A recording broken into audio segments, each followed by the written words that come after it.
Good evening. Welcome to the Planning Commission meeting of January 26, 2009. Will you please stand and join me in the Pledge of Allegiance? I pledge allegiance to the flag of the United States of America and to the republic for which it stands, one nation, under God, indivisible, with liberty and justice for all.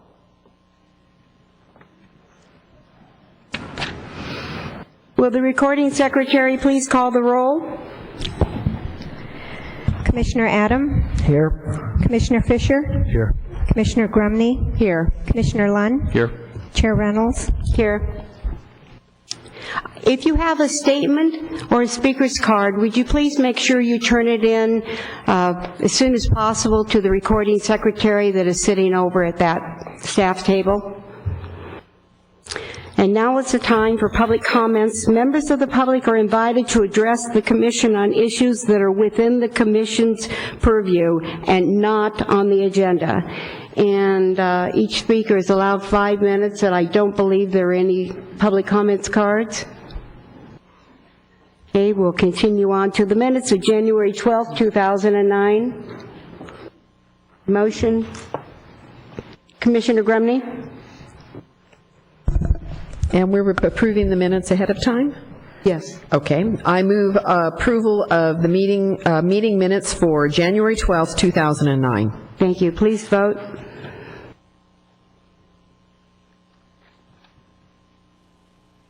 Motion passed 4-1 with Commissioner Fisher abstaining. Thank you.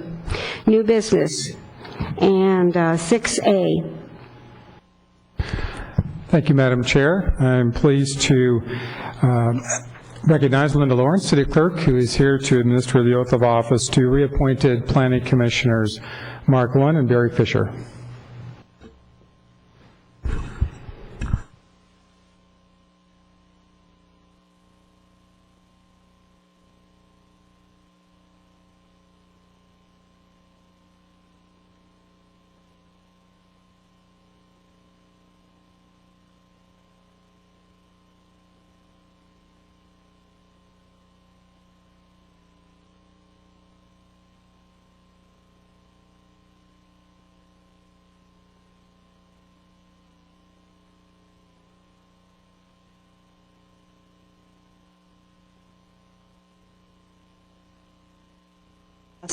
Against all that I will bear true faith and allegiance to the Constitution of the United States and the Constitution of the State of California, that I take this obligation freely without any mental reservation or purpose of evasion, and that I will well and faithfully discharge the duties about which I'm about to enter. Very good. Just need you to sign your oath real quick.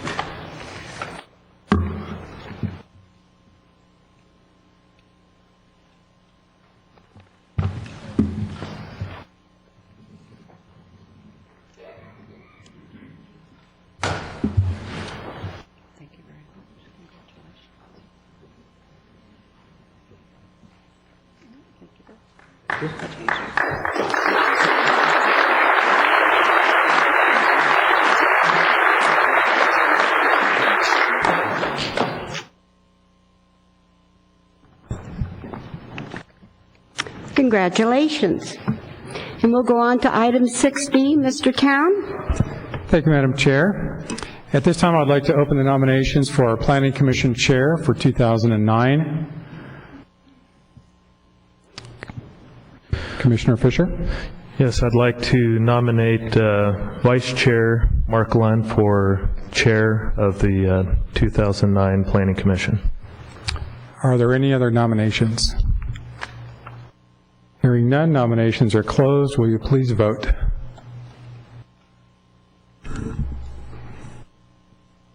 Motion passed 5-0.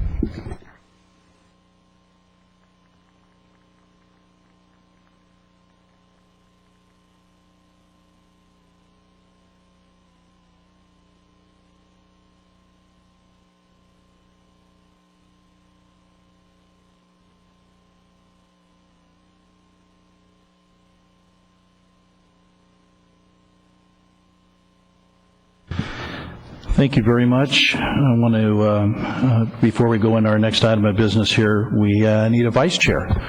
So I'm going to open the nominations for vice chair of the Planning Commission. Former Chair Reynolds. Thank you. I'd like to nominate Commissioner Tina Grumney for vice chair of the commission. Any other nominations? Nominations closed. Please vote. Motion passed 5-0.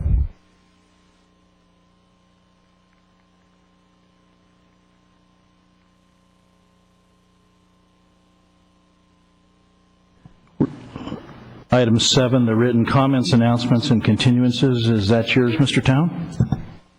Yes, it is. Thank you. Wanted to announce that there were several supplemental packets of information that were provided since Friday relative to case 8A, which is before the commission tonight. Supplemental packet number 1 was distributed on Friday and contains information related to the case, including one modification to a condition of approval. Supplemental packet number 2 was sent out early this afternoon with additional information on the case and certain modifications to findings, conditions of approval, and one mitigation measure.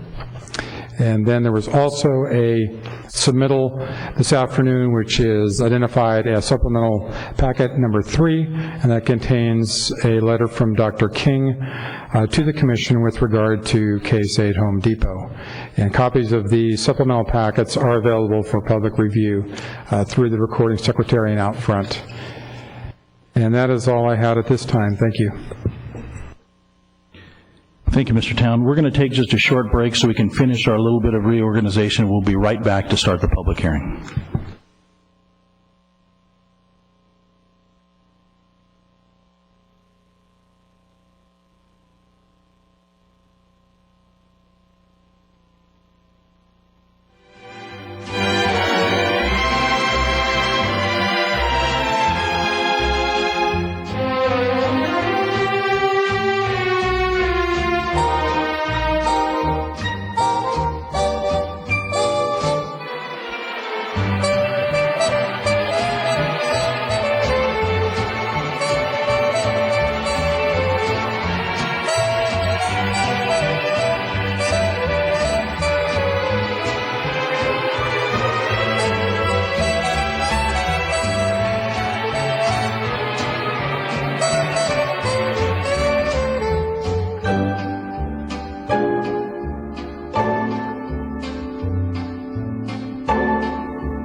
Okay, we're going to get back to order here and begin the meeting.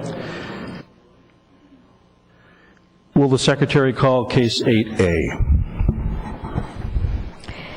Hearing advertised as required by law is hereby open to consider agenda item 8A regarding case DPMJ 2005-70599, LTP 2006-70059. Applicant, Home Depot, request to allow demolition of the former Kmart store and inline building, the construction of a new home improvement store, and encroachment into the protected zone of a landmark tree. Location, 325 Hampshire Road. Commissioner Adam? Thank you, Chair Lynn. Before the hearing starts, I have a situation I have to discuss with all of you. First of all, let me thank you for all being here tonight. This is a situation that has arisen from some comments that have been made about tonight's hearing. They've been made to me personally, they've been made in the press, and they've been made to the city attorney's office. But let me explain to you what I'm talking about. I guess the best way I can sum it up is it's a situation that's arisen that's a problem of perception. And in politics and public life, as the old saying goes, perception is reality. As most of you know, I was a proponent of Measure B. That was the traffic initiative that would have given the people the right to vote on a project over 75,000 square feet that would have lowered traffic standards. To me, this measure was not project-specific. It represented a slow-growth initiative for the citizens of Thousand Oaks that I thought was of a benefit. However, because Measure B's major financial backer was the owner of a competing store of the applicant tonight, there's advocates here for that applicant that have maintained that this endorsement of mine has created a perception that I have prejudged their project. This is not the case, but I'm afraid that perception has lingered. Also, as most of you know, while I was a planning commissioner last year, I ran for city council in 2008. I was during the campaign, and I am today, a staunch advocate for local business. And naturally, some of these businesses supported me, both through campaign work and financially, within the city campaign limits, of course. Because one of these businesses who donated to my campaign is also the major competitor with the applicant. A perception, again, may have been created that I have prejudged this project that's before us tonight. Again, I say that isn't the case. I've studied the environmental impact reports. I've studied the staff reports. And I feel that I can render an unbiased and objective decision. However, this perception that I keep talking about persists. Ironically, if I had actually been elected, I would have enjoyed more latitude politically, and the situation would have never been occurred. But that was an if. So tonight, I'm faced with a very difficult decision for myself.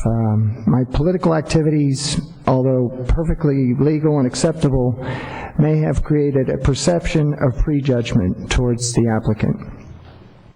So whether I agree with it or not, the perception is there.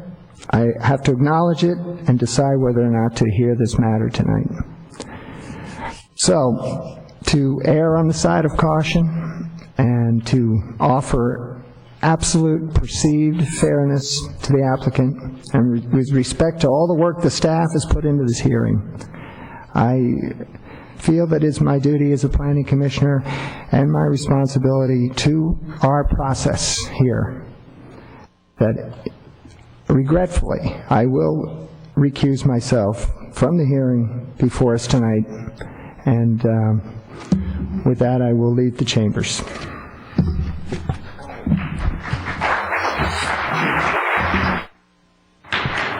Thank you, Commissioner Adam. We'll just pause here shortly.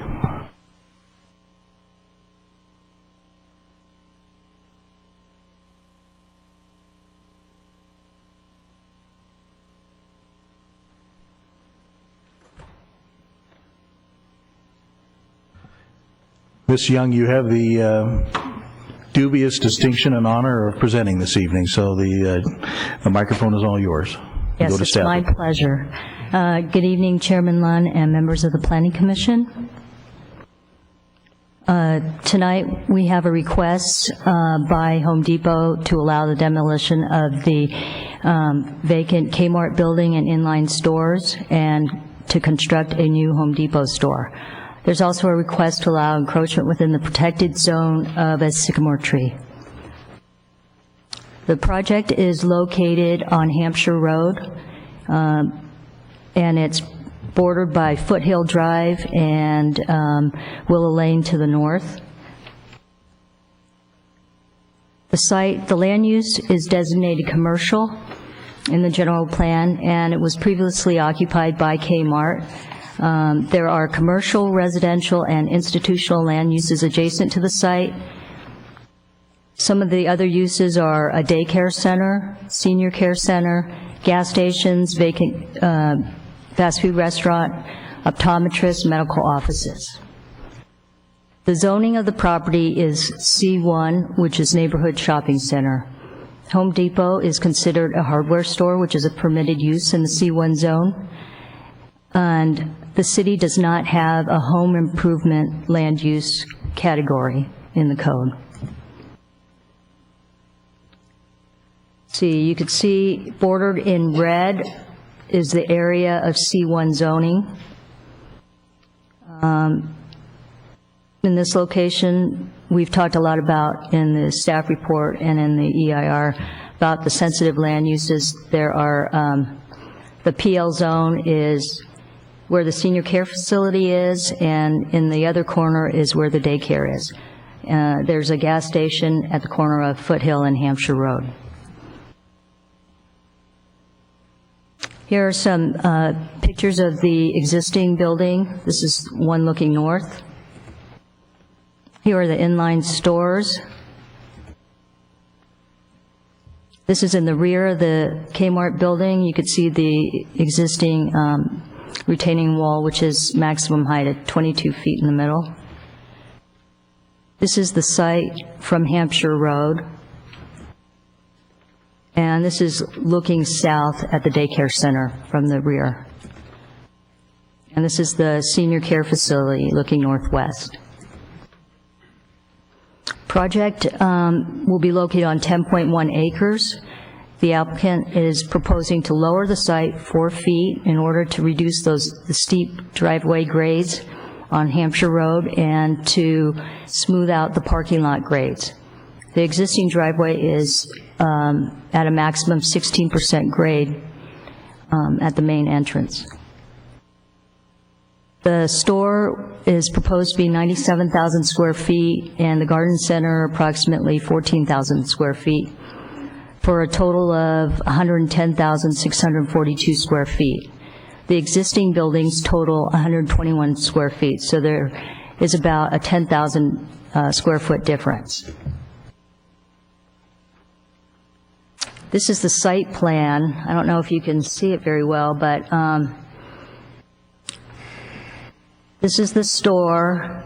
The garden center is proposed to the south. Next to that is the loading dock, which has room to park 3 trucks. There's the proposed contractor pickup area is to the north.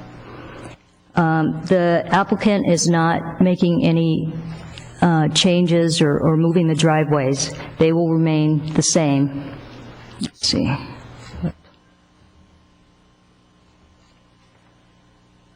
This northernmost driveway will be the main truck entrance, and trucks will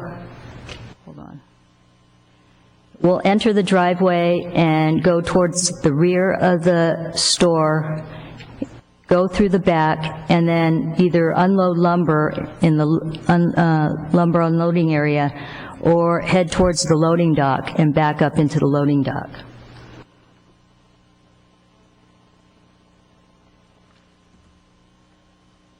The applicant will be providing almost double the amount of landscaping required in the parking area, There will be decorative paving at the driveway entrances. There's going to be a biofiltration strip parallel to Hampshire Road for drainage, and the landscaping along Hampshire Road is going to be enhanced a lot from what's existing, from 2 feet to between 15 and 20 feet. The building design has towers, colonnades, the building walls recess and project, all to provide visual interests. There's also a complement of different materials: ledge stone, precast trim, clay tile roofs, accent tiles, and the applicant will be screening all of the roof equipment. They'll also be providing decorative lighting fixtures. The building complies with the city's architectural guidelines and will be an attractive improvement. The elevation, the front elevation was split up so that you could see it on one screen. It's the left side, you can see the garden center. Then there's the main entrance to Home Depot, and then on the right side, and you could see the tower features and the colonnade.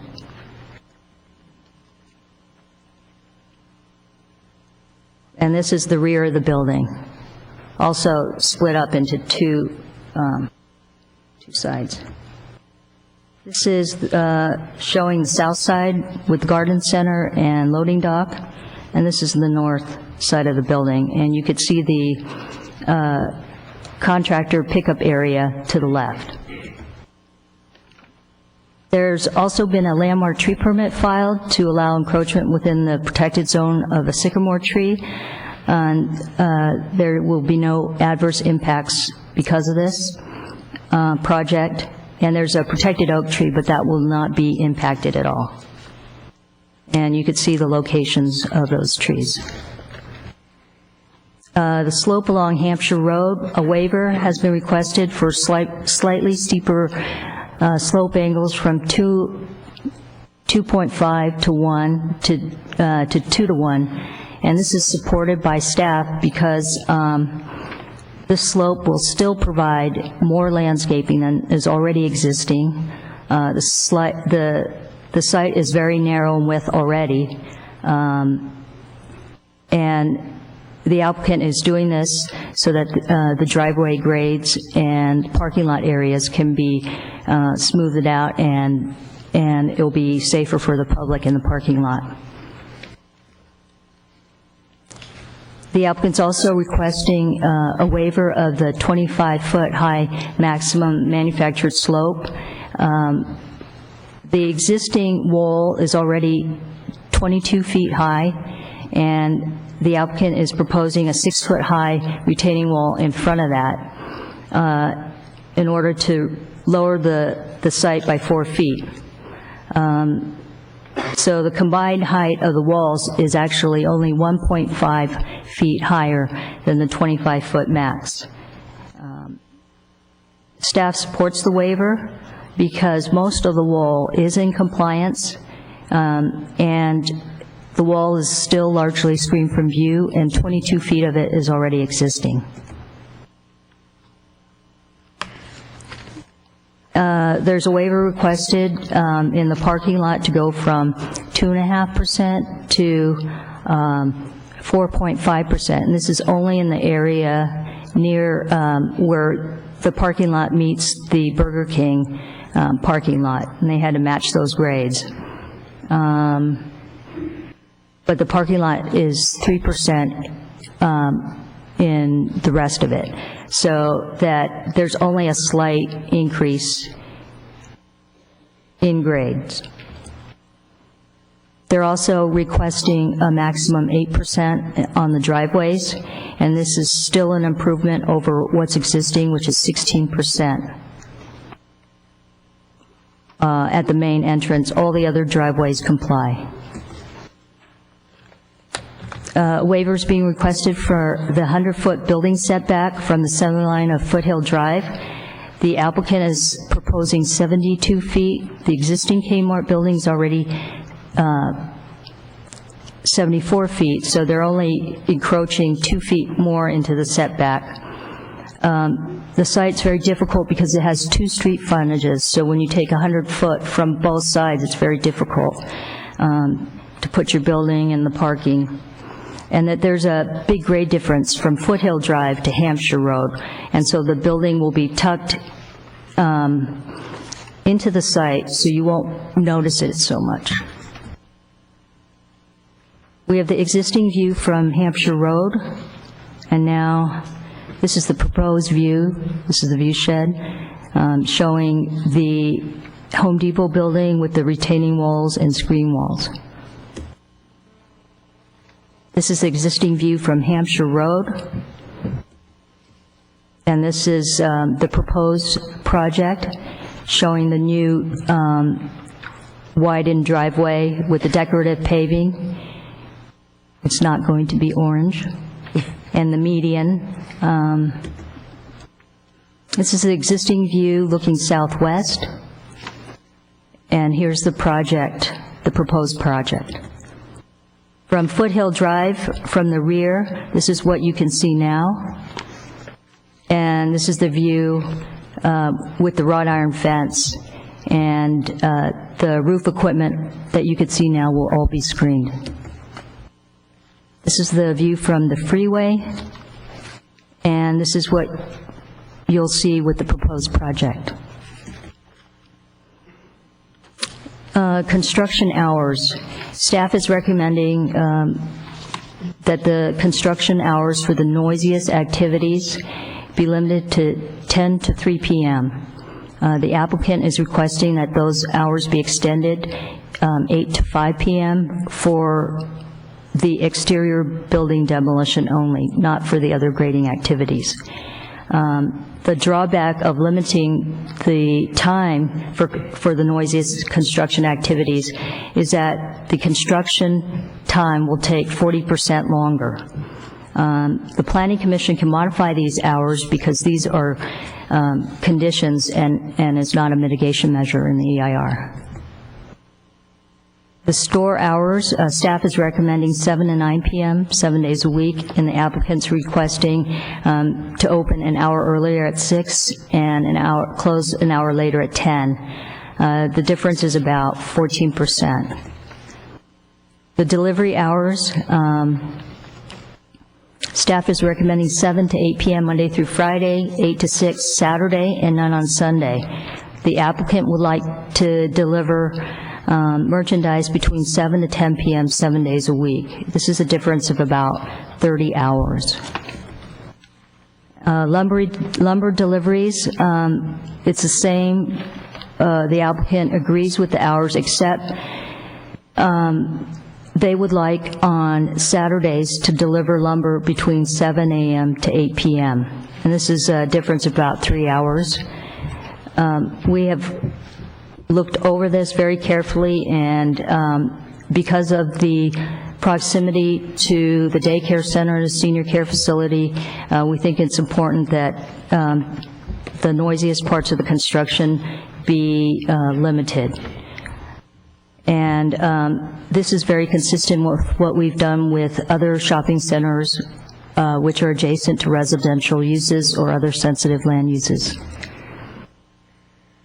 Now I'd like to turn it over to Rick Burgess, who will discuss the environmental issues. Thank you, Ms. Young. Good evening, Chair Lund, members of the Planning Commission, members of the public. It's my rather dubious honor to try and encapsulate all the environmental review we've done for this project in a couple of minutes here with you. As you know, it's had a rather convoluted history. We've done a couple of mitigated negative declarations, and that has culminated in this environmental impact report, which you have before you tonight. Thanks. The draft EIR for this project was circulated for public comment for 75 days. And this exceeds the CEQA standard of 45 days, by 45 days, to allow ample time for public review and comment. The draft EIR analyzed a number of topics, among which were aesthetics, air quality, geology, hydrology, land use, noise, economics, traffic, and an economic study prepared by CBRE, and this study concluded that the project would not result in urban decay.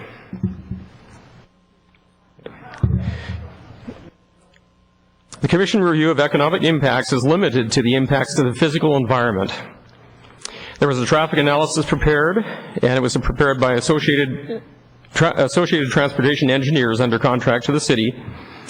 Per city policy, a significant impact is defined as 2% or more of capacity of an intersection operating at level of service C or worse.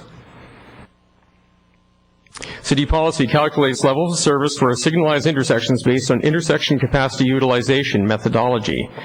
Ventura County Congestion Management Plan guidelines provide the basis for calculating LOS using the ICU methodology. These guidelines are followed by all cities in Ventura County, and it includes the County of Ventura as well.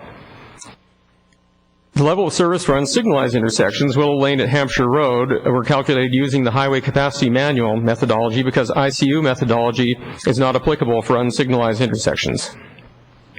Trip generation estimates were based on actual counts conducted at the Home Depot in Newbury Park.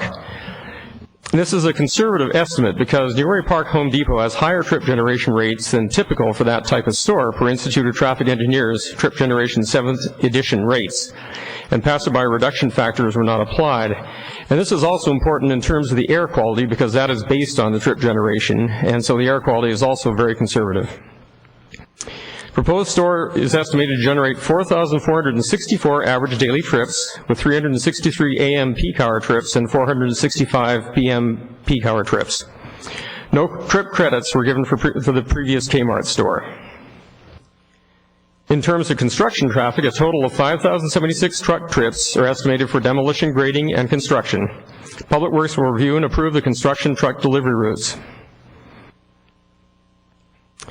Traffic-related impacts, there's an increase in trips from project which does not result in a significant impact at any of the 6 intersections that were studied. Cumulative traffic will contribute to a significant impact at Hampshire Road and Thousand Oaks Boulevard, with or without the project. The project impact will be mitigated by restriping plan for Hampshire Road and Thousand Oaks Boulevard at the intersection there. All study area intersections will operate at level of service C with the implementation of this mitigation measure. A noise analysis was done, and it evaluated potential impacts from demolition and construction, and also operational impacts, including on-site truck movements, loading dock activities, customer pickup, lumber offloading, off-site traffic, and mechanical equipment, and also cumulative impacts were analyzed as well. The noise analysis concluded that noise impacts would be less than significant with regard to adjacent land uses in cumulative noise analysis. Air quality analysis was also done. Potential air quality impacts associated with grading and construction and operational impacts were analyzed in the EIR. A health risk assessment was conducted, and it also evaluated the diesel emissions. The air quality analysis was conducted in accordance with the Ventura County Air Pollution Control District guidelines and concludes that impacts would be less than significant after mitigation. The draft EIR concluded that the project will not result in any significant environmental impacts after imposition of mitigation measures identified in the report. As you have noticed, the final EIR contains 2 volumes. Volume 1 is the environmental analysis and appendices. Volume 2 is the public comments and staff response. The FEIR identifies all potential environmental impacts and proposed mitigation measures and conditions of approval. These measures and conditions are incorporated in suggested conditions of approval. The FEIR must be certified by the Commission prior to rendering its decision on the development permit and landmark tree permit. And that concludes my comments. I'd like to turn it back over to Ms. Young.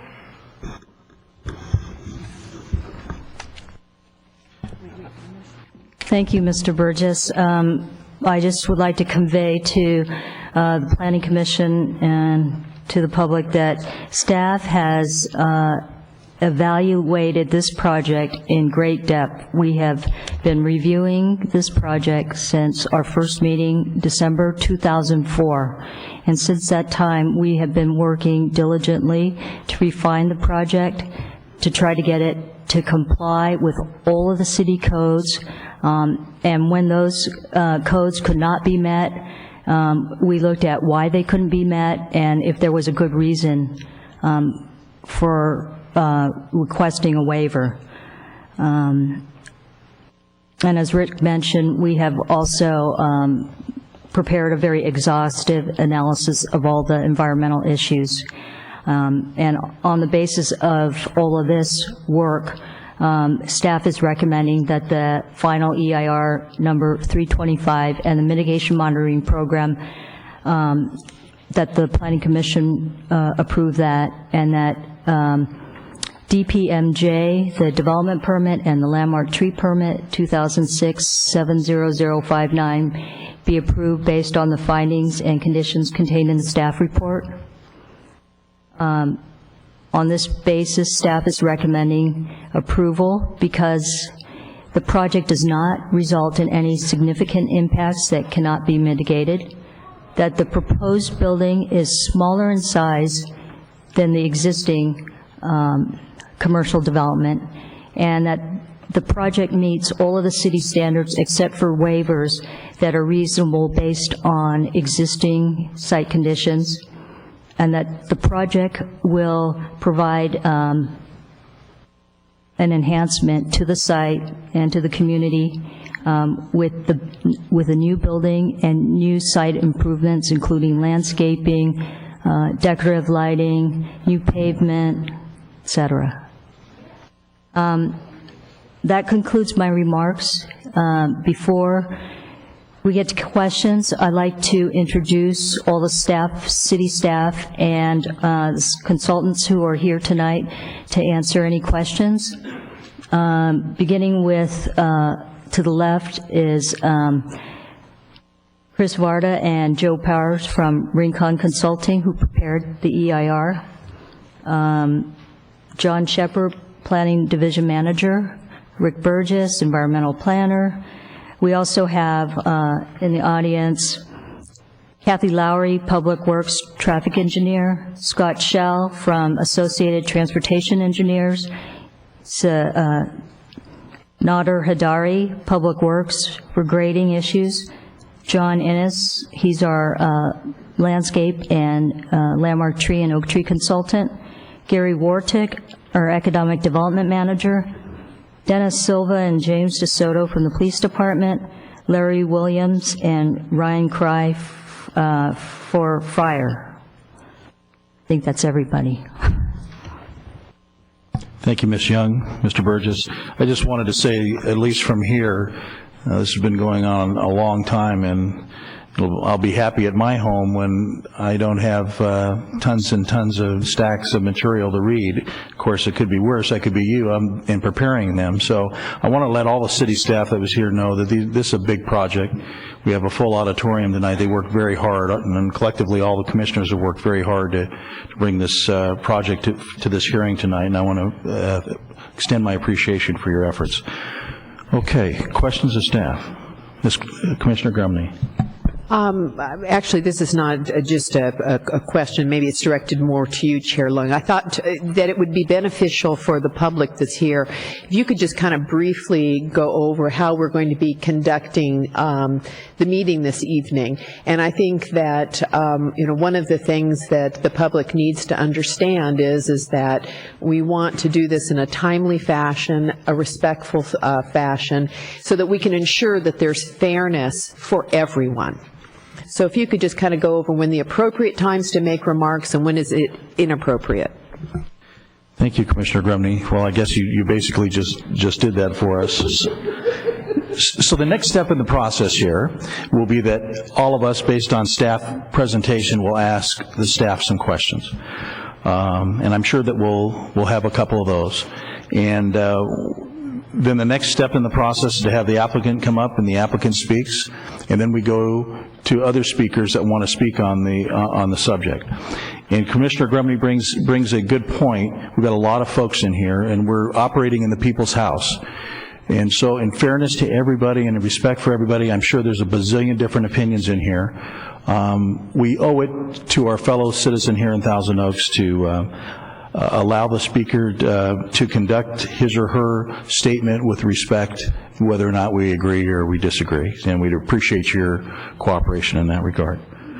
Okay, what I'd like to do this evening, because we have so many topics here, is I'd like to ask my fellow commissioners if we could, when we question staff, kind of group our questions together by topic. So we're in the essence of saving time, that we're moving through things pretty quickly. I think it'll help staff so they don't have to do the dance up there to figure out who's sitting in front of a microphone or not. So we have some topics like the site plan and architecture, traffic, air quality, noise, zoning, general plan, engineering and grading, economic, trees, fire department, and anything else that you can put in that stew. So if we could do that, I think that our questioning will be more time efficient and move through quicker, and it'll be easier understood for the folks that are sitting in the audience. Anybody have any issue with doing it that way? All righty. Did I cover everything, Commissioner Grumney? You did it nicely, thank you. Thank you, ma'am. The only thing I didn't say is, for those of you that have not been here before, the restrooms are right up this hallway and to the right. So well, I have one other thing. Cell phones and pagers, if you could put those on silent, pagers, that would be great. No plotting. What else? And no coloring. I'm just kidding. All right, here we go. Questions of the staff. Commissioner Reynolds. Thank you. Good evening, Ms. Young. My questions are really just about noise. I think so many of my questions have been answered, and what I really wanted to talk about was the truck delivery. It's strange being at this end of the dais and everything, so I'm concerned about the trucks coming in and unloading the lumber, and I would assume the unloading will be done by forklift. It won't be one of those like at a construction site. It's where they drive the truck fast and the lumber goes flying off. I assume it'll be taken off with a forklift. But when those trucks come in and they back into that spot, which I need to know if it's a covered spot or is it uncovered? The trucks unloading lumber will enter the driveway and go behind the building, and at that northwest corner, they'll be unloading the lumber there. Right, but it's not a covered, like at the other It's end not covered. is a covered area, correct? Right. The other loading dock area to the south is covered. And you said when those trucks come in, they will back up. Does that mean that every time there's a delivery, that the people, because sound does travel up, so the people at the senior center will hear the usual beep, beep, or ding, ding, ding, ding that trucks do when they back up? Well, the trucks will be backing up. The trucks that are unloading lumber will not be backing up. Okay. It would be those other trucks that are backing up into the loading dock. Okay, at the other end. Okay, which is a more protected area because of the walls and everything by the daycare then. That's true. Okay, and also during that time you said delivery hours. Did I misunderstand where you said the applicant wanted to be able to have deliveries 7 days a week? Yes. Okay, even though our conditions and everything say no Sunday deliveries. Yes, let me... in the conditions. Double check those hours. Conditions 58, 59. I think are the ones that say about, okay. The general delivery hours and the lumber. Right, so for both of those 58, conditions. we're recommending no deliveries on Sundays and no lumber deliveries on Sundays. Okay. So those are staff conditions, but the applicant will be asking for that condition to be changed then. Will trucks be allowed on site before, let's say, 7 a.m.? Can they sit there and their trucks idle? No.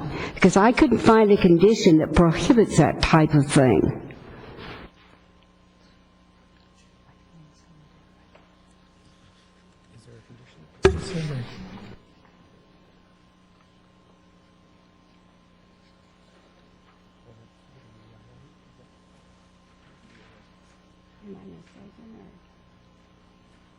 Isn't there usually a condition like that I've seen before? Idling? I just thought I've seen on other projects that they cannot come on site and idle Trucks unless... are not supposed to come on site until until the delivery hours. Right, okay, but that doesn't they're not really allowed to say come that in the early. conditions. Yes, they're not allowed to come early and just keep the engines running. Right, that's what I'm concerned about, because I don't actually see that written in the condition, that no delivery trucks may be on site. And there's no refrigeration trucks, so they don't need to keep it. Okay, I didn't know if these type of trucks would need to do that, or if they did arrive early, if they shut their trucks off. I don't really know how that works. Yes, oh. Joe Power from Rincon Consultants. I'm just going to speak to the EIR. We assumed that there would be no activity before 7 a.m., and that's what the applicant had proposed. And as far as idling, the analysis, again, assumed no more than 2 minutes of idling, and we would not typically assume there would be any reason for trucks to be idling for any longer than that. Okay, so they're really just assumptions, there's nothing actually... Those are assumptions, that's correct, but they are not actual conditions. Okay. But those are analysis assumptions, that's correct. Okay, thank you. And then, I think that's really it, that I was concerned about the noise of the trucks backing up and the beeping and dinging going on, because I know how sound travels up, and with that senior center behind, I was concerned about that. There is a patio, but is that an outdoor patio at the senior center? Is that an outdoor, if you look at the overview of the buildings? Yes, that's an outdoor area where the seniors can come out and enjoy the fresh air. Okay. Okay. Folks, we have to refrain from those sorts of outbursts. We just want to get through this meeting with a great deal of respect, so please hold that quiet. And my last question is the hours of operation, that the applicant still wants to open earlier and stay late. Yes, they want to open 1 hour earlier and close an hour later, 6 to 10. So if they were to open earlier, would they then want deliveries earlier too? No, they would like deliveries 7 to 10, 7 days a week, and they would also like additional hours for lumber deliveries on Saturday from 7 to 8, and staff is recommending 8 to 6. And I know that the stores like this and the contractors like to come in early before a job where they're not as apt to go late at night. It's the homeowner that gets involved in a project. I know, like my husband, at the last minute or at 9 o'clock at night, he wants to run out and pick something up. But how early in the morning would a contractor be going to pick something up? Would it be before really 7 o'clock or even 6:30 in the morning? Well, it would depend on, a lot of contractors like to come early, but we've had other Home Depots where we've had restrictions on hours from 7 to 9 a.m. Monday through Friday. So that store was not allowed to open at 6 a.m. It was later appealed to the council, and the council stated that they could go ahead and open at 6 if Home Depot built a wall along Hillcrest. I remember that whole hearing. I sat through those hearings a long time ago. But the one over Newbury Park does not have any residents around them, so I could see where their hours would be different than this one. But there were a lot of neighborhood complaints about the one that was on Hillcrest, and I remember the noise issue and That's everything. correct. And then I think even one of the driveways was closed off or something because of that. So anyway, okay, that's the end of my questions for now, unless something else comes to mind, if I may reserve the right to ask another one if I think of it. Yes, ma'am. All right, we are talking, obviously, Commissioner Reynolds has chosen the topic of noise. Do we have any other questions on noise? Commissioner Fisher. Yes, going to the noise topic, one question for staff. When this was a Kmart and associated businesses, as well as a Kmart-operated, somewhat of a car repair shop, tires, smog, that type of thing, do you know if there was any complaints from the neighbors when that was in operation? I didn't think we had it. Can't hear. I can address that if you'd like, Commissioner Fisher. We did check with our Code Compliance Division, and they went back to records since 1998 and did not find any noise complaints. Thank you. Commissioner Grumney? Good evening, Ms. Young. How are you? Fine. Is it staff's position that that any noise consideration is viewed differently between a retail use versus a hardware use? No, as long as everything is within the building. Okay. And this is not just for noise, but I'm just curious, are we treating this Home Depot in Westlake Village differently than Newbury Park? So is there different hours that are being required? Is this looked at differently than the Newbury Park one? Yes, because the sensitive land uses, which are adjacent to the proposed store, we are recommending more restrictive hours. The Newbury Park store does not have any restrictions on operation hours or delivery. Okay, thank you. Any other questions on noise, et cetera? Okay. How about if we move to the site plan and the architecture? Any questions from the commissioners on that at all? Okay. Well, here's one that'll probably generate some interest here. How about traffic? Okay. Commissioner Fisher. I think I've got a question I believe Ms. Lowry can answer. Wait for her to get situated.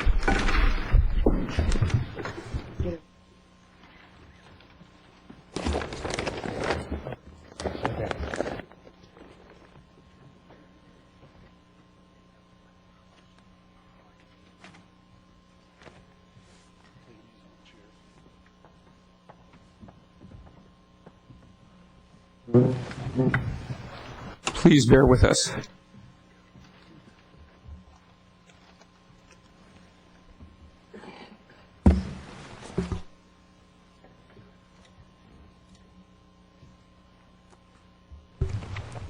All set? First question, when this was a Kmart and associated businesses, do you know what the level of service at the intersections were at that time?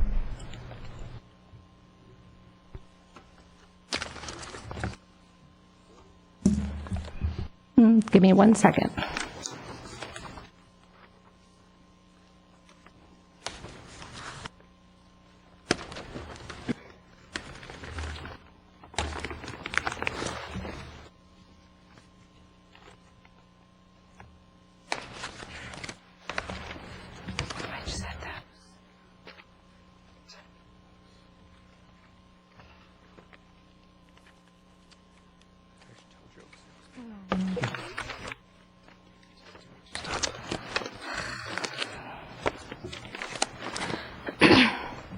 I have it, but I can't find it right here. Maybe it would help if I tell you that there was nothing, none of the study intersections were below a level service C for sure.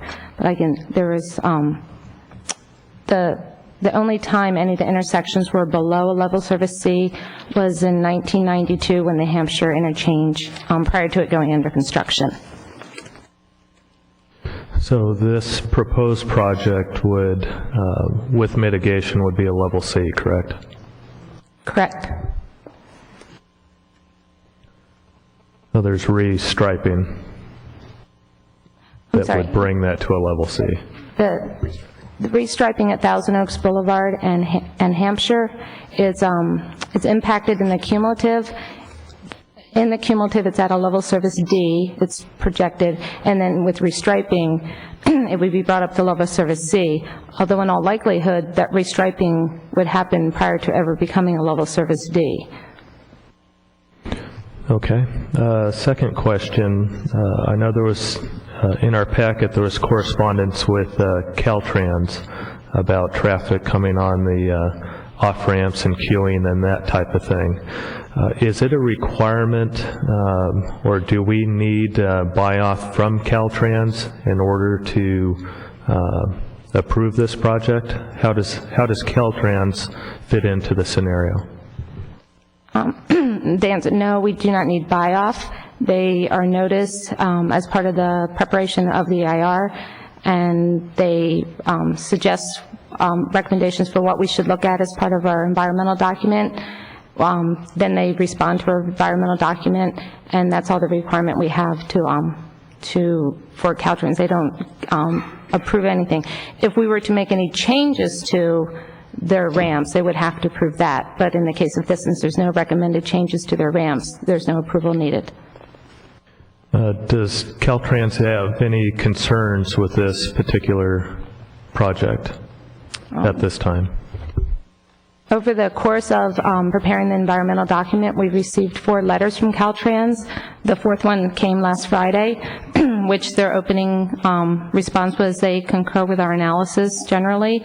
So at this point, we've had correspondence back and forth with Caltrans, and there's the final discussion, you could say, is they are concurring with our analysis.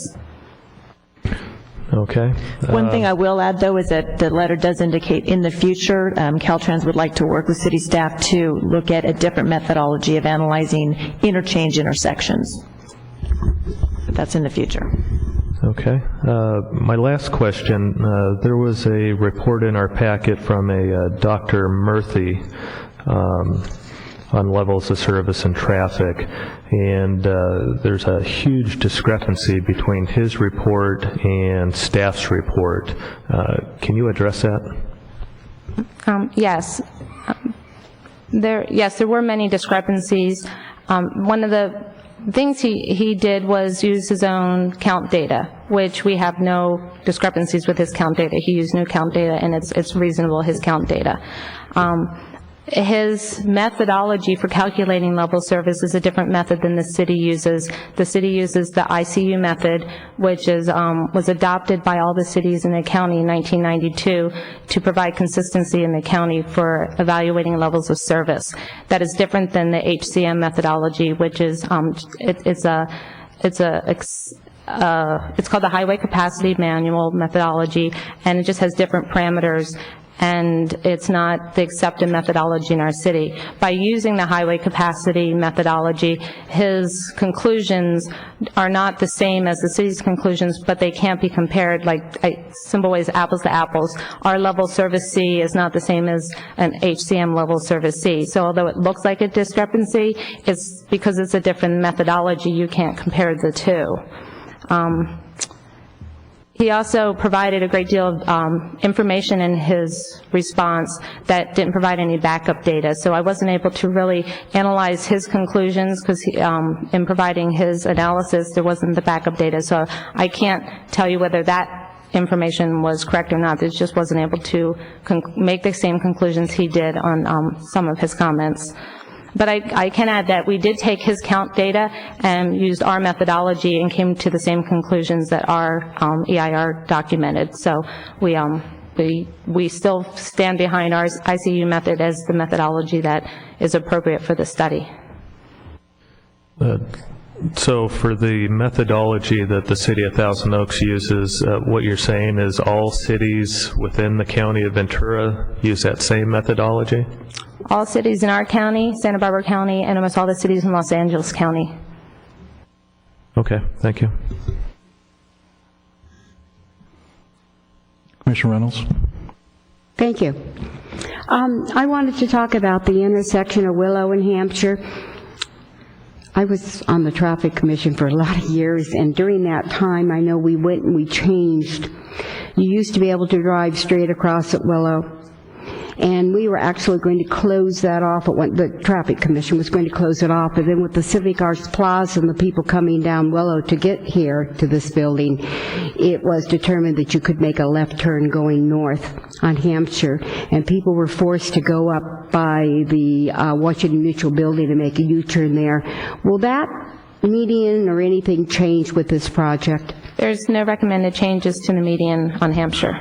It'll be left the way it is, a right turn, and then the U-turns will still be allowed there at the Washington Mutual? That's correct. Okay, thank you. Thank you. I have a couple of questions. On page 27 of the staff report,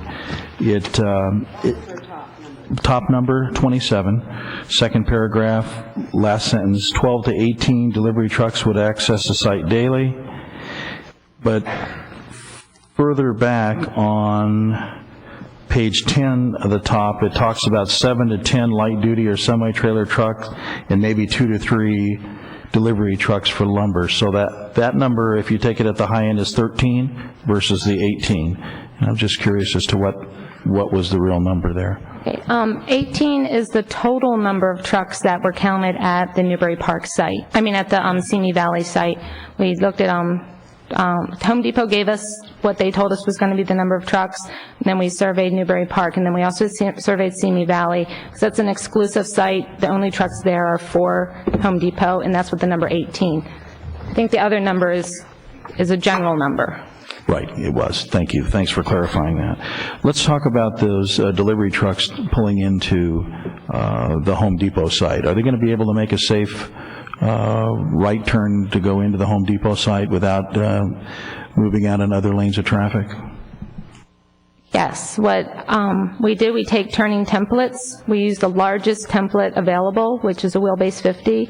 We lay it on the existing street system, and the driveway has been designed to accommodate that turning movement. Without intrusion into the other lanes? That's correct. Thank you. Any other questions about traffic? Okay, I think we've exhausted traffic. How about if we go to air quality now? Any questions from the commissioners on air quality? How about zoning general plan consistency? Questions from commissioners? Commissioner Fisher.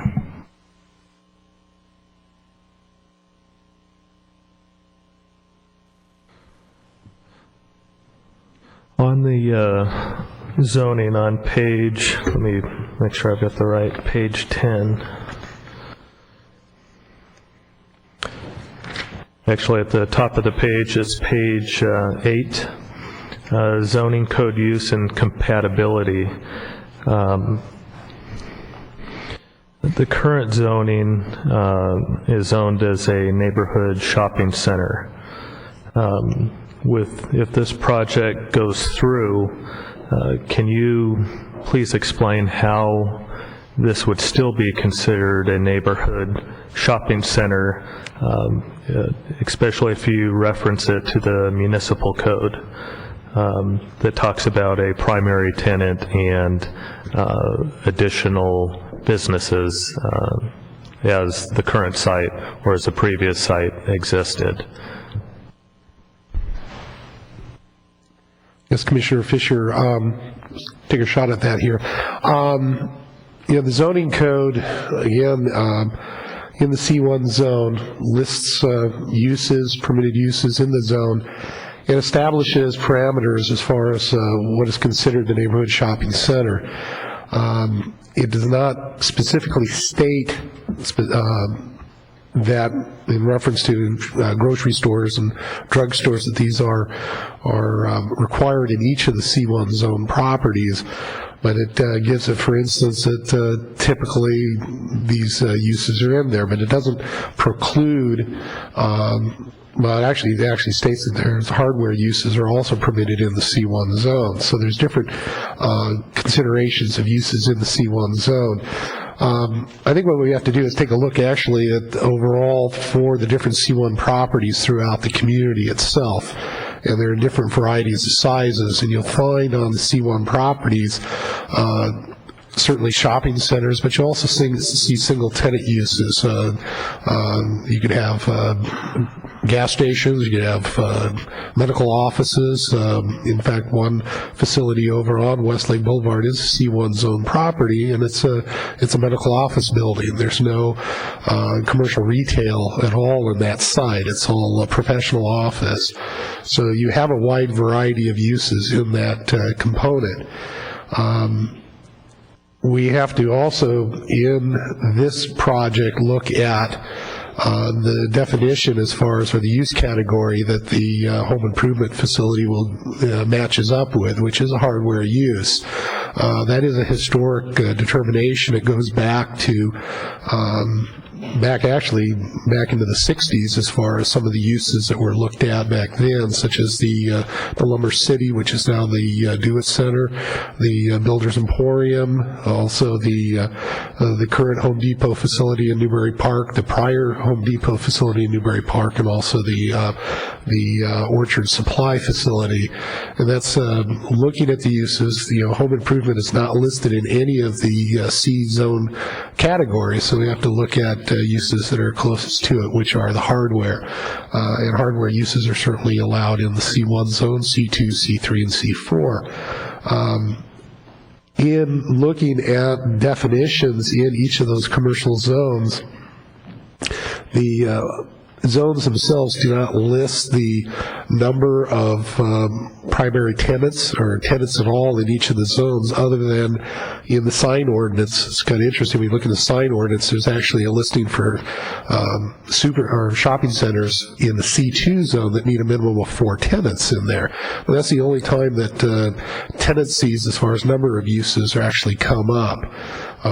So again, you have to look at the overall comparisons of C1 zones. The use itself and the use category didn't make that determination. And as we point out in the staff report, the goods and services that are provided by this proposed tenant certainly matches a variety of uses that are normally found in shopping centers. That's again why staff is looked at the zone classification to see that it does fit within that zone. Okay.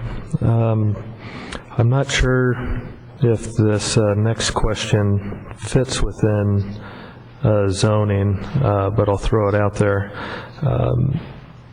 If this project is approved, Home Depot builds a new building, what happens if they go out of business, decide they don't like the location? Are we going to be, I guess, stuck with a building like we had out on Ventu Park for all those years? Is there any conditions that could be, I guess, put into this project that, if they vacate, if they go out of business, whatever it is, that something has to be done with the building within a certain amount of time? Well, in looking at other projects throughout the years, we've never placed a condition of that type on any project in any commercial development. Certainly the market force is working as far as for development and the determination of what goes in there and what doesn't. And certainly, depending on economic conditions, you may have some downturns and you have some vacancies, but the economy goes up and down, so they fill in. But again, we have never had a specific condition on any project, and at least the 24 years I've worked here, that has requirements for either demolition or restoring the property back to a vacant state. And I think we'd have to augment that with our city attorney. We'll probably have some comments on that also. Yeah, just our code enforcement department would be the responsible staff that would look at and enforce all of our nuisance codes. And for instance, even vacant properties are supposed to maintain minimum standards. Some property owners comply with those minimum standards, some of them don't. If they don't comply with it, then if a complaint is made to the city, our code enforcement department would conduct an investigation to determine how to bring the building up so it doesn't look so blighted. We have graffiti abatement programs in the city to require vacant buildings to get rid of the graffiti within 24 hours if any graffiti is on there. Our abatement codes also require that weeds and debris be regularly picked up and maintained so it doesn't get into a blighted condition, but it would be something that would be done through the code enforcement department.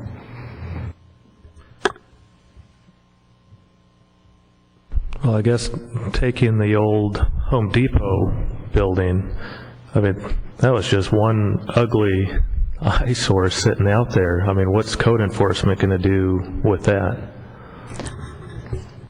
I'm not sure if there was any formal complaints. The city of Thousand Oaks does not, will institute a code enforcement action only if there's a complaint. So if a complaint is made, then the city will look into it, investigate it, and make sure that the property is brought into code.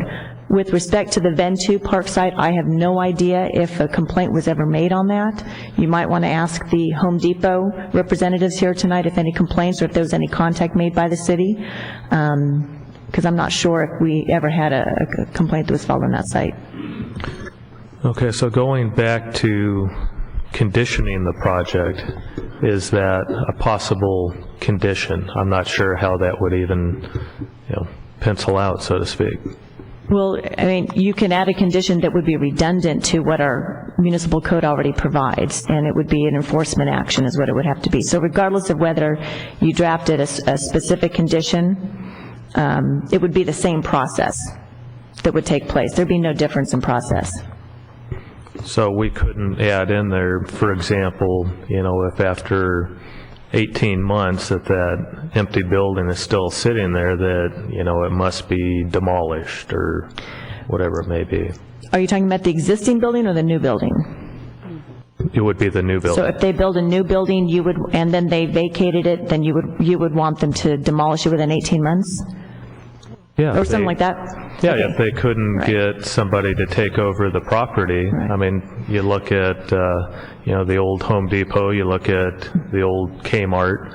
I mean, that's been sitting up there a long time. I mean, I understand the enforcement part, but okay, yeah, I call enforcement and they look into it and it's, well, yeah, it's still empty. Now what do I do? Well, a couple of issues that we'd have to look at is, first of all, what the condition of the building is. If it's not in a deteriorated condition, there'd be no basis to require them to demolish it. Once an entitlement is granted and that entitlement vests, in other words, they've made a significant financial,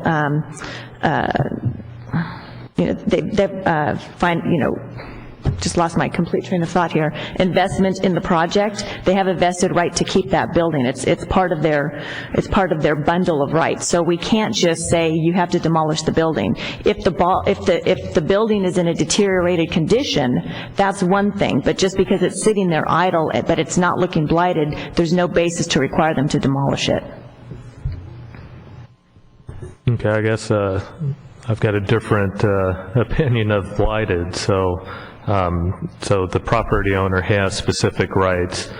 He can keep that building up as long as certain conditions are met, and there's nothing the commission can do for a new project. It would be no different than any other building that is trying to get tenants or trying to be sold. It'd be no different than any house residence that, let's say you move and you need to rent out your house, you're trying to sell your house and it's sitting there vacant. We can't just go in there and say it's empty, so you have to demolish your house or your building. We can't do that. Point taken. Is that it, Commissioner Fisher? That's it. Thank you, sir. Any other questions on that? I have a question about zoning. This proposed project is C1 zoning, correct? That's correct. The closest comps that I can think about off the top of my head in the city would be the DeWitt Center or Orchard Supply. How are they zoned? The DeWitt Center is a C1 zone property also. The Orchard Supply is actually in the specific plan area, and considering the land uses consideration, it's comparable to C3. Thank you. Any other questions? All right. How about if we go to engineering and grading? Any questions about that?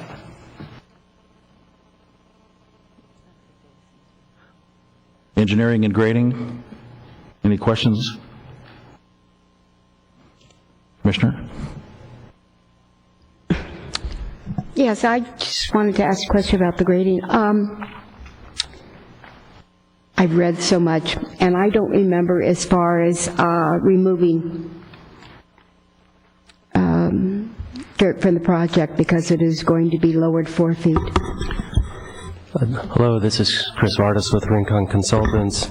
The site does include grading of which approximately 29,020 cubic yards of earthen material would be exported from the site.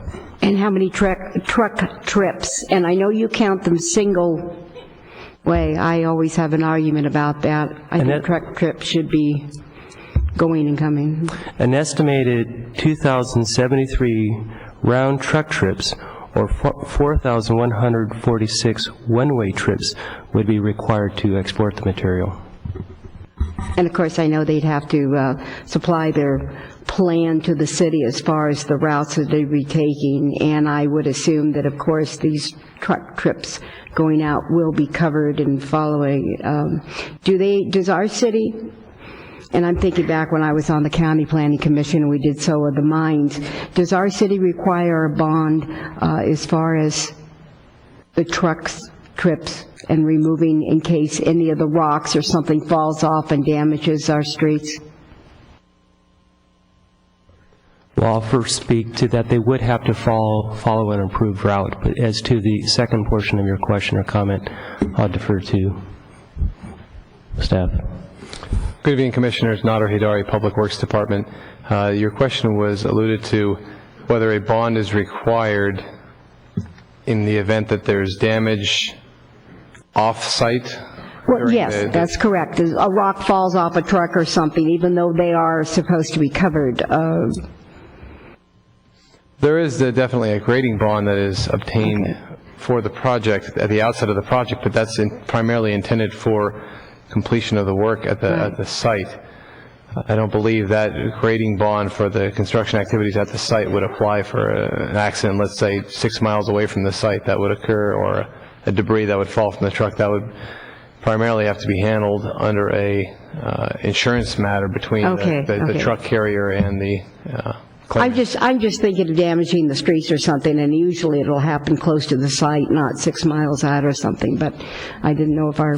Well, yes, I mean, damage nearby to the site there that is obviously attributable to the construction would be observed by our public works inspectors and would be handled in that fashion. Okay. And when those trucks do leave the site, because dirt has been loaded onto them, are the trucks washed down, cleaned, to remove dust and other things from it because of the loading? Prior to leaving the job site? Yeah, there will be many measures implemented at the construction site, and one of them which will be like the steel plates at the exit points of the site.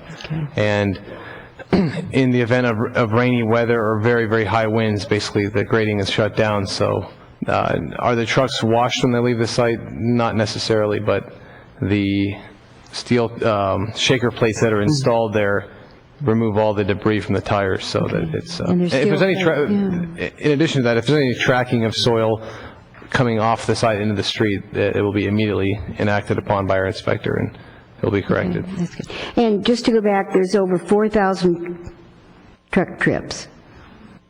That's correct. Okay, thank you. That concludes this topic. Commissioner Fisher. I think I'm going to tie one into zoning. On page 24, and I think the second part of this question will go to the Sheriff's Department to give them a minute or two here. Condition 67, this has to do with day laborers, which requires the applicant to remedy any such congregation through a mitigation plan. For staff, what kind of mitigation plan would actually go in place if you've got day laborers hanging around Home Depot versus the day laborer site? I'll take a shot at that. As you know, and I'm sure most of the audience knows, we have an existing site about 2,000 feet north of the Home Depot site. This site is used by day laborers to congregate to get employment from contractors, whoever is looking for someone to help them. There is an on-site coordinator at this location, and there's also restroom facilities and such, and so that's where the city has taken great efforts to limit day laborers to this location. Now, I know that there's been a lot of people, a lot of comments that we've received that are concerned about the congregation of day laborers on the Home Depot site. The first thing that it's important to note is that it's not illegal to be standing on a sidewalk. Just as I have a right to stand on a sidewalk, everyone has the right to stand on the sidewalk. There is a concern, however, that if there are people that are congregating in front of the Home Depot, that ultimately it could impede traffic.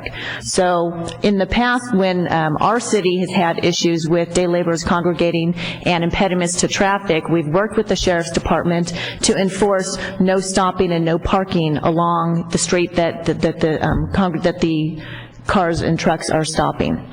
That is a potential mitigation that the city staff would work with Home Depot and the police department if we do have an issue on this particular site. The reason why this condition was put in here is not because staff expects there to be a day labor result or impact. It's because in case there is an impact, the city wants to make sure that we can compel Home Depot to come back to the city and work with the city to resolve the issue.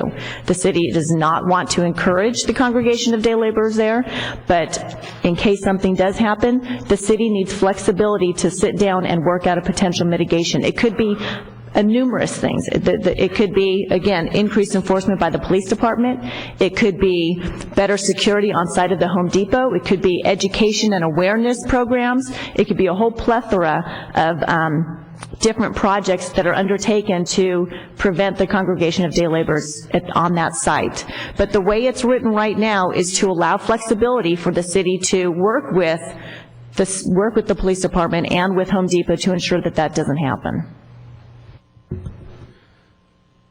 Okay, that answers part of my question, I guess, to the Sheriff's Department. I'm sure you concur with that. What is considered loitering? I mean, certainly if you have 15 people standing on a sidewalk, is that considered loitering, or do they have to be on the private property to be considered that?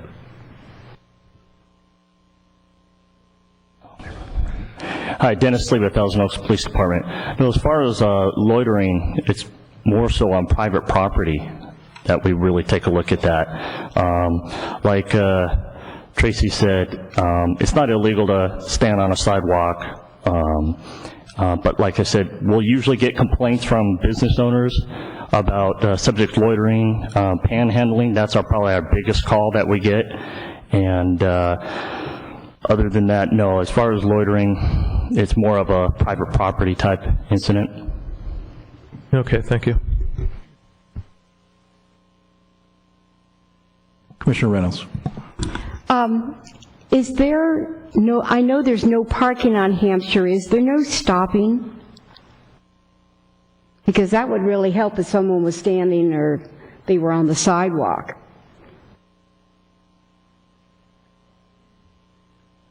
Mr. Town? It's my understanding that it is posted no parking and no stopping. Yeah, and no stopping. Okay, Right. Thank you. Any other questions? We jump subjects, which is okay. Engineering and grading to police. Any other questions regarding police matters? How about fire department while we're at it, and public safety? Any fire issues? Okay. How about economic? Any questions on economic issues? Commissioner Fisher.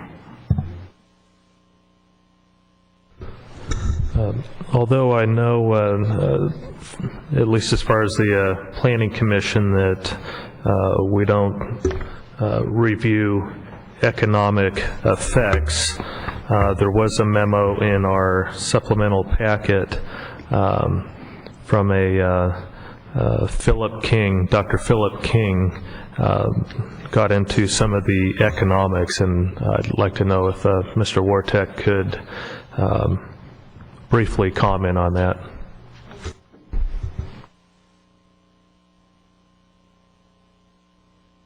Good evening, Mr. Chairman and Commissioners. Dr. King, who I believe is a consultant for the Do-It Center, delivered a letter to staff at around 3 o'clock today. I received it around 4:30. A few things come to mind. His letter indicates that there are a number of reasons to oppose the project, such as the following, that there's a 10% retail vacancy factor in the city. As part of that assertion, he provided an alleged complete list of the retail vacancies on Teal Boulevard, on Moore Park Road, and Townsgate Road. Second, that there are dozens and dozens of Thousand Oaks businesses that will be directly affected if Home Depot opens, and a list of those was also provided. Third, he took issue with the Home Depot's representation that it will generate, if they open a new store in Hampshire Road, 150 jobs. And additionally, that we are in the recession, and therefore building a new store is unwarranted. Because this is not a hearing on economic development issues or business issues, I won't comment further on some of the other things mentioned, but let me just comment on those items that I did just review. With respect to the 10% retail vacancy factor and the list that provided, since we did receive this list only, or the letter only, around 4 o'clock today, I did not have a chance to go out and check all these, but I will note on page 7 of the letter, on the first 10 listings where there are alleged vacancies of retail, 5 of those are office buildings, or offices. They're not retail, so I'm not sure how that list was actually developed. We have not had the time to check the myriad of other addresses on here, but certainly can do that over time. Secondly, he's indicated there are dozens and dozens of businesses that will be directly affected. That list appears starting on page 4. And there are a number of businesses there. Again, I've been in contact with a number of these companies over time, and I'll just pick out a few that are clearly niche businesses. Their management have indicated they're not concerned about the Home Depot coming to the community or any other particular competitor, because they have their niche business, they have their clientele, they'll continue to hold them. And a few of them include Calico Corners, Daniel's Drapery and Blinds, Daniel's Draperies, a store down in Agoura called NW Rugs, which carries very, very high-end items. Home Depot, I don't believe, carries anything quite like those. So I think that this list needs to be more closely examined, and would urge Commission to, at this juncture, not consider that as an issue. I also took issue with the number of jobs that Home Depot represents it would bring to the community. Home Depot operates thousands of stores around the nation, in fact, around the world. I would suggest that Home Depot probably has a pretty good idea of how many employees they need to run a business. So I would pretty much accept on faith that if they say they need 150 people, that's 150 new jobs. That probably is a fact. We're in a recession. No kidding. We certainly are. This project, however, by the time it comes online, if it does, we are hopeful that the recession will begin to turn in the right direction. With respect to the overall issue of competition, I'll strike that. With respect to the overall issue of blight in this community, we have a vacancy factor in the retail sector of 4.5%, not 10%. So I'm not certain where that number comes from. I checked that number before knowing about this letter just this morning with 2 of our commercial brokers who specialize in retail. We have vacancies, no question about it. They will probably continue to increase as the recession moves on. But our retail community, or our retail component of Thousand Oaks, is doing far, far better than most in the nation. So it would appear, just from my limited review of this, that this document does not really reflect the Thousand Oaks that we all know. It was written by somebody who was perhaps familiar with his area, geographic area in Northern California, but not this community. Thank you. For those of you that don't know, Gary Wartek is our Economic Development Manager here for the City of Thousand Oaks, in charge of all things economic. So thank you, Gary, for that. Any further questions from the commissioners on that topic? All right, let's, any questions about the trees? No questions there? That's all right. Now we get to the thing like cafeterias get to at the end of the week. All other questions that we want to do here, and I'll just start off for a change with just a couple of quick ones. For those who haven't read the entire report, I would love to put on the record that is this project consistent with Thousand Oaks General Plan? Anybody want to answer that? Ms. Young? I can address that. The site is designated as commercial in the land use element of the Thousand Oaks General Plan, and this obviously is a commercial use and therefore consistent. Thank you, Mr. Town. The second question went over several disciplines, but it talked about in the construction hours, and we have a difference of opinion from the applicant to staff in terms of noisiest components of construction, which is an unusual component. That's on top of the page 21 of the staff report. Staff is recommending 10 to 3 p.m. Monday through Friday, nothing for Saturday or Sunday, and the applicant's asking for 8 to 5 Monday through Friday, 8 to 5 on Saturday, nothing for Sunday. Can you explain how we came up with this noisiest components of construction and limited it to that 10 to 3? Hi, again, Joe Power from Rincon Consultants.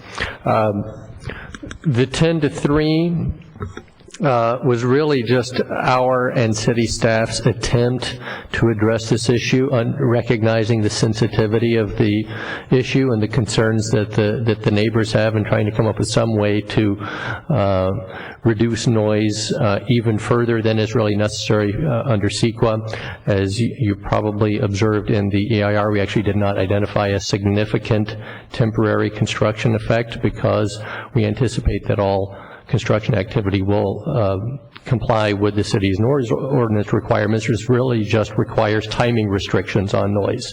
So we try to look for some things above and beyond that to apply as conditions, including a further restriction on the noisiest components of construction, really grading activity and the like. There is a trade-off, though, and the applicant has rightly pointed this out. If you restrict the hours to the 5 hours that we had identified in the EIR as a possible condition, then you're probably going to be expanding the period in which the construction will have to take place. So it really becomes a trade-off, whether you'd rather have less noise on any given day but have it occur over a longer period of time, or whether you'd really essentially just rather get it over with, allow the construction activity to occur for a longer period on each day, but occur on fewer days overall. From a CEQA standpoint, it doesn't really make any difference for us in terms of a finding of significance. We wouldn't have a significant impact under either of those scenarios. So I think from our standpoint as a CEQA practitioner, either of those conditions would be fine. Thank you, Mr. Power. Any further questions of staff? Okay, folks, for the next stage of this proceeding, we're going to go, the applicant's going to present his or her case, but prior to doing that, we're going to take a short break.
Okay, we'll go back into session here.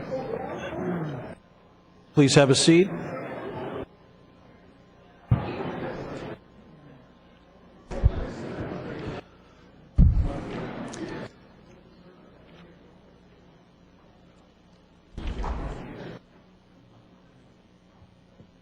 Okay, thank you, ladies and gentlemen. Mr. Town, you have an announcement? Thank you, Mr. Chair. The applicant has requested that they be allowed a redistribution of their time for their presentation this evening. It would be comprised of two 10-minute presentations that would lead off their PowerPoint presentation, followed by 3 different speakers that would be allotted a maximum of 5 minutes each. So those would be speaking as part of their overall presentation up front. Maximum presentation time would be 35 minutes. I should note that a longer period of application or applicant presentation time has been allowed. For instance, in the case of the Oaks Mall, 30 minutes was allowed at that time. So this is a request from the applicant, and it's up to the commission if you wish to grant that redistribution of time. Okay, 35 minutes. Any objections, commissioners? Okay, let's go ahead and proceed with that. Who's going to be our first speaker? Mr. Cohen? Good evening. Please state your name and your city of residence.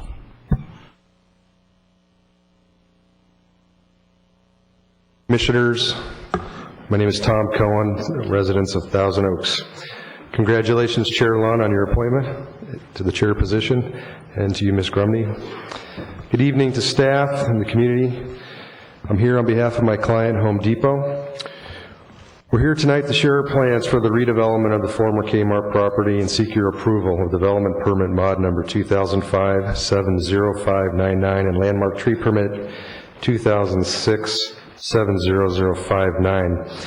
Our project team is here to help explain various aspects of the project, including the site, architectural and landscape plans, the environmental assessment of the project and its impact on the surrounding area, and the extensive outreach to the residents and businesses of this community. We've provided to you a list of the project team members. Each member is available to answer any of your questions.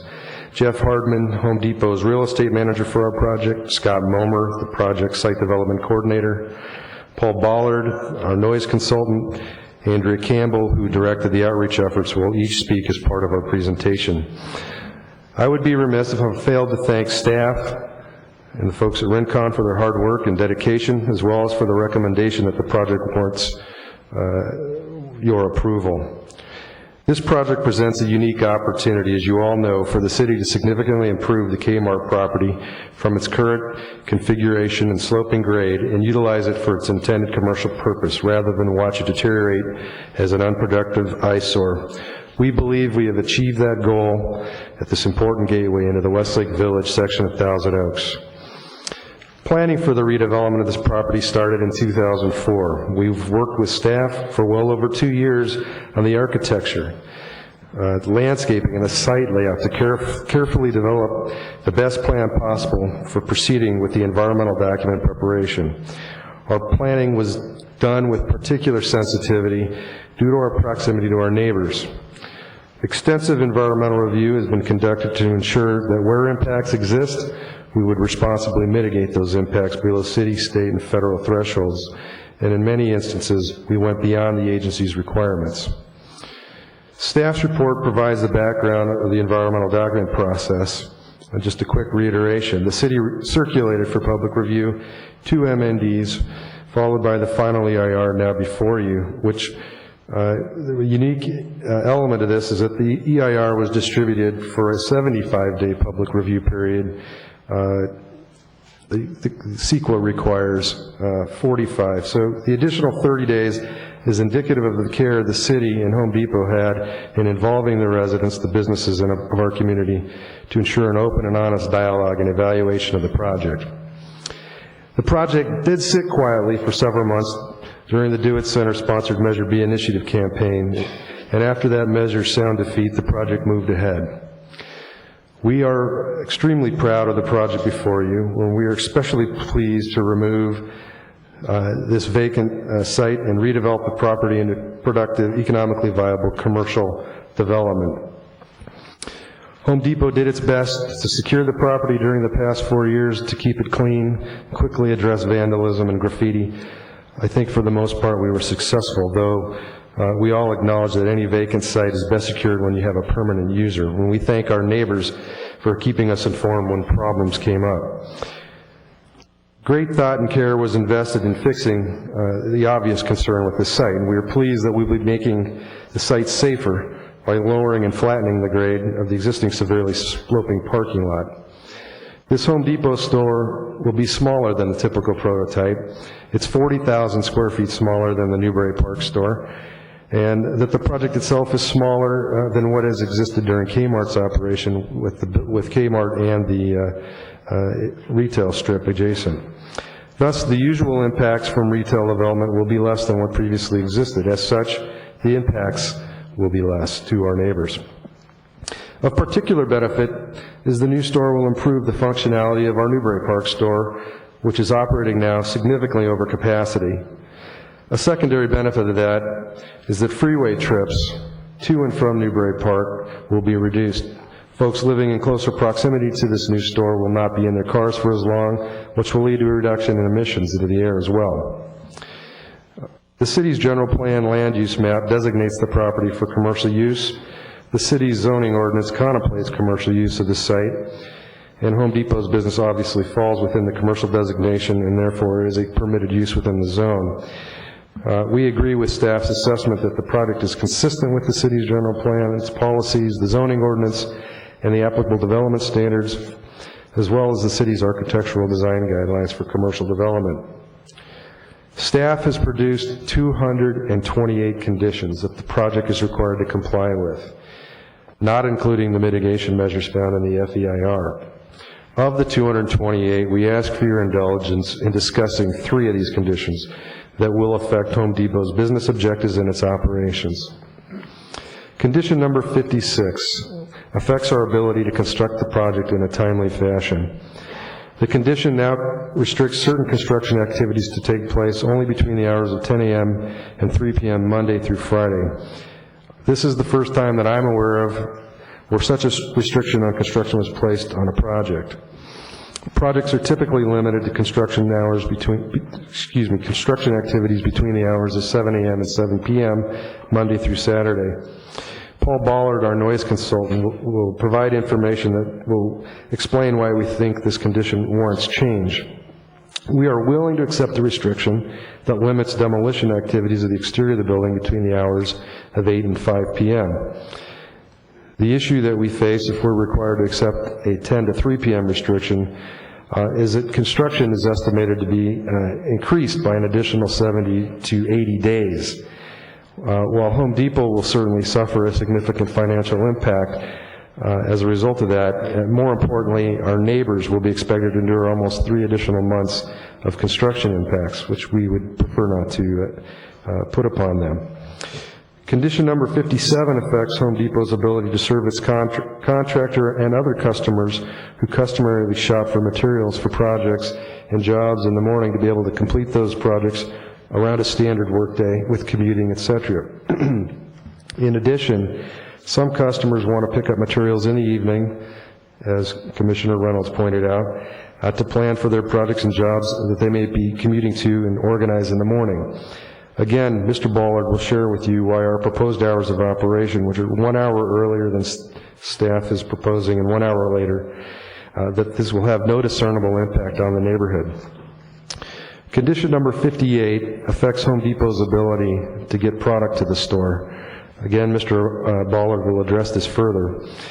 A typical Home Depot location will have product delivered with no restrictions on time.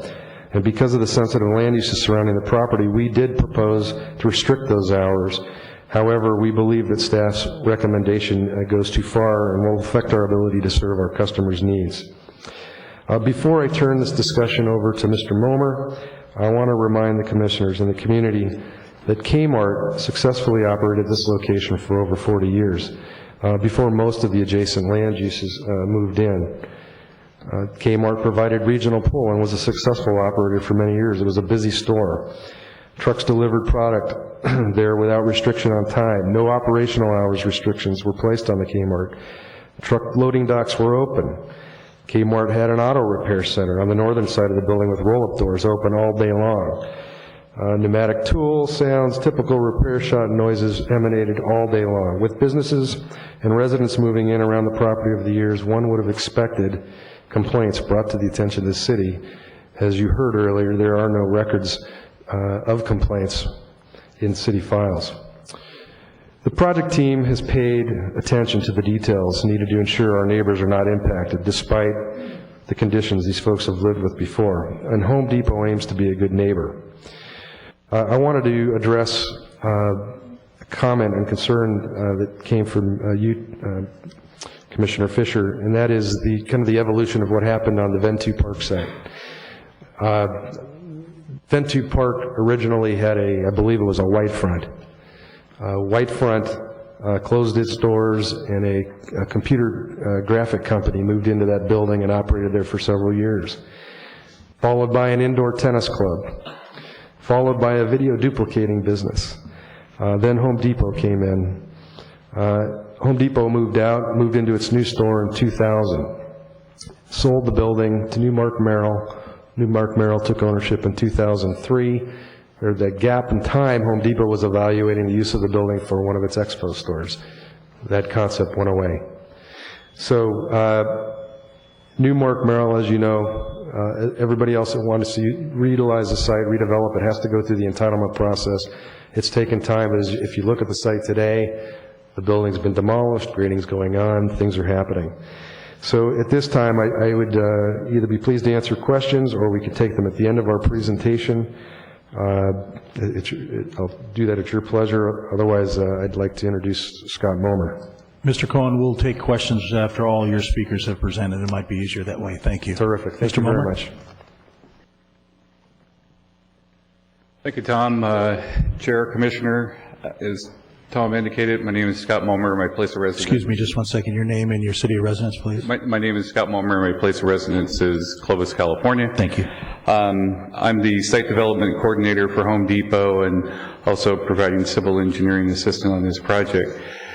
Actually, this site I've been involved with since 2000. I provided the entitlement processing for the Kmart project, and now with the Home Depot project. Looking at the aerial photo for the site, just a refresher of what staff has previously mentioned is that actually let me go to this larger photo. This area here, the gas station and the closed fast food is not part of the project site, and what surrounds the site, as staff mentioned, is the Southern California Edison Yard, the Washington Mutual, the office buildings next door, the senior, some mixed single-family and multifamily over here, where they actually have a carport structure between the street and the residence. With that, these photographs show the surrounding use, and I think staff has showed those previous photos to you during their staff presentation. Preserving the property history, one thing I'd like to bring up is that this project location has been retail since the 1960s. Staff has indicated it was the former Kmart site, which the proposed Home Depot we'll see here shortly is approximately 11,000 square feet smaller than the existing Kmart facility and inline retail. The site's going to, the proposed Home Depot will revitalize the area and the proposed site. I think it was mentioned by Commissioner Reynolds that the Kmart site actually closed in 2004, and I think what's important to also remember is that Kmart acquired the site or Home Depot acquired the site when Kmart closed, and that we have been in this entitlement process. So due to Commissioner Fisher's concern about 18 months and what the city attorney mentioned on demolition of a building, here's a good example of a retailer, a major retailer that closed, and another major retailer came in right behind. Unfortunately, it's taken several years to go through the entitlement process. The project site for the Home Depot is 10.11 acres. As indicated, the site will be 11,000 square feet smaller than the existing Kmart and inline retail. The site, what we did here is we focused in on aesthetics for the site to have various aspects put into it, where we have mature landscaping. I think it's important, some of the other items that we added is a covered dock. The other item is related to the trash compactor that is actually in the dock area as opposed to a enclosed facilities. The exterior finishes of the building comply with the city architectural guidelines. The earth tone colors is compatible with the surrounding uses. The steep grades of the parking lot are going to be revised to make it a safer site. Also, the site will utilize SWIP and stormwater management that the city and the state has imposed on the project site. Looking at the site plan, a couple things I want to bring up that was brought up related to the trucks and delivery. The trucks come in at this location, and what's important to remember is that we are actually looking at two types of delivery. One is general delivery that occurs in this location here, and then lumber delivery that occurs at this location here. And Commissioner Reynolds, you brought up, backing up, et cetera. At the lumber dock, or lumber pad, the trucks come in, they do not back up, and a forklift comes out and unloads the lumber here, and then the truck moves on and exits the site. So there is no backing up at this location. At this location, the covered dock, they do back up at that location into the dock. The site is allowed to have 25% maximum coverage. We're only providing for 22% coverage. The grades of the parking lot that's out there today, and I know when I did consulting for Kmart, this site was a real challenge. You see the plateau of the ADA parking facility out there. We're going to make this site a better site by diversification of ADA stalls throughout. This is going to be accomplished by lowering the site approximately 3.8 feet. So the existing grades out there of 4.5 to 5.5% are going to be reduced down to 2 to 3% with some steeper grades to blend into the Burger King site. This next photo is comparing the two sites, or the existing Kmart and the proposed Home Depot. And I think what you can see on this slide is how the Home Depot actually overlays into the Kmart building, with this inline building area here being demolished. So this is a good representation of what's occurring. Also, other things that improve the site is the creation of this driveway and widening it for the planter, and elimination of side access off the drive, so you have to come all the way in. Today, you can actually come in and cut across. In addition, this driveway is going to be slightly widened in order to provide access for the trucks to make it an easier turn from the lane closest to the curb into the project site. This next slide shows the existing and proposed. Obviously, this slide really brings up the site and shows how the improvement to the area of what's out there today with the proposed Home Depot. Related to landscaping, today along the frontage of the project site is probably about 2 feet of just a hedge that varies in height. We're going to be increasing this area up to 20 feet of landscaping. In addition, along the back, increasing landscaping buffer at this location, but also throughout the project site currently out there today. There's not very many planners or landscaping, and I think staff showed in their presentation the abundance of landscaping that we're going to be providing across the project site. And this slide represents it very well on the location of the trees. The next slide related to the elevations of the building.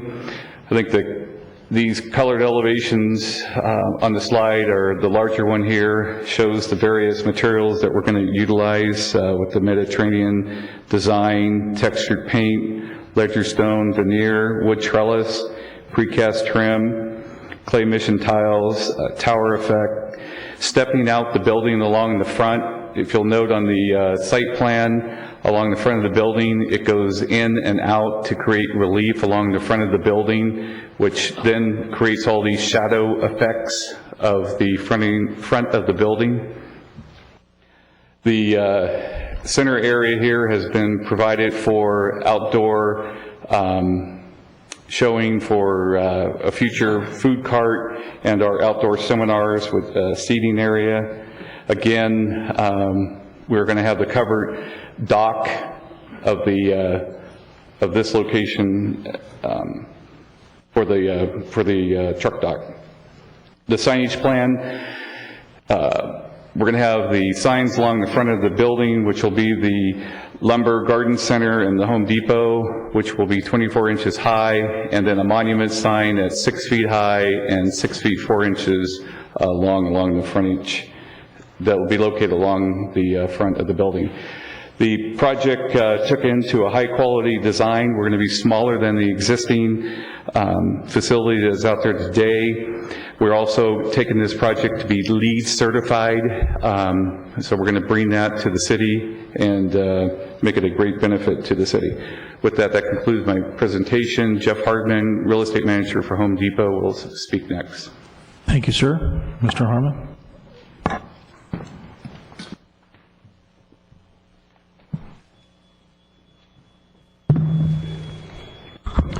Thank you, Scott. Good evening. My name is Jeff Hardman, 3800 West Chapman Avenue in Orange, California. I'm a real estate manager for Home Depot.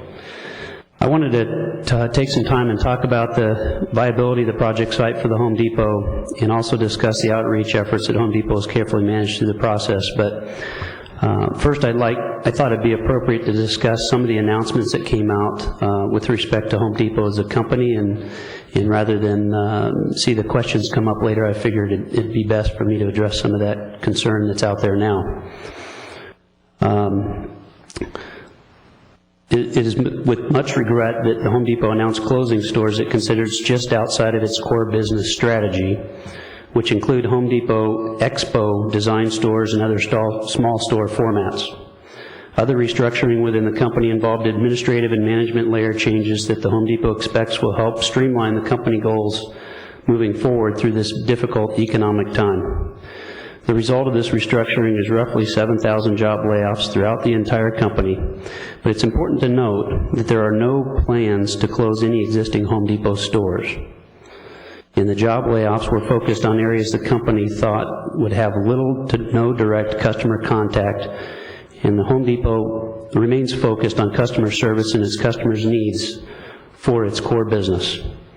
I can do my best to answer questions on this matter later, but the Home Depot still believes in serving its customers the best way it can, and that brings me to why we're here today, which is to bring our customers a sound and viable Home Depot project in the city of Thousand Oaks. The Home Depot is a process by which it determines project viability through demographic research, sales projection analyses, existing store network, and profit and loss statements, like most retailers. Of course, the Home Depot has an existing store roughly 6 miles south in Newbury Park. This is a very strong store in the Home Depot's network, and we can expect that a new store on Hampshire Road would provide a modest impact to that Newbury Park store, but one that it can handle. In the end, the Home Depot customer will enjoy an even better customer experience with modest relief in customer traffic. The new store is expected to pick up customers in the area that would not otherwise travel to Newbury Park to shop, and customers are not shopping in the Thousand Oaks area today. Next slide. As you've heard from previous discussions, Home Depot plans to bring roughly $400,000 in annual tax revenue location, approximately 150 new jobs for the Thousand Oaks store. And Home Depot, of course, is among the most competitive pay and benefits for full and part-time associates in the industry. Understanding there would be a significant level of interest in the future of this property, we made a decision early on to make a commitment to due diligent and very specific outreach efforts as we progressed. We retained an outreach consulting firm, Consensus Planning Group, to support this effort beginning in December of 2006. We've communicated to adjacent residents and broader community in a number of ways. Established local information lines, community websites, local mailbox, and communicate with stakeholders. Responded to over 75 calls and emails. We communicated. Mr. Hardman? Yes. Do you want to yield your time to the following speaker, Ms. Campbell? You know, I can do that and probably address some of the community concerns after that if that helps with time. Okay. Ms. Campbell? Please state your name and city residence. Okay. I apologize. I'm going to go ahead and go through this to try and work through it real quickly. As I was getting into Little Dreamers Early Child Care Center, we had 2 meetings with the daycare center on June 19th, 2007, August 29th of 2007 to listen and address their issues. We also made contact with them on 7 different occasions throughout 2007 and 2008 to provide information and answer questions. Similarly, with the Westlake Health Care Center, we reached out to the Senior Care Center on 8 different occasions with representatives in person, phone, and via mail. Communicated with other adjacent owners, including the Chevron and Shell gas stations, All Eyes Optometry, and the Burger King. All were supported, and some cited the interest and potential to boost their businesses after experiencing a slowdown once the Kmart closed. We walked door to door, visiting homes directly behind the project site and within the Village Homes community nearby. In March of 2007, February of 2008, and March of 2008 to update the residents and answer questions. We mailed fact sheets to residents and businesses within 1 mile of the site. We held community meetings, open houses where 40 residents attended in 2007, and in Village Homes, by which over 100 residents attended in April of 2008. We've also reached out to the business community, reached out to local HOAs in Thousand Oaks, which include Joint Board of Homeowners Associations, Westlake Hills Homeowners Association. Through this dialogue, we learned what issues were important to the residents, and we worked through to address their plans. And you'll hear later about addressing traffic impacts, truck traffic, noise impacts, and the upgraded design and layout of the property. We received over 774 cards, letters, and expressions of support, which you can see here, throughout our involvement within the community.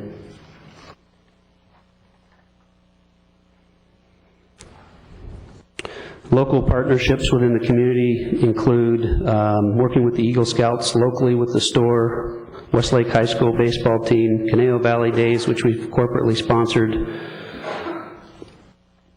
and of course many other initiatives that we handle nationally as a good corporate citizen.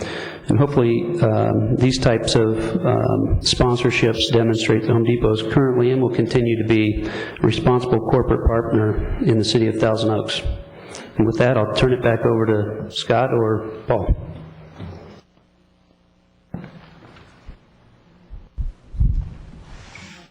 Scott Mulmer again. This particular issue here is related to traffic, and I'd like to view these slides with you. The first slide represents the improvement to the intersection that is required as a cumulative effect of this project. Again, that's with all the other projects where there is restriping at the intersection. The one slide shows the existing, and the proposed here shows the restriping at this intersection here. This next slide represents the concerns that have been represented related to the trucks exiting off of the highway.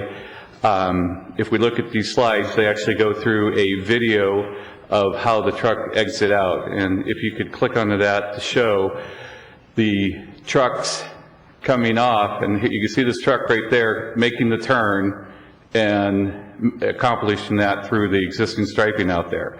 That was for the northbound. If we look at the southbound, this again represents, you can see the truck coming down and making that turn. I think city staff traffic division also represented that these events can occur. This next slide represents the truck length. I think that discussion has been out there. I think I've heard from the opposition related to the length of a truck. In the state of California, on a highway, the maximum length is 65 feet, and that's what this slide here represents from Caltrans. You can go larger if you have doubles, which Home Depot does not have doubles coming to their facilities. The next slide represents the truck circulation on site. This shows how the trucks come in, come around the site, come back through, and make this turning movement back out to Foothill. With that, I'd like to turn it over to Paul Ballard, the acoustical consultant for the project. Thank you, sir. Mr. Ballard. Good evening, Commissioners. For the record, my name is Paul Ballard. I reside in Loomis, California. Thank you for your time tonight. I know you have a lot to cover. I don't want to shortchange noise because I know there is a lot of concerns about that, but I want to get through some of the main points that we need to talk about. The site is acoustically complex. There's no doubt about it. As we all know, we've got a daycare center. On one side, we've got residences opposite Foothill Drive, and we've got a senior care facility. We've also got a major freeway nearby as well. So it's sort of a lot of different things going on, and I compliment staff and Rincon for sorting it all out. In this first slide, I'd just like to point out some things that are conclusions in the EIR, and that is that Home Depot will limit its deliveries to daytime hours, and it will construct a noise wall at the contractor pickup area. Early on, I discovered in my analysis for Home Depot that nighttime lumber unloading wasn't going to work. And I conveyed that to them, and that was taken out of the mix. Nighttime deliveries, general deliveries, still would work, the analysis shows, and in fact the EIR analysis shows that, but nonetheless, Home Depot has listened to the concerns and they've backed off on their hours of delivery across the board. The project will satisfy the noise thresholds of the Thousand Oaks General Plan noise element and noise ordinance. You may have heard from the opposition that it will exceed those standards, and the EIR is assessment to the fact that it will in fact satisfy them. The project will also not result in a significant increase in noise levels in the community. The site is already experiencing elevated noise levels due to its proximity to Highway 101, and so the site is actually well suited for this type of a use. I think that you can't discount the empirical data of the previous Kmart store on the site with its tire center and impact wrenches and compressors and other sources that won't be part of this application, and having zero complaints. I think there's a tendency to imagine the worst when it comes to noise, and I've been studying noise for 22 years, and it's almost universally the case. But in this case, we have empirical data. We have a lot of analysis from ourselves, from the EIR consultants, from the opposition. And the result, as laid out in the project EIR, is that this project will not result in significant noise impacts. I can get the next slide, please. With respect to the hours of operation, there's minor differences between what Home Depot is proposing and what the city is recommending, as you can see in this slide. But the proposed hours would not cause a noise impact because the EIR concluded there would be no noise impacts, and that was under the proposed hours. The conditions came later. The analysis that went into the EIR actually included Home Depot's proposed hours. I think it's important to note that the daycare facility reportedly operates from about 7 a.m. to about 6 p.m. So if there's nobody there between the 6 a.m. hour or past the 7 or the 6 p.m. hour, then there's really nobody there to be impacted. And so we question perhaps some of the limitations on deliveries to the loading docks when in fact there wouldn't actually be anyone at the daycare during those hours when we're looking to expand just a little bit. And I think it's also important to note that the senior care facility ambient noise levels were measured to be well above the noise levels that are predicted for the Home Depot site. That doesn't mean that we don't have concerns about the daycare or the residences opposite Foothill Drive or the senior care facility. Believe me, we've spent a considerable amount of time making sure that those folks are not impacted. But if we can go to the next slide, I'd just like to point out that the blue bar that you see on the left is the existing noise level that was measured at the senior care facility between the 6 o'clock and 7 o'clock hour. The orange bar right next to it is the amount of noise that would be generated by the Home Depot store during that same hour. The next bar over is the same noise measurement location between 9 o'clock and 10 o'clock at night. And again, next to it you can see the noise generation of the Home Depot site. So, in conclusion, it's our belief that, frankly, there is no real benefit to restricting the hours beyond what's being proposed by Home Depot, because A, there wouldn't be anybody to be impacted at the daycare site, B, the noise levels at the senior care facility are going to satisfy the city standards, and as you can see from the slides, they're going to be well below the existing Highway 101 traffic noise levels out there. And so, in our opinion, it would be logical to permit the 6 a.m. to 10 p.m. store operating hours, as it would not create any adverse environmental effect with respect to noise. And I'll rush if I can get through the next slide. This is basically a layout of the senior care facility, and I don't have a lot of time. In fact, I'll skip this if I can just comment one on the final slide. Okay. Okay, thank you.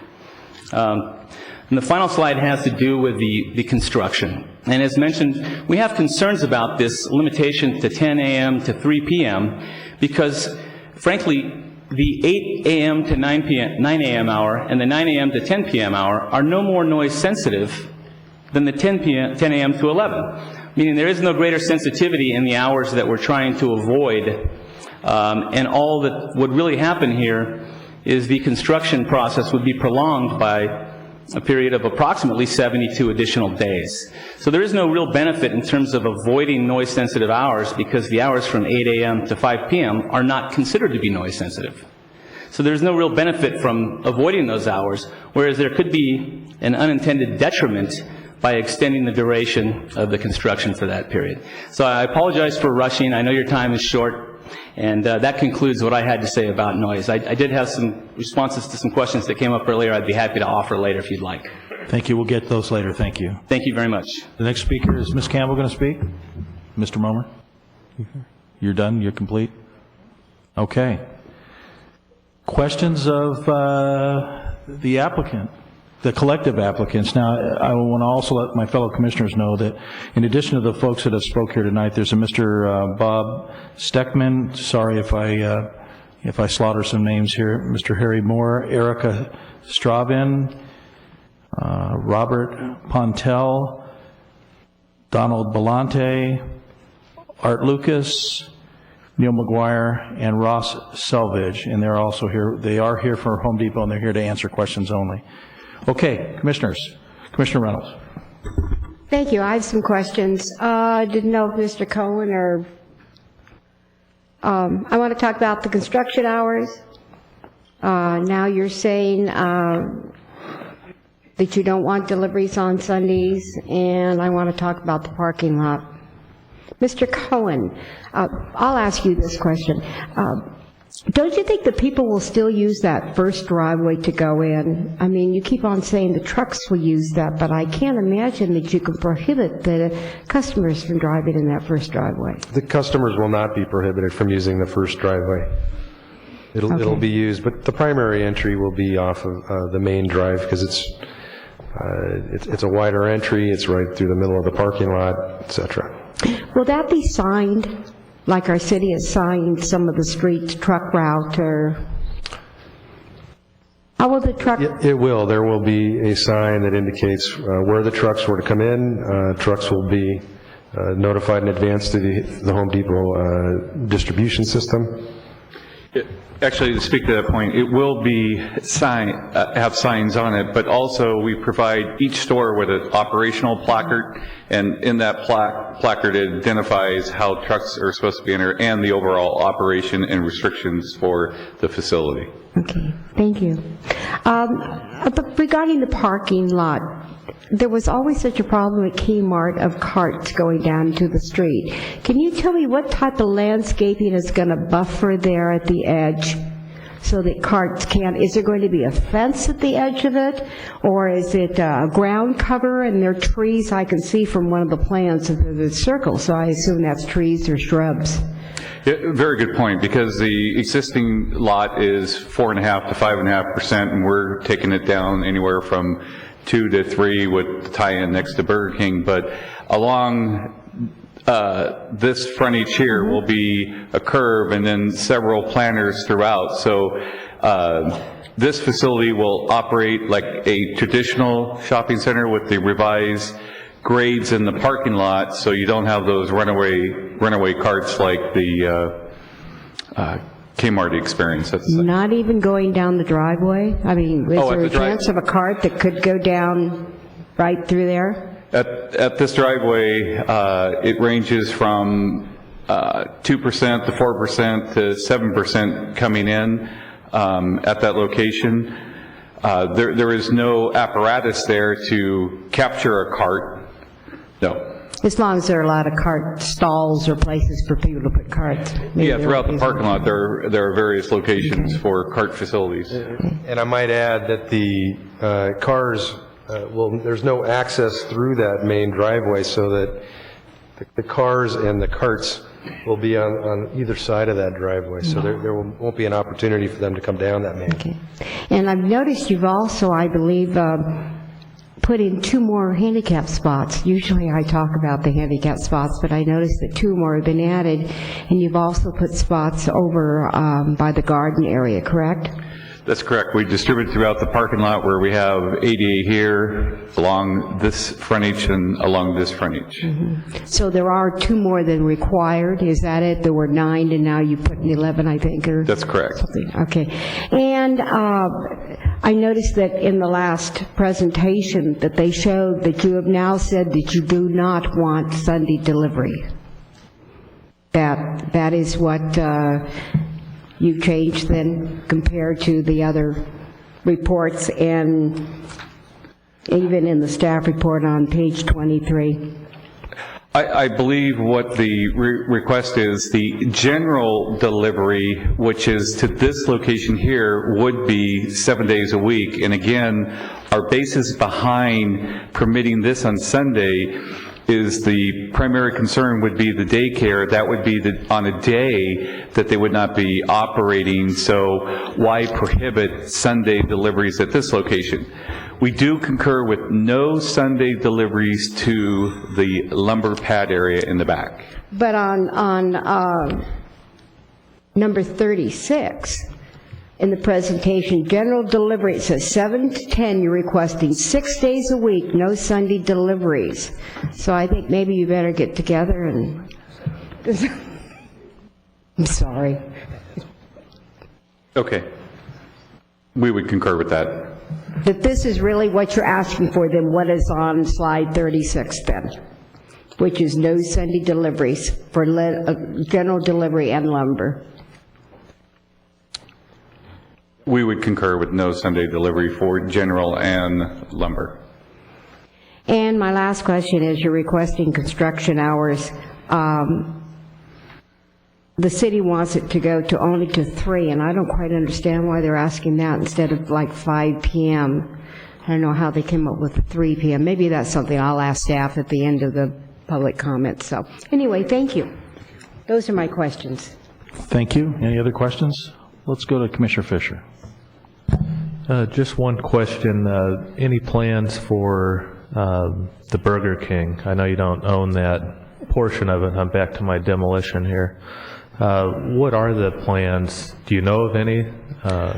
We don't know of plans for the Burger King. I will say that I do receive several phone calls from proposed tenants that want to occupy that facility, and naturally their concern is whether or not there's going to be a Home Depot there, because obviously Burger King closed because they could not operate. There was no retail there to draw customers in. So I do receive phone calls probably once a month from actual tenants that want to go in there and occupy that. But again, it's driven by, is there going to be a retail building there to help draw tenants into their facility? Thank you. Commissioner Grumney? I'm just looking for some additional clarification. You had talked about, under the conditions for discussion, condition number 56. Is it that you're looking for construction hours between 8 to 5 or 7 to 7? We are willing to accept restriction on demolition activities between the hours of 8 and 5. Demolition activities to the exterior of the building, because we can do demolition of the interior building while the walls are still standing. Then the balance of the construction activities, we would ask to be treated like all other projects, 7 to 7. Okay, so if it's the 7 to 7, that shortens the time by 78 days, correct? Yeah, 7 to 7 with the 8 to 5, we can get it done within the time frame that we've estimated, which... Okay, you're saying either one works. If we had to live with the 10 to 3, we lose about 2.5, 3 months. Okay. On condition number 57, operational hours, what are your peak hours of business?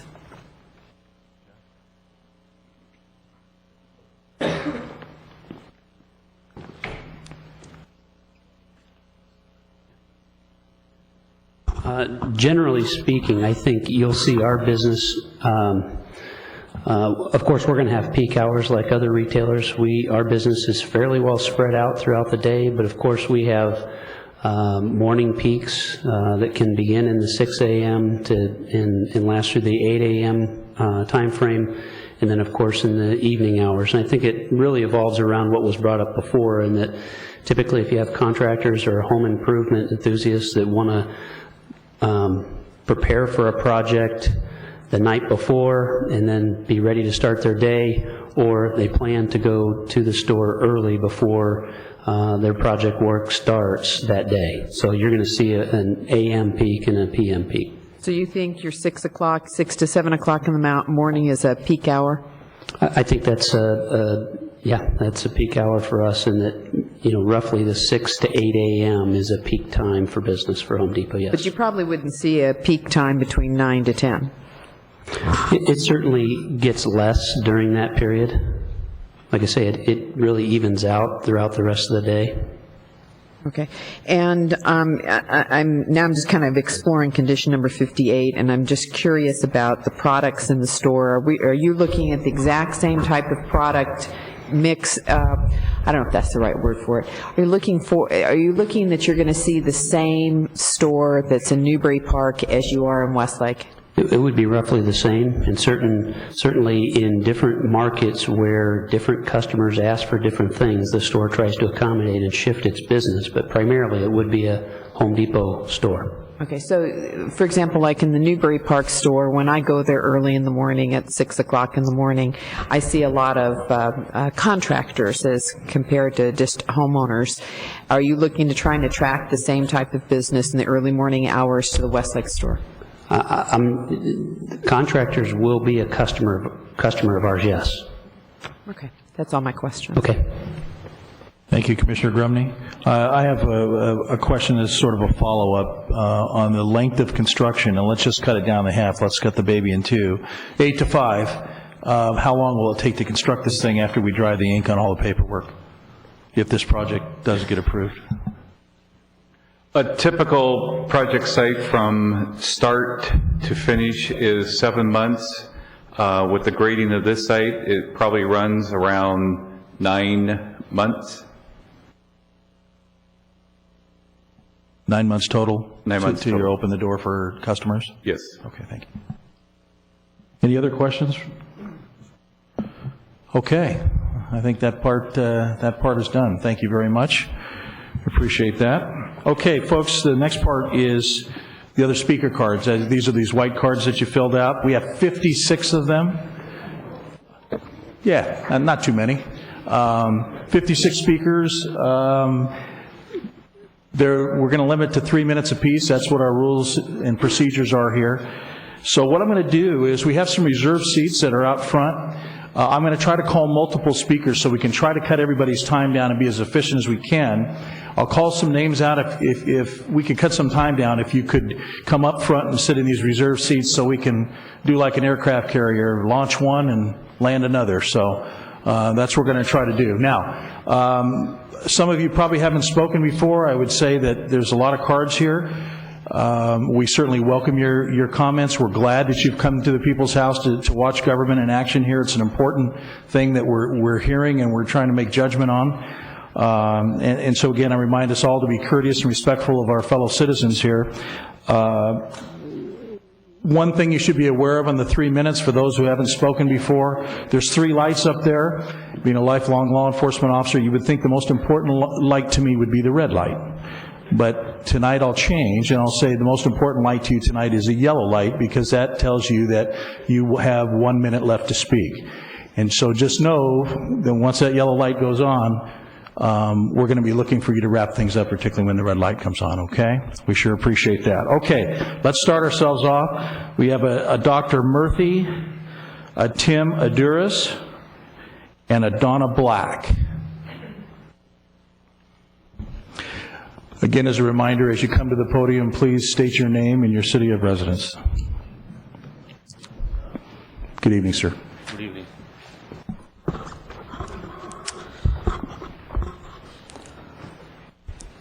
Respected Chair, Commissioner, staff, consultants, and the public. I'm a private traffic consultant, and I'm going to only make remarks with regard to certain items that you discussed today. The first one is with regard to the methodology that was brought up with regard to the level of service in the intersections. The ICU methodology, simply put, it's a non-operational methodology. HCM, which was requested by Caltrans, and the letters were sent to the city a long time back, yet the city did not do those analysis. But irrespective of that, HCM is an operational methodology that tells you about queuing, delays, and other problems that are at your interchange. The second is the tip distribution. Most of the public who are here, if you all believe, plus the commissioners, if you all believe that all the traffic to the Home Depot is going to be 70% coming from the north and only about 30% from the south, you could believe that, because that is not what is going to happen. The two interchanges are within a 1 mile radius, and you are going to have traffic from both these interchanges to the project, which has not been analyzed in the project. The second is the truck survey. Here it looks like you got a cherry picking. They use, for trip generation, they use the Newbury Park Home Depot. For the truck survey, they use the Simi Valley Home Depot. I don't know why. But if you agree to them that you can do cherry picking, any project can go through in any city. It doesn't matter whether you are here or not, it can definitely go through. The fourth one is the safety and the accident issues. As you said about the laborers in those places, they are going to have some side distance impacts. If you believe the simulation that you saw there, it is not true. You have to go through it slowly. The reason being, none of those trucks stopped. They just came through in the simulation, which is not going to what is going to happen with a large truck delivering to the Home Depot. And in conclusion, you may have to look at the grades at these driveways, and one of your staff clearly said that no, when the question was asked about the driveways, nothing is going to be changed. When the question was brought up again, they said things will be changed. I don't know which one to believe, but hopefully you look into the safety aspect on Hampshire and the interstate. Thank you so much. Thank you. Questions for the speaker? Thank you, sir. Sir, could you step back to the podium? Sir, doctor, can you step back to the podium and inform us of your city residence, please? Thank you. Your city of residence? Oh, sorry about that. City of Fullerton, California. Thank you, sir. Thank you. Thank you. Jim Aduris, followed by Donna Black and Howard Weisenfield. Jim A. Dukas, City of Thousand Oaks. I'd like to give these my submittal to staff here. 6 copies for you. First off, I'm an environmental consultant. I've been working with the small business and the homeowners to alert them of some of the problems with this project. Let me follow up what Dr. Murthy said. On page 4 of a report that he had submitted, I don't know if you have it yet, Home Depot said they don't have twin trucks. Newbury Park, City of Thousand Oaks, picture taken about a year and a half ago. I was there, I took the picture. Twins, over 70 foot. Other lumber trucks over 70 foot long. So I have a real problem with the credibility of some of the statements. Secondly, number of trucks. There was a survey done by Dr. Murthy. The trucks that were counted on 2 different days, 41, 43 trucks, anywhere from 5 to 15 to 18 in the environmental document. There's a problem with cherry picking of numbers. Let's look at safety. That second little diagram that was presented by Home Depot, where they showed the truck on the southbound off-ramp, center lane, getting into the left-hand lane, passing Willow. You have exactly 214 feet to get into that entrance. If you got a 68-foot long truck, you have seconds to move over, and if there's a small car next to you, you're going to have a fatal collision. These are the things that have been presented in documents I've presented and Dr. Murthy has presented to the city. The city has ignored answering these fully and basically has said that there is no safety problem with either one or the intersection. Same with the northbound off-ramp. When you take the northbound off-ramp and you make the turning movement, you go across the stop lines for the cars, which creates another safety hazard. Caltrans and the city are on notice that if there are fatal accidents, that they're part responsible for those accidents, and that those conditions will be pursued. Second, on noise, real quickly, the noise expert from Home Depot said they're going to put in a noise wall near the lumber offload area. The wall's somewhere around 16 feet too low to be effective for the resident of the senior care center. Sorry I couldn't give you more information, but in my document you have about an hour and a half's worth of reading. Thank you. We appreciate that. Thank you. Questions for the speaker? We have a question from Commissioner Grumney. Yes. I'm hoping I'm not going to butcher your name. Is it Mr. Akadias? Or A. Dukas. I am so sorry. That's okay. I just am curious. Why are you giving this to us now? I mean, with all the time ahead of time, with something obviously you spent hours and hours preparing, which would have been great to be able to have a chance to review. Why do you launch it right now? The reason I gave it to you right now is that I got the staff report on Thursday. And mind you, I worked the weekend putting that report together. So it was about 12:30 last night when I got done with that report, and I was copying the report at 3:30 this afternoon. So if I would have had the staff report in time, maybe a week ahead of time, I could have given you a response to that to the staff report and let you have time to review it. But the staff put me in a position, and that's why you have what you have there. Okay, thank you. Further questions? No questions. Thank you, sir. Donna Black, Howard Weissenfield, and followed by Terry Neary. Good evening, ma'am. Good evening. My name is Donna Black. I reside in Los Angeles, California. I am an attorney. I am here tonight speaking in opposition to the proposed Home Depot on the basis that certification of the EIR and approval of the project would violate the California Environmental Quality Act and could potentially subject the city to legal action. I submitted comments on the draft EIR on April 9th, 2008, that identified many of the deficiencies under CEQA. You have heard from Dr. Murthy and received his comments.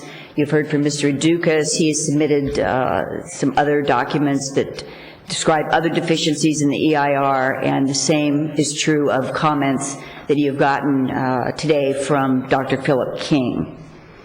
Rather than certify the EIR, we respectfully request that you direct the EIR be revised and recirculated, in particular to adequately address the traffic impacts that are at the heart of community opposition to this project.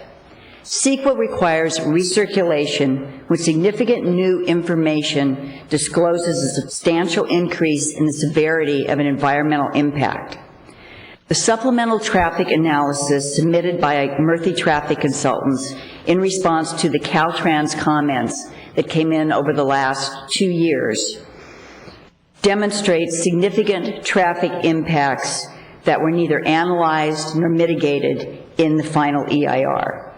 Specifically, the Murthy analysis demonstrates, first, that traffic was significantly undercounted at the I-101 Hampshire Road interchange because, as we previously discussed, a different methodology than that recommended by Caltrans and that is required by Caltrans guidelines was used. The ICU methodology was used, not the HCM methodology. The difference, or at least one of the major differences, is that the ICM methodology does not count queuing impacts at intersections and on on-ramps. There are several other areas that have been raised. One is Caltrans' concerns about truck turning movements, which Mr. Dukas has just talked about. Accidents, the city used accident data from 2000 to 2004, which showed 3 accidents. When you look at the 2005-2007 data, there were considerably more accidents that were shown at that time. The city's response to the Murthy traffic report was to say that it was confusing and that there wasn't enough backup information, yet Dr. Murthy had indicated in that report that he was happy to provide clarifications. No clarifications were ever requested by the city, and the city cannot duck any kind of CEQA liability simply by saying it doesn't understand or the information is confusing. So we respectfully request that the EIR be recirculated, that the city do an analysis to answer the comments in the Caltrans letters and in Dr. Murthy's report. Thank you. Thank you. Questions for the speaker? Thank you, ma'am. Mr. Weisenfeld, Mr. Neerly, and Mr. Masters.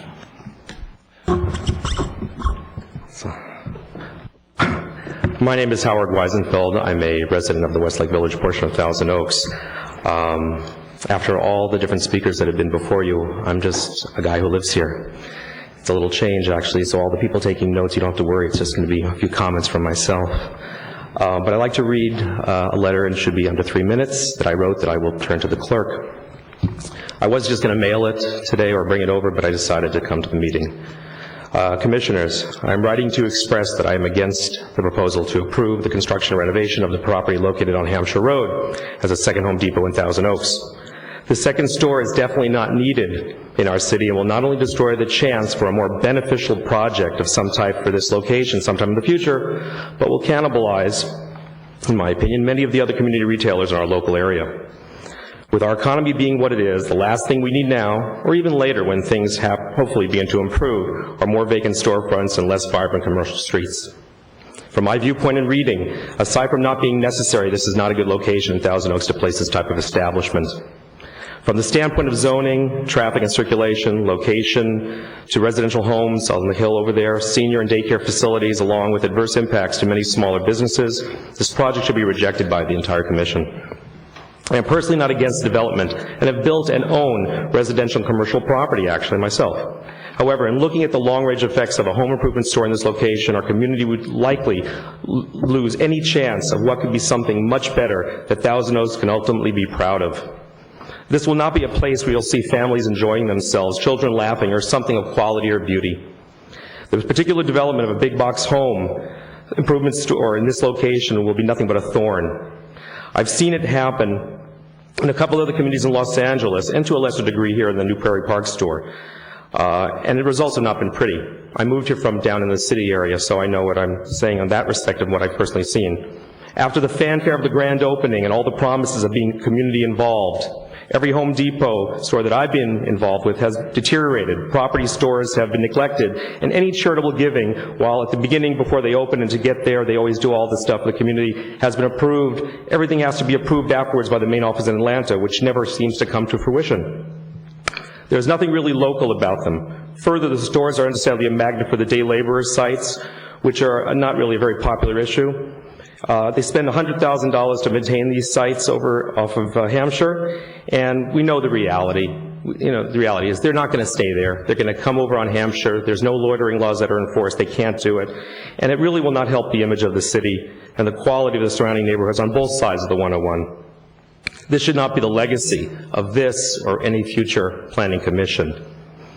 So I ask you not to approve the project for the long-term benefit of the city. And last, I'll just say, as an old cliche that was used maybe last year quite a bit, you can put lipstick on a big box store, but it's still a big box store. All righty then. Questions of the Speaker? Questions of the Speaker? Okay, thank you, sir.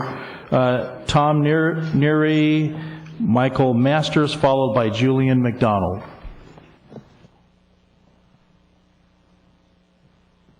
Good evening, and thank you for allowing me to speak tonight. I, too, am, my name is Tom Neary. I'm a resident of the city of Thousand Oaks, have been for nearly 12 years. I live here with my wife and 2 children, both in middle school. I would like to point out that Mr. Cohn called this site an important gateway into the city of Thousand Oaks, and I agree with him. I think a lot of people here do. However, I think that I would really like to ask, I guess, the Commission and the Planning Department, and perhaps even our other city staff, where is the vision? What is the vision? I feel like the vision for this site is lacking dramatically. What we don't need is another big box store, as the previous speaker pointed out. Is this a legal development? Yes, it probably is a legal development. But is it the right development? And I think that's what the commissioners and the city really need to ask itself. And again, as Mr. Hardman pointed out earlier, Home Depot did announce closings of over 40 stores today for their expo stores and the layoff of over 7,000 employees. I'm a little concerned about the tenant being, or the developer being, the right fit for the long-term fit for this community. Thank you very much. Thank you. Questions of the Speaker? Thank you, sir. Michael Masters, followed by Julian McDonald, followed by Clinton Vance. Good evening, sir. Good evening. My name is Mike Masters. I'm a resident of Thousand Oaks. I've lived here for over 22 years and operate a small business which is directly identified as one of the businesses that would be affected by the introduction of a new Home Depot. My first question is, why do we need another Home Depot? We have a Home Depot 6 miles from here. The one that was in Moore Park, or was proposed for Moore Park, has been shelved. Why?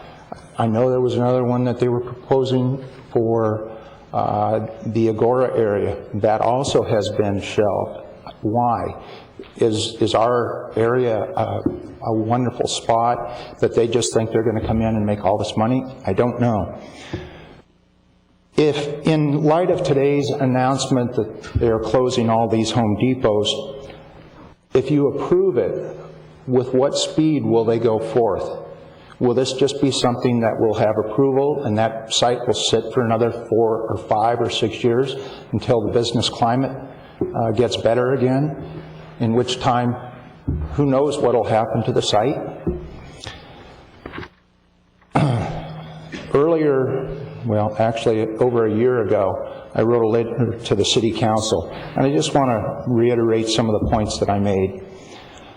As a small business owner, I feel that the Home Depot would negatively impact my business and several others that are in the Thousand Oaks area. These were all identified in the original report that was that was provided by CBRE, which of course was funded by Home Depot.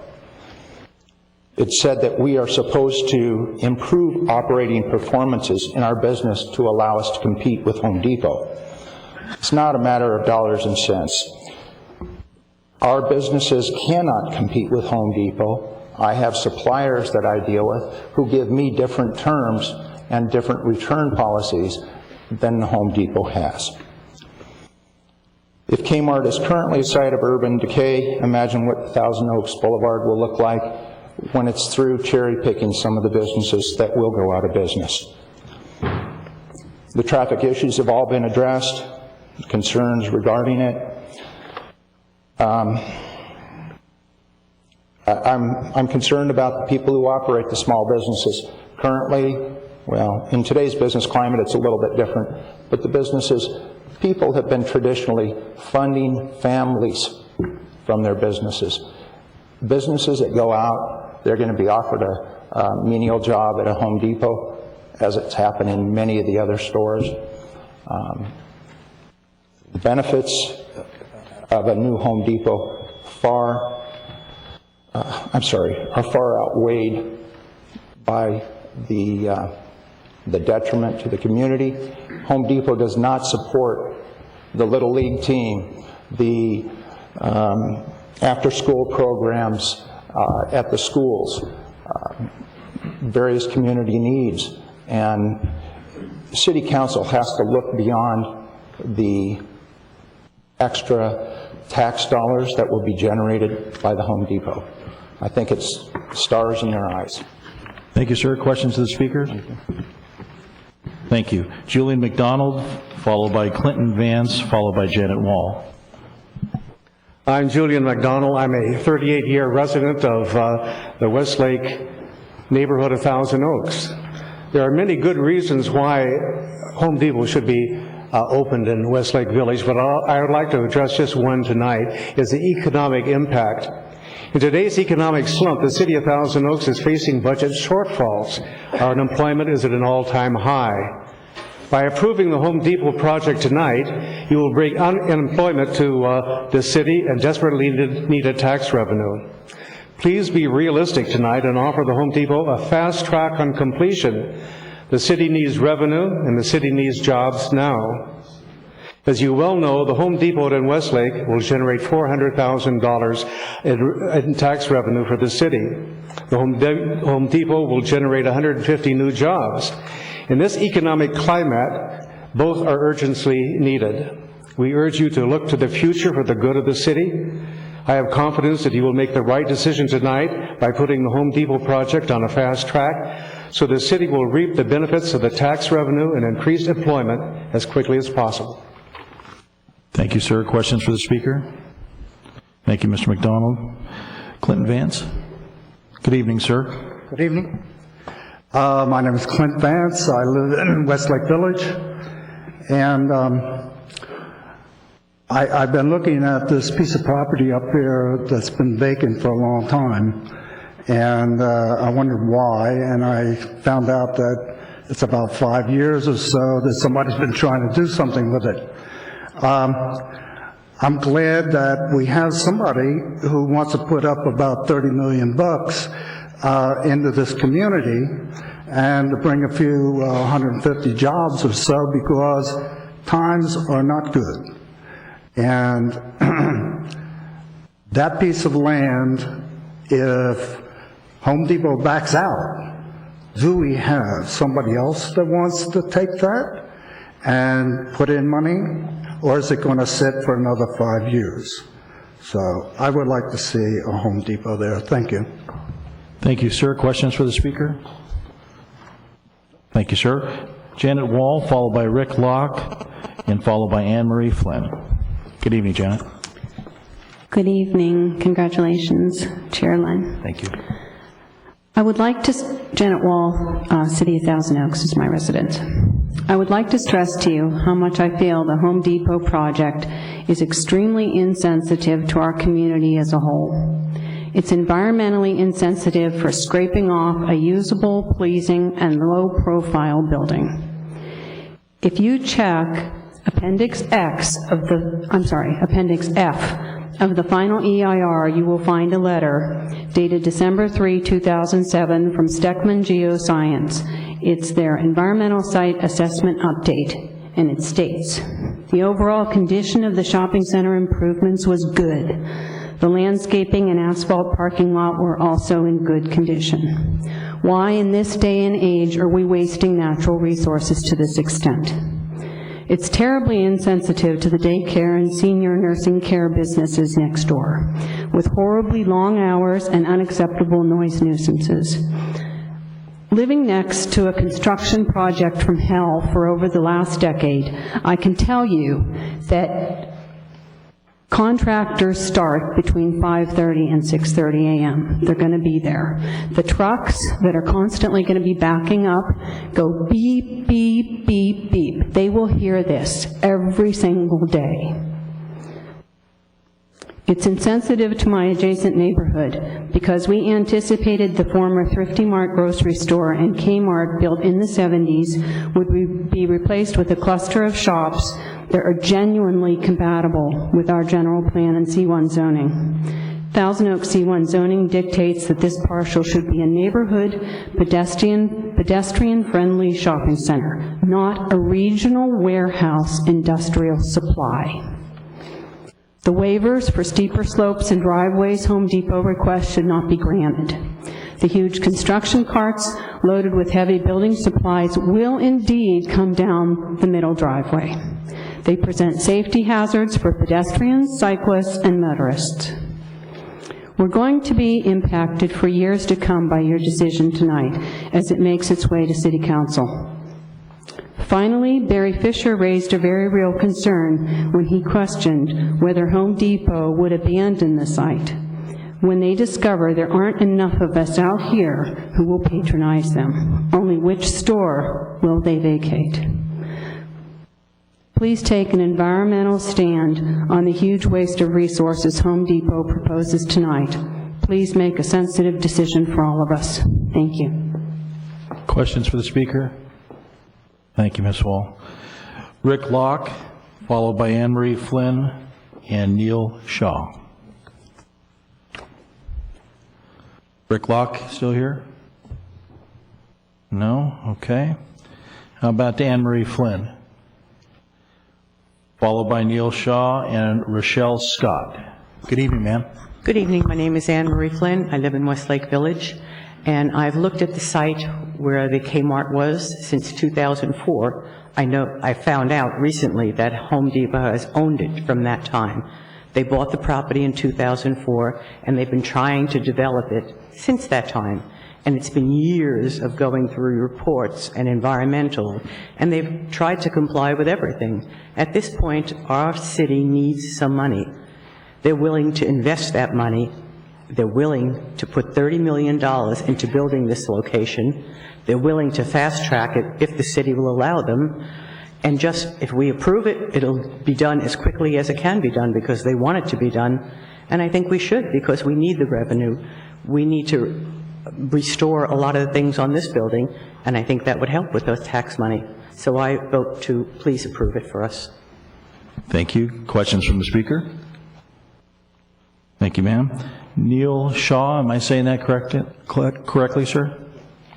Okay, followed by Rochelle Scott and David Holt. Good evening, sir. Neil Shaw, I'm a resident of Westlake Village, been here for about 22 years. I'm not involved in the politics of the situation. I'm just here, and I'm seeing a lot of polarity, obviously. Certain people have agendas, and I can understand that. Just here as a citizen and a consumer of Home Depot, I've enjoyed shopping these years over Home Depot. Home Depot has provided me a product at a competitive price, and I've enjoyed doing business with them. Just listening to this meeting tonight, it seems like, they've tried to do everything right. Everybody seems to have a logical approach. This has gone on for 5 years, so I don't know why there should be a last-minute surprise. This seems like a logical approach, and I do support the Home Depot development. Thank you. Questions for the speaker? Thank you, sir. Rochelle Scott, still in the house? Dinner time. David Holt? Going once. How about Marion Schreiber? Must be a doctor. I can't read this writing. Sorry to any of the doctors in the house. How about Kevin Callister? All righty then. How about Bob? All right, now I don't know about this. Bob Hemello. How about Bob Hamath? How about Bob with a H? I was going to say, how about any Bob, but I'm sure there's a few out there. How about Brian Hill? Is Brian Hill in the house? Look, we're giving away $100 gift certificates tonight. Followed by Mark Sellers and George Greenspan.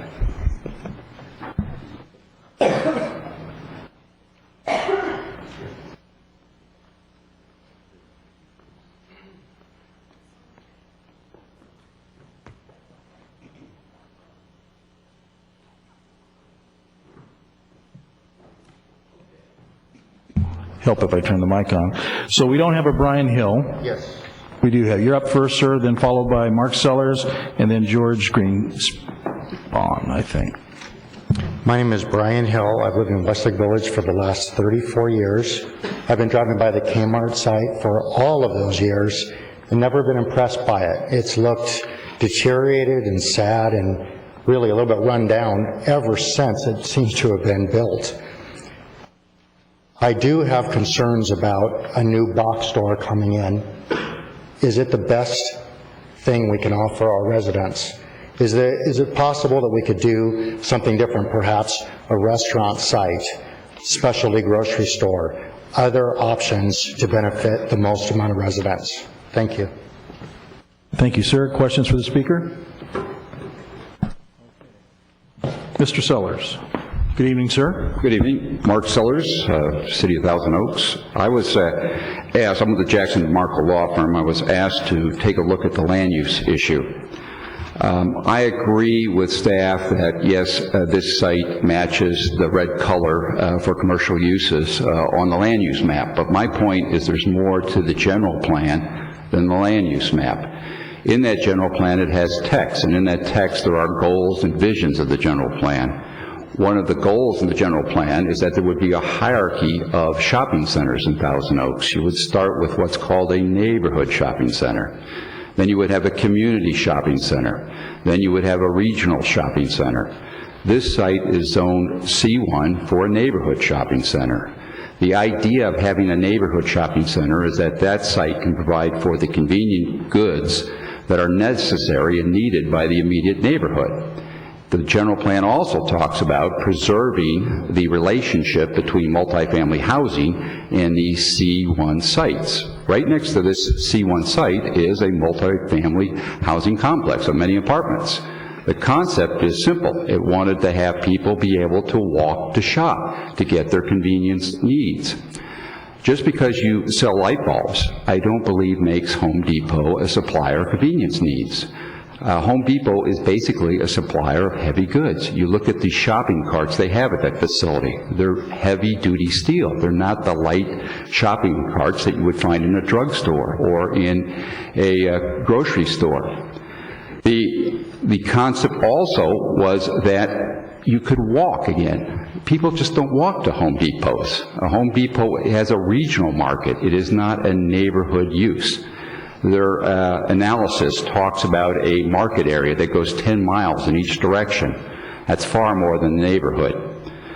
The C1 talks about shopping center, which means the design of an integrated mix of different retailers. That's not this project.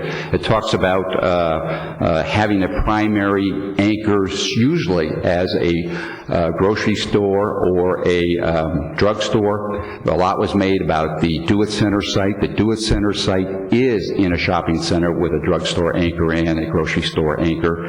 That is a shopping center that provides convenience goods for that particular neighborhood. This project will not.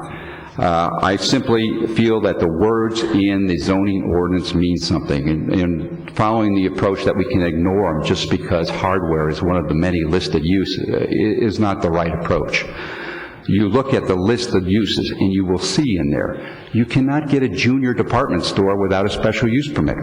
You cannot have a major department store at all. You can't even have a discount store in the C1 zone. Why? Because they are more intense retail uses that the vision was not to have them in there. And in summation, you have the power to deny this project for those criteria. And I think that for a gateway site like this, you can get a better project. Thank you, Mr. Sellers. Folks, please hold your applause. Questions for the speaker? We have Mr. Sellers.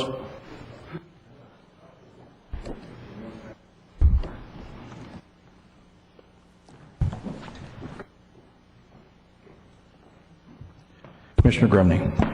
Hi, Mr. Sellers. How are you this evening? Fine.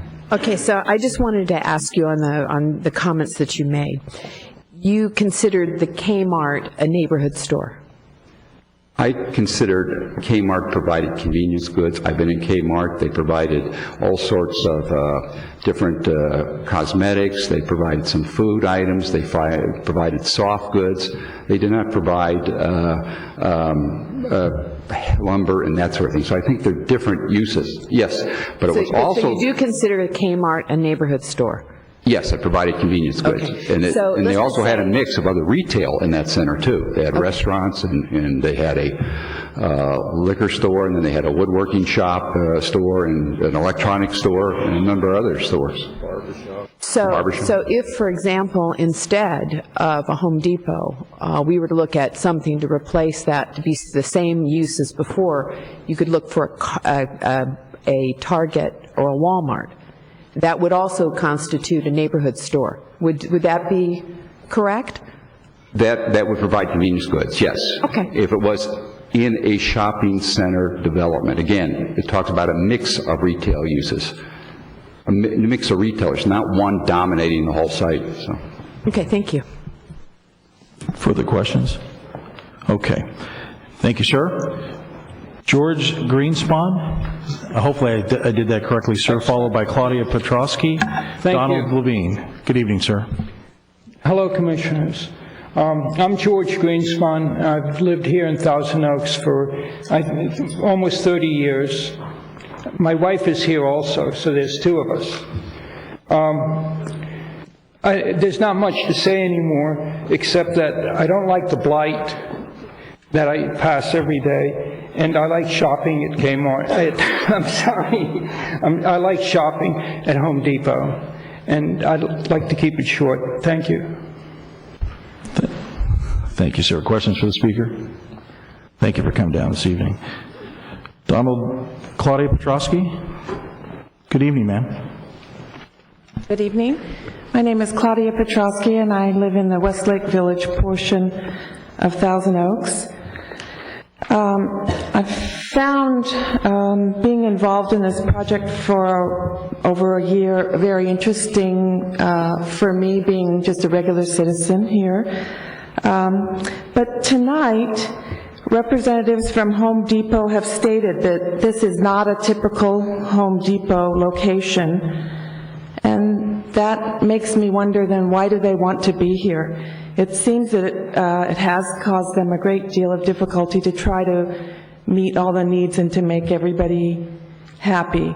I had written a letter back in April of 2008. I would like to just restate some of the things, although many of these things have been already stated tonight. I feel, first of all, that initially it seemed like there was less than thorough research which seemed to have been done for this Home Depot project. The traffic study does not seem to take into account all the additional building which has occurred on Townsgate Road and on Hampshire Road in the last 2 years. Also, traffic is currently tough, I think, as a resident that drives on Hampshire almost every day, and we haven't even had anybody in that Kmart building. So I think when we add an occupant there and we have people going, I think it's only going to become worse.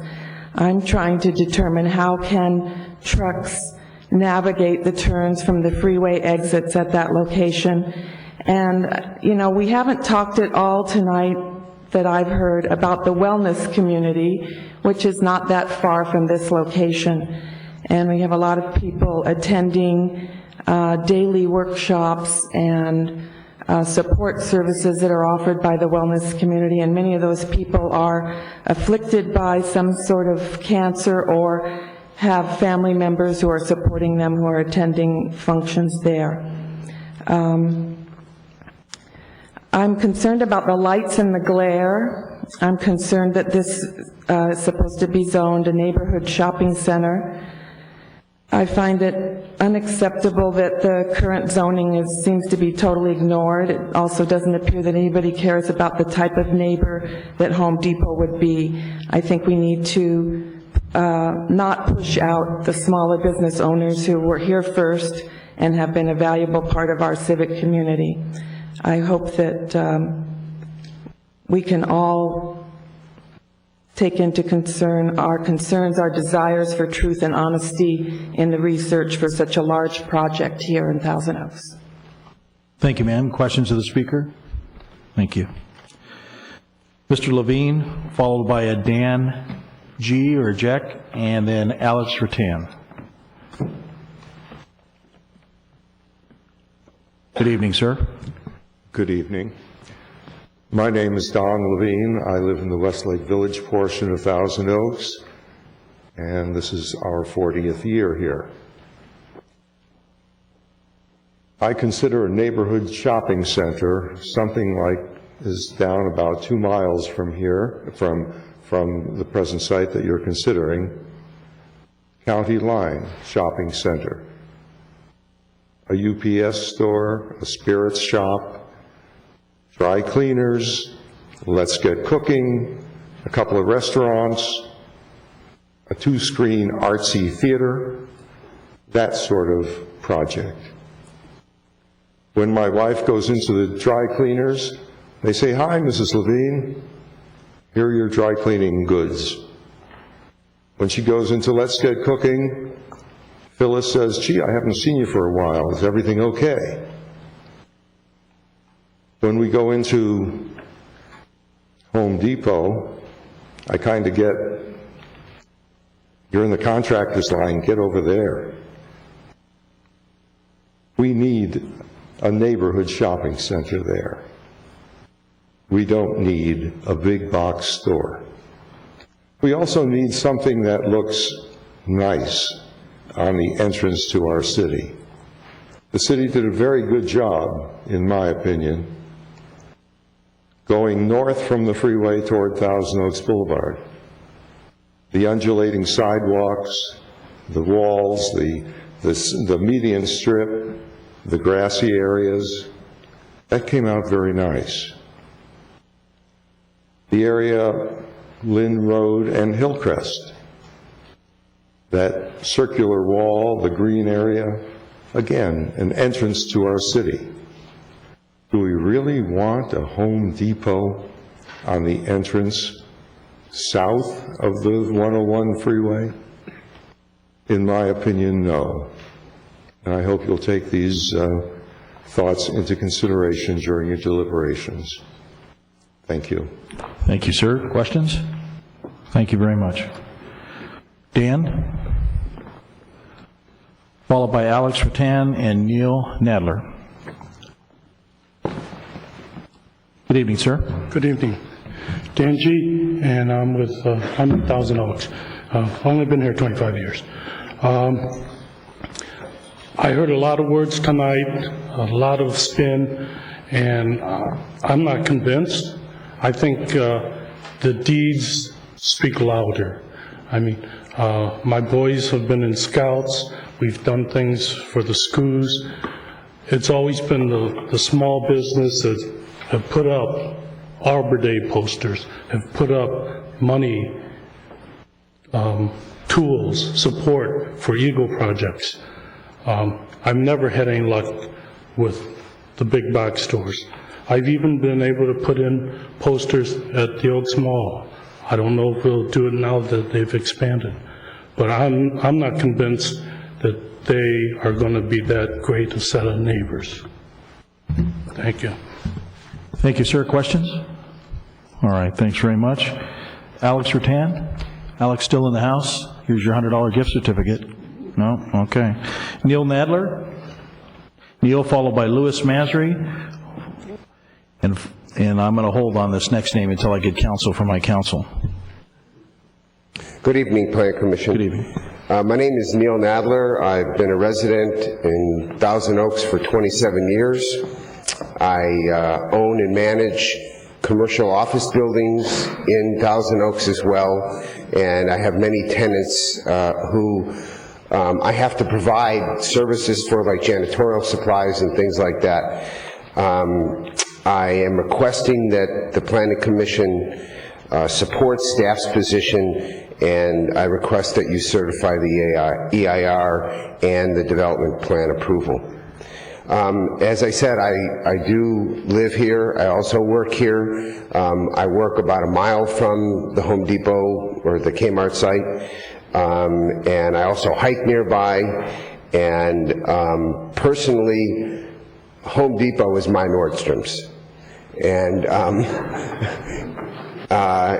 you know, also Decor Paint is my Nordstrom's, and Do It Center. I mean, I have accounts with both of them, as well as many other places.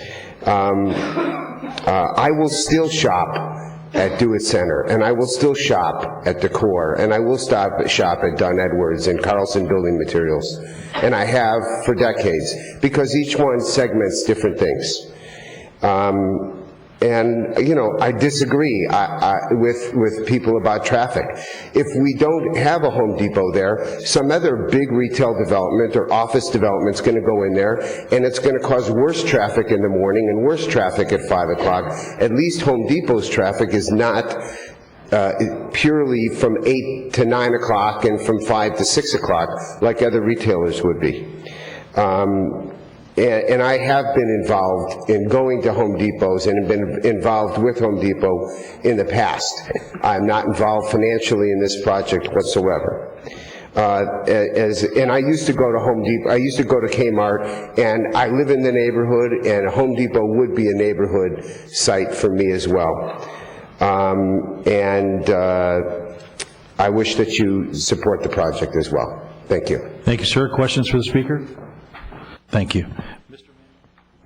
Mr. Masry, followed by Mo Siddiqui and Roger Krinkler. Good evening, sir. Good evening. My name is Louis Masry. I'm a Newberry Park resident and president of the Agura Oak Park and Conejo Valley Chamber of Commerce. Before I discuss the merits of the Home Depot project, I will be presenting for the record over 3,400 signatures that were collected at over 15 local businesses. These signatures represent residents that support local businesses and are against the building of Home Depot. As we are all fully aware, we are in a serious economic crisis. Many of my fellow chamber members have experienced decreasing sales of anywhere between 15% and 50%, depending on the type of business that they are in. Businesses that are in the home improvement arena have taken the hardest hit of all. Not only has the economy turned on them, but also the credit crunch has made it next to impossible for residents to get proper financing to remodel their existing homes, which has had a huge impact on their sales. Most disturbing to me is a statement by C.B. Richard Ellis in the EIR that states Home Depot will take away 25% of the competing business gross sales. Further disturbing, and frankly, to me is very haphazard, is that they only surveyed the impact on sales of 17 local businesses and left out over 60 others that should have been included in the report. I've discussed the C.B. Richard Ellis report with many of our members that are directly impacted and all within the trade area, which is stated in their report. They are all concerned that if they lost an additional 25% of sales, they would be out of business in just a few months of Home Depot's opening. Frankly, all of them can't afford to lose an additional 1% of sales. There are many federal, state, and local leaders and economists that have stated it will get worse before it gets better. And frankly, if past performance repeats itself, it will most likely take at least 3 years to emerge from a recession and could take up to 7 years. It doesn't take a genius to figure out that if many of our over 80 businesses that are in direct competition with Home Depot fail due to pressures on their gross sales, it will cause urban decay and deterioration of our community. The question that you should ask yourselves is, would I rather see one building vacant or at least 40 vacant? Let us also not forget that it's the small businesses in our community that support our local nonprofit organizations. Home Depot's strategy is simple. They open in an area and run all of the little guys into the ground. We have already seen this in Newbury Park when approximately 25 businesses had to shut the doors. You, the Planning Commission, have an opportunity to make a difference in our community now. You have the power to help prevent unnecessary urban decay. A no vote on this project would certainly help our businesses that are directly impacted from going under. If you vote yes, we are certain to have an overwhelming amount of vacancies, which would create a ripple effect that would create massive amounts of urban problems. The Chamber of Commerce thanks you for your service. We know the countless hours of work that goes into presiding over planning our city. As you know, tonight's decision will greatly affect many small businesses and families in our city. The Chamber of Commerce and its over 1,500 members urge you to vote no on the Home Depot project. I'm going to present the 3,400 signatures. I've got 5 copies of them for everybody's review. If you have any questions, I'd be happy to answer them. Questions for the speaker? Thank you, sir. Go ahead and present those to the clerk. Tina? Ms. Grumney? Hi, Mr. Masri. How are you? Great. Does the Chamber of Commerce believe in free enterprise and competition? Well, I think our greatest concern would be looking at, as Mr. Sellers stated earlier, general plans. When people purchase, when they go into business in a particular area, you investigate the general area and you say to yourself, what can come in that could be my competition? It's no different than buying a house and, maybe you want to make an offer on a house, but it's on a busy street or something like that. You look at the area. I mean, our small business owners come into Thousand Oaks knowing that this particular area is C1 zoning for local neighborhood. And, I'm not sure, if we had a business owner and you were opening a Target right there and they had opened a small sundry shop down the street, maybe they didn't have a right to complain when you put in the Target. But when you put in a Home Depot that's not zoned properly for that area, I think it creates a problem. We have in the C.B. Richard Ellis report, it only lists 17 companies. You can take a look at it. I believe someone tonight, Mr. Adukas, presented a list of 80-plus companies, which the Chamber participated in exploring, seeking out the people that would be greatly affected. So, to answer that, yeah, free enterprise is great, but free enterprise is only good if the government obeys by the laws of or by what the plan was set up. Do you think, how the plan was set up.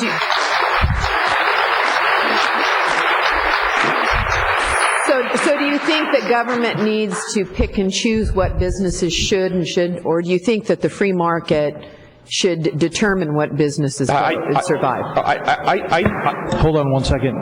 Folks, you have to remain quiet so we can get through this hearing. Go ahead. Okay. Yeah, I think that the government should obey how the general plan is stated. I believe they should. That wasn't my question. Do you think government should pick and choose what businesses should exist and not exist?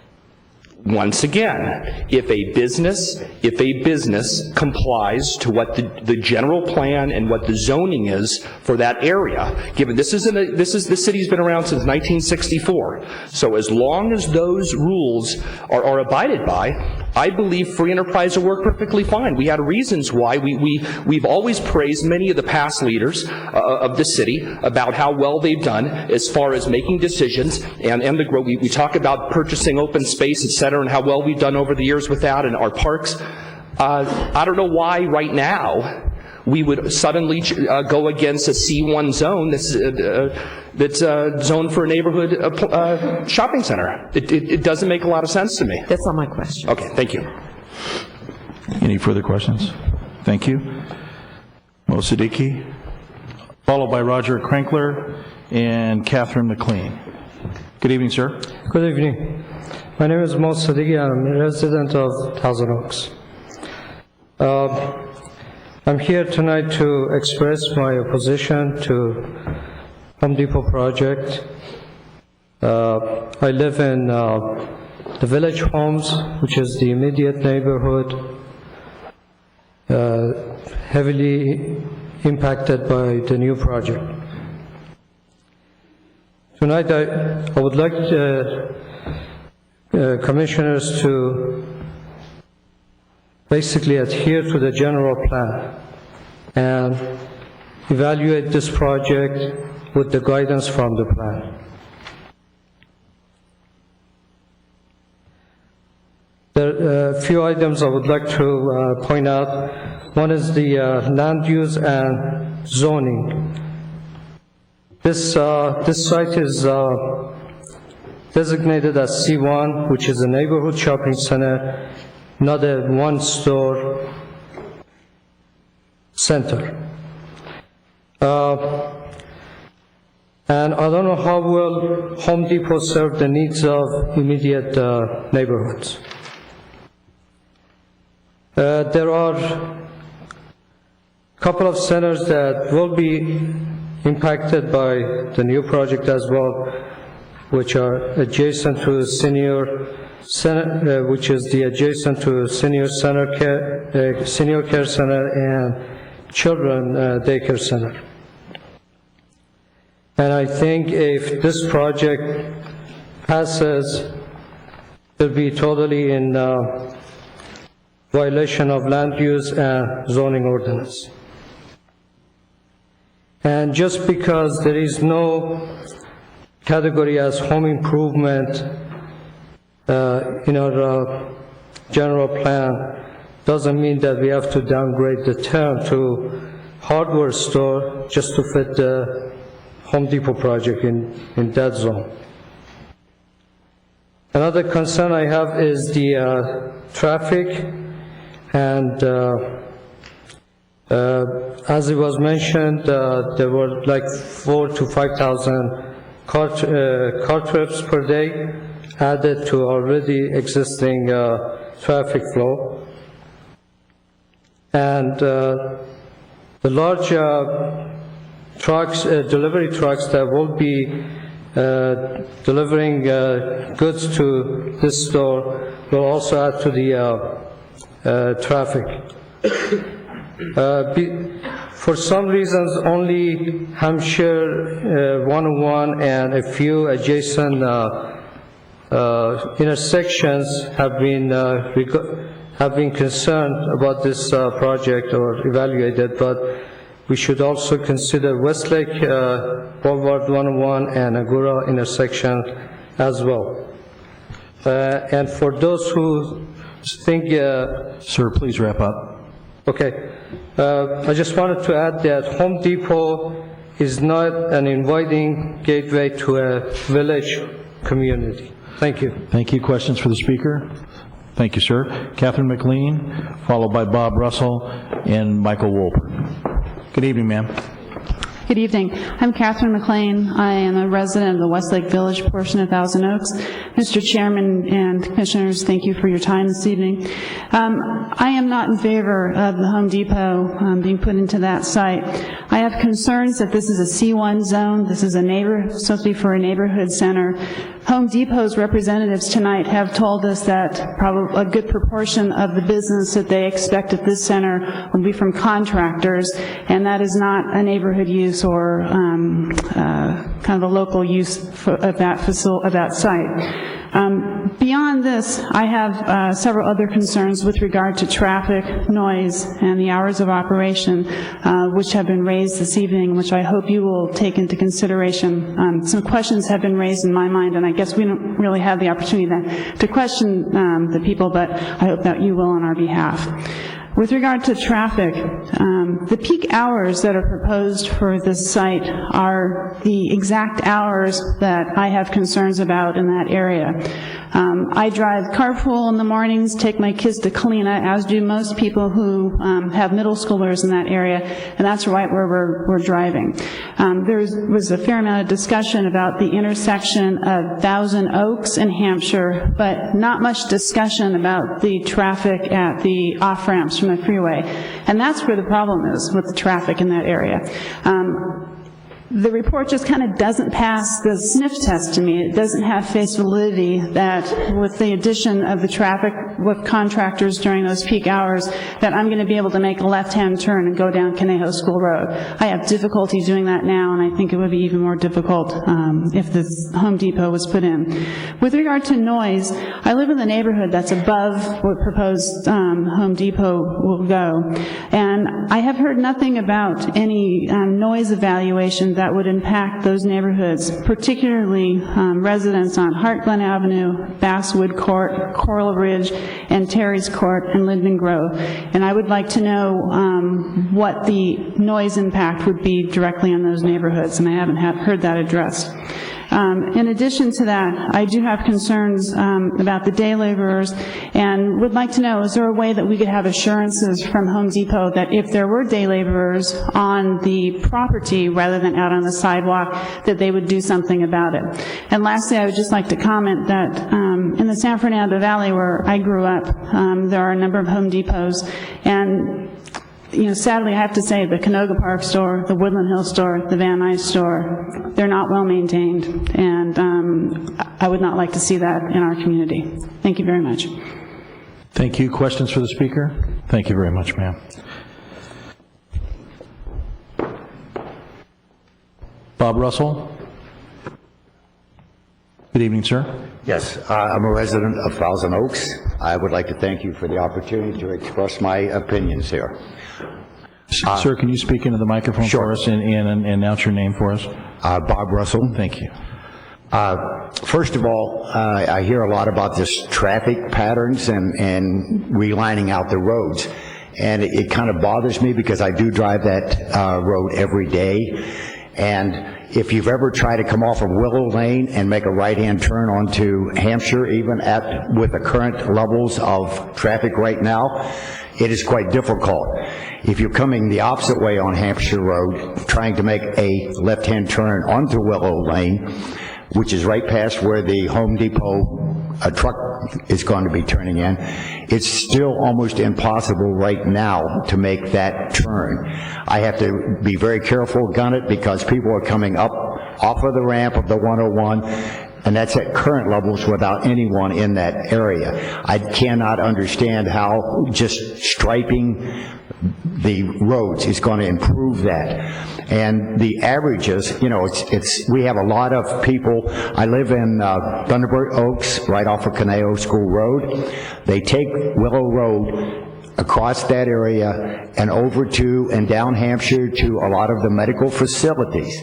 A lot of them, everyone is over 55, and a lot of them are disabled. And driving that traffic and increased traffic, and you talk about the averages again. Sometimes I look at averages like a guy standing with 1 foot in ice water and 1 foot in boiling water. On the average, he's okay. I think a lot of these numbers of traffic patterns, you look at the time period in the morning and 5 o'clock and before 9 o'clock in the morning. Right now, it's virtually impossible to do that. Secondly, I'd like to go into a little bit about the economics. I hear about the $400,000 additional taxes. I hear a lot about the 150 new jobs.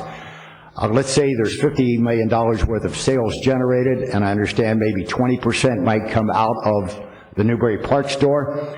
Is 20% of the workforce going to be laid off? Is that subtracted out of the 150? And then the other $30 million worth of sales that comes out of other businesses, because the economics is not going to grow all of a sudden and generate $30 million of new revenue. how many of the jobs that are going to be lost with the other $30 million worth of sales is subtracted. So sometimes it's nice to look forward to a quick $400,000 worth of additional taxes and think there's going to be 50 more jobs.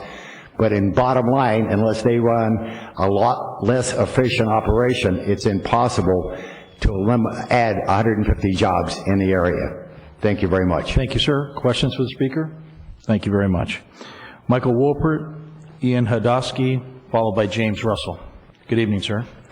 Good evening. My name is Michael Wolpert, and I'm a long-term resident of Thousand Oaks. Tonight we heard from Home Depot about the financial well-being, or lack thereof, of Home Depot. And we were told there would be 7,000 jobs lost and 40 stores closed.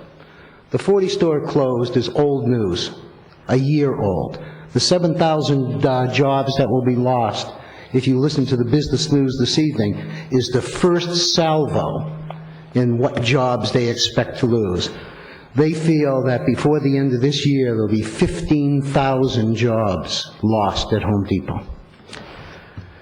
Of the numerous arguments that you can make about the methodology that was used for traffic, the one thing that you can't argue about is that the Planning Commission violated its own rules by not taking the 1 mile radius into account, by looking at the traffic patterns that would be developed at Westwood Boulevard, Westlake Boulevard at the 101 and Agora Road. Clearly, there would be substantially increased traffic. And since I can't believe that particular study is accurate, it's hard for me to believe that the others are accurate as well. In addition to that, you've heard numerous people talk about the traffic at the intersection of Hampshire Road, Willow, and Foothill and the 101 freeway. And I drive that every morning, and I can tell you, without Home Depot there, without Kmart there, there's a significant amount of traffic. Regardless of what the consultants are telling you, they're not driving it every morning and every evening. But we, the residents, are. Third and most important is the proposed site, under the most liberal interpretation of the zoning code, meets neither the letter nor the intent of the C1 zoning. Plunking a 100,000 square foot single-use facility into that site is clearly against the neighborhood, clearly against the intent, and clearly against the zoning. What they are proposing is that we sell our soul as a city for $400,000 a year. And I'm just against it. Thank you. Thank you, sir. Questions to the speaker? Ian Hadosky, followed by James Russell, and Dr. and Mrs. Kachenko. Good evening. My name is Ian Hydosky, and I reside in Oceanside, California. I am here representing my company, Armstrong Garden Centers. We are an employee-owned Southern California company. We've spent the last 24 years in Thousand Oaks. We've done our best to be your neighborhood garden center and provide you with as many gardening needs of yours that we can fill. We've had the same store manager in that store for the whole 24 years. I believe he is one of the many faces of Thousand Oaks. About a year ago, we invested $2.5 million to build a brand new store on Thousand Oaks Boulevard. We hoped to become your forefront, your neighborhood garden center. We spent this money in the belief that the city would support our investment.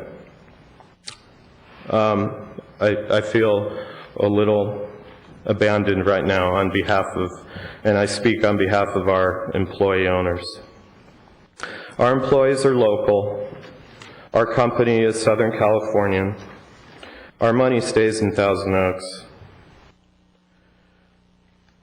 You can go into one of our stores, and we're a true neighborhood store. You're not going to find somebody who is a lumber or paint expert trying to sell you plants in our stores. We care about your needs. we care about all of you, and we love this neighborhood, and I ask that you look around at some of these local businesses that are here, and I can tell you through past experiences that they will not all be here in a year after that Home Depot opens. You'll be saying goodbye to some of these neighborhood people. Perhaps it's not us, but it will be somebody. So in closing, I just want to ask that the 24 years we've been here, I ask that you support us, and please don't take away revenue from us or my fellow employee owners. And then one really quick note, as someone who had a misfortune of living near a Home Depot once, nobody's even mentioned all the noise of forklifts and all the beeping and loading and unloading that goes on all day, let alone trucks. So I just thought I'd throw that out as someone of some experience in that. Thank you. Thank you, sir. Questions? Thank you very much. James Russell? Good evening, sir. Good evening. My name is James Russell. I live in Lake Elsinore, California, and I too am a proud employee owner of Armstrong. I'll give you a little bit different perspective from our company. One of the reasons why we have survived against Home Depot is because we have a wholesale division. I run that wholesale division. We grow our own plants. And in that wholesale division, about 40% of what we do goes to our own stores, and that other 55% goes to other neighborhood stores in Arizona, Nevada, and California. All of those stores tell me the same story. These are small, independent garden centers that struggle. They are in the neighborhood. We grow plants specifically for them, and they request plants specifically for their neighborhood. Unlike a Home Depot, which is consistently and methodically building stores, and like some of the residents have mentioned, to take the lifeblood out of those independent stores. I'm only going to be able to speak about garden centers because that's been my whole life, but it's carpet, drapery, all the different things that Home Depot does. Those things are taken away slowly from those independent and neighborhood type stores. I just wanted to say that if this continues to go on, you won't have those things. You guys are one of many bodies that have made decisions. Those decisions have been financial most of the time, and I've heard that here too. I understand that. Government and everything needs money, but you've got to look at what the community is made of, the fabric of what it's made of, and a lot of these companies go out of business. We had a customer called H&E Home Centers, a very good customer of ours. Every single one of their stores, slowly, a Home Depot was built right next to them, and that company went out of business. I have the story after story of those types of things going on. Armstrong Garden Centers is probably the only nursery company that has built a garden center in California in the last 10 years. It just happens. And this is just something that maybe is not sympathetic to most people, but it does happen, and it continues to happen. In closing, my own personal experience where I live, the 15 corridor is one of the most heavily built in the country. I live in that area. A Home Depot and a Lowe's are just paired everywhere you go up and down the freeway, about every 5 to 8 miles. My neighborhood hardware store is gone. I used to like to go there. And again, I like shopping at Home Depot too. My point is the overstoring of Home Depot, and your community can take that out. This sticker says, no Home Depot, but it says no second Home Depot in Thousand Oaks. Take into consideration what could happen if you allow another Home Depot to come in. And in closing, that's what I have. Thank you very much. Thank you, sir. Questions for the speaker? Thank you. Dr. Kachenko? Hopefully I'm close there, Doctor. Ronald Goldstein and Patrick Lynch. Thank you so much. I'm the Mrs. portion of that. We live in Westlake Village right next to the proposed Home Depot. I could walk there. It's a real privilege to be in front of you tonight instead of watching you guys on TV. I want to open with a quote from Abraham Lincoln. "The past is the cause of the present, and the present will be the cause of the future." So I am here tonight to implore you guys to think outside the box. I don't have to speak about the insanity of putting another Home Depot away 6 miles away from the other one. I don't have to talk about that a child can see that the oversized trucks will not be able to make that turn off the freeway. I don't have to reiterate again about the noise pollution, the light pollution, the traffic congestion, the air pollution that another big box store will create at the gateway to Westlake Village. Why I came here tonight was to tell you guys why we moved to Westlake Village. Because it's a village. I love to see the stars at night. I love to walk. If I wanted to live next door to a Home Depot, I would live in the valley. And I am confident, you guys, after hearing you all speak in your questions, you share the common vision of our village. I mean, I am confident that you will want to leave a legacy, your place in history, not as a city council or city planners who put in a Home Depot, but as one who helped establish, indeed create, a beautiful and forward-thinking center. I mean, the possibilities of that place, it could really be the foot traffic. I mean, like, I'm thinking, again, like our promenade, or Santa Barbara, or Montecito. I mean, that would be city planning at its finest, because we'd be bringing all the foot traffic in from the wellness center, even the skilled nursing home, the apartments, the businesses already up and down the street, village homes. That would really be cool. So in closing, I just want to say, Home Depot, it's a dinosaur. Regardless of your political affiliation, we have a new president, and he won on the platform of change. And that's what I think we can take with us tonight. We want change. We don't want the old, another Home Depot. Please stand with us and unite with us, and do not allow another Home Depot to come into our village. Thank you so much. Thank you. Questions for the speaker? Thank you. Ronald Goldstein, followed by Patrick Lynch, and then Bill Carm. Ronald Goldstein, not here. Patrick Lynch? Good evening, sir. Would be followed by Bill Carm, and then Carol Carm. Good evening. Thanks for this opportunity. I'm going to make my little talk very, very brief, because I happen to know there are many other people here that are more adept at speaking than I am, but I just want to ditto what I've heard here from the people objecting to Home Depot. And I can't add a whole lot to what they've said, except that I know that the Oak Park area of Westlake Village was able to shoot down the proposed Lowe's store there just because on the traffic basis alone. And that location where Lowe's was intended to be was a lot more logical for a big box store than this particular Hampshire location is. So frankly, I can't even imagine that you even considered for 5 minutes to allow them to put a single big box store on that property that was definitely zoned C1, which was to be a neighborhood shopping center, that's been totally ignored, and the traffic issues have been supposedly mitigated, which I don't believe either. You can't convince me that a truck and trailer can make a right turn off the freeway coming south onto Hampshire without crossing over 2 lanes. It's just not physically possible. Thank you. I defer to someone else. Thank you, sir. For the record, could you please read your name and your city residency? Sorry, it's Patrick Lynch, and I am a resident of Westlake Village, and I moved here specifically. When I retired, I could have lived in any community I wanted. I specifically chose this community because I've had my eye on it since it was inception, watching it be developed.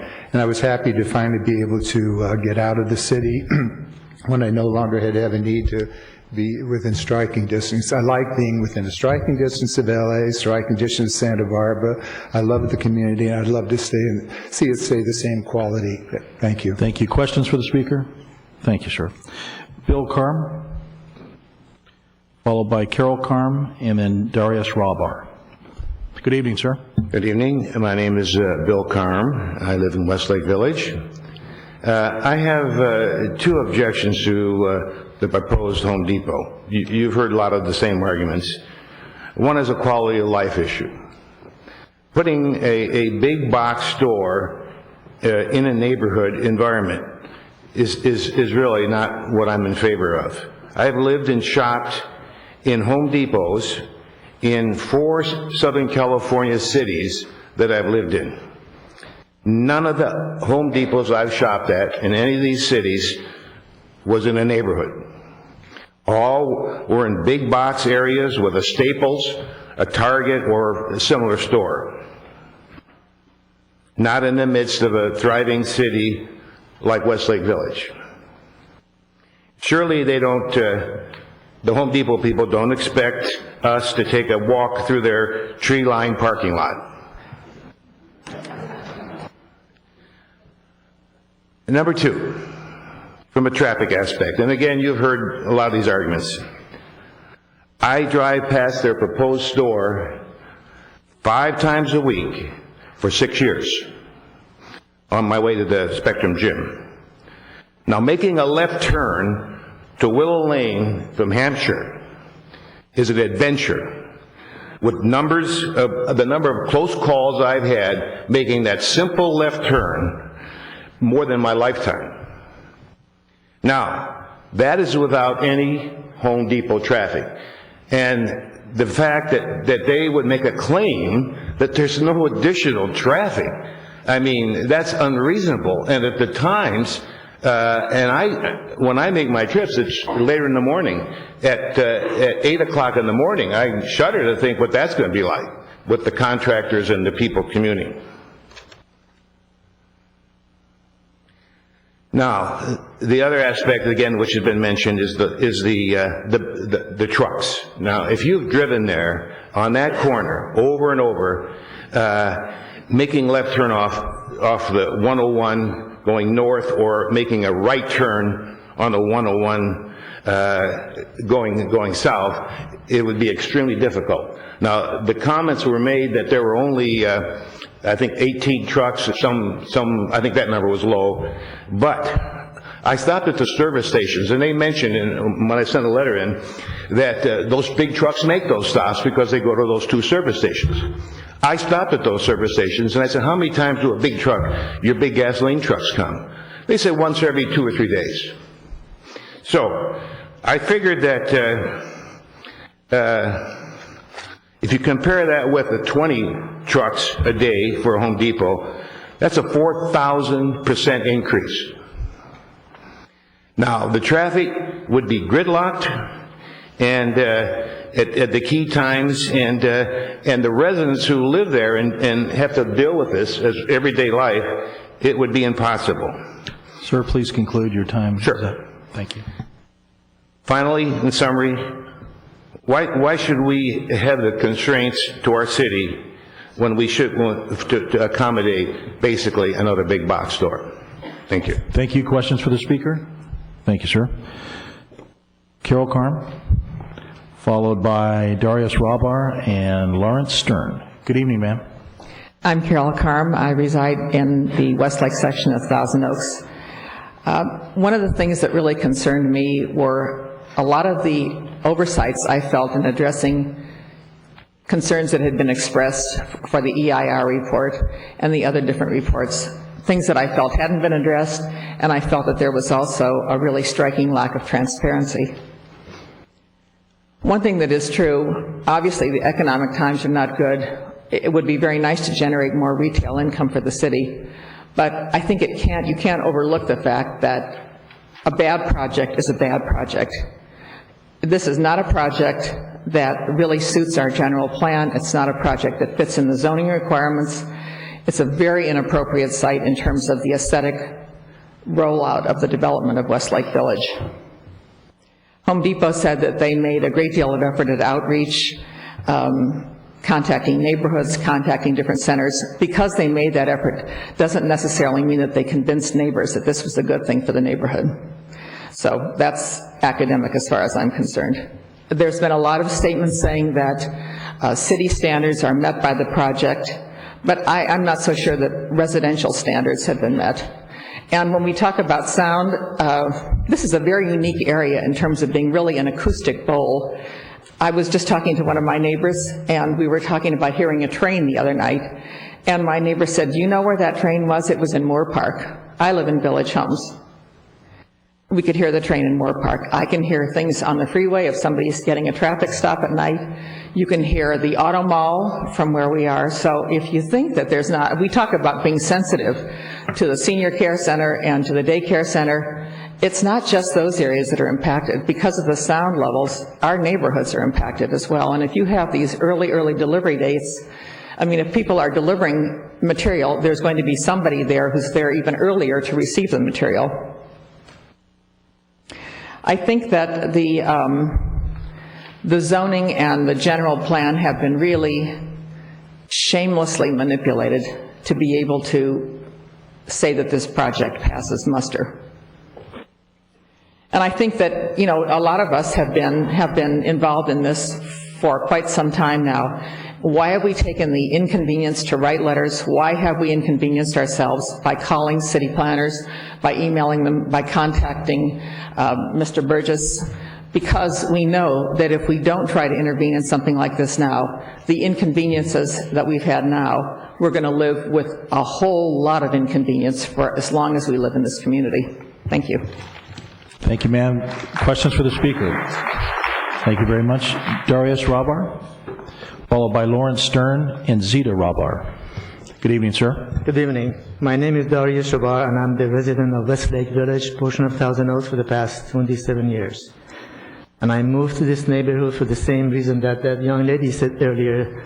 We wanted to have a nice, quiet community to move in. I'm actually very angry at Home Depot, and I'm kind of disappointed at the planning staff.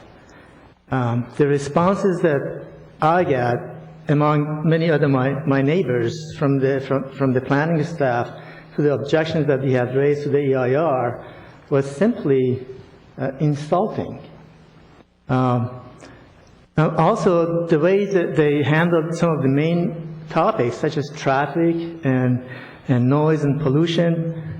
Yeah, as the other gentleman said, you can manipulate the numbers. I'm sure we can manipulate the numbers in such a way that we can even approve a chemical refining plant in here. But that is not what we want here. Saying that traffic impact is insignificant, pollution is insignificant, and noise is insignificant. Maybe I can put it another way. Well, traffic, no problem. Noise, no problem. Pollution, no problem. Well, I'm not going to argue with the methods and the numbers that the planning staff have used, but let me tell you, the common sense tells me you can stripe that Hampshire Road as many times you want, but the traffic the way it is a mess. And if you add hundreds of cars and trucks to it, no matter what the number says, it's going to be an unbelievable mess. Another point that I want to take is I'm not against Home Depot. I spend a lot of money at Home Depot myself. In fact, on my day-to-day shopping for hardware, I go to Do-It Center, but for big items, I go to Home Depot. But I'd like somebody to tell me what makes everybody think that by adding a second store, all of a sudden I'm going to buy more lumber? The community will buy certain amount of lumber, certain amount of hardware. No matter if we have one store or 10 stores. What is this business of bringing additional revenue to the city? All the revenue that Home Depot is going to bring to Hampshire Road is going to be offset by the losses of revenue by other Home Depot stores in Newbury Park, the Do-It Center, and all the other 80 stores that are around there. In closing, I want to say something. If the Home Depot store is approved and is built, and if Do-It Center and other small stores are gone away because of them, I will go out of my way to go to the valley and shop in Agoura in the valley and not buy a penny from Home Depot because of that action causing this unhappy event in our city. Thank you. Thank you. Questions to the speaker? Lawrence Stern. Thank you, sir. Good evening, Mr. Stern. Good evening. My name is Lawrence Stern. I have lived in the Village Homes neighborhood of Thousand Oaks, Westlake Village, since 1981. My wife and I use the streets and freeway off-ramps adjacent to the proposed Home Depot development on a daily basis. I'm currently self-employed as a transportation consultant. Prior to establishing my consulting practice, I was Director of Transportation for Sunkist Growers for 30 years. My responsibilities included movement of fresh and processed citrus from California and Arizona to destinations throughout the world. I've served on a Caltrans advisory committee regarding capital budget priorities and was highly involved in the revision of the California truck kingpin regulation from 38 feet to the present 40-foot standard. Based on my background and present consulting activities, I am highly familiar with motor carrier operations and the issues impacting this form of transportation, including road congestion, exhaust emissions, and safety. On April 8, 2008, I submitted written comments to the City of Thousand Oaks Development Department concerning Section 4.10, which is transportation and traffic of the draft EIR, and my comments noted 12 substantial deficiencies in the EIR. I also commented on the apparent underestimation or lack of recognition regarding the heat, noise, and exhaust emissions generated by the store roof air conditioning systems and idling delivery trucks. Several of the comments I made have also been noted by Caltrans and by Murphy Transportation Consultants. In mid-January of this year, I received a written response to my comments from the Community Development Department. The response asserted that the EIR is correct and rejected the deficiencies I raised. In other words, the work of the Community Development Department staff was perfect in all respects. While it is possible that the, quote, expert, unquote, opinions of the staff might bear more weight in this proceeding than the opinions of an ordinary homeowner, the fact is that sharply differing views have been voiced by highly qualified personnel, including myself. For the record, I continue to strongly disagree with the conclusions of the EIR regarding the congestion, pollution, and safety impact of this development on the Hampshire Road and Westlake Boulevard Freeway on and off ramps, Hampshire Road, Westlake Boulevard, Townsgate Road, Foothill Drive, Willow Lane, and the intersection of Teal Boulevard and Hampshire Road. Finally, the proposed Home Depot facility is sited at the western entrance to the Thousand Oaks side of Westlake. In addition to what I believe are legitimate concerns over safety, pollution, congestion, a big box store at this location would be strongly at odds with the overall appearance and style of Westlake.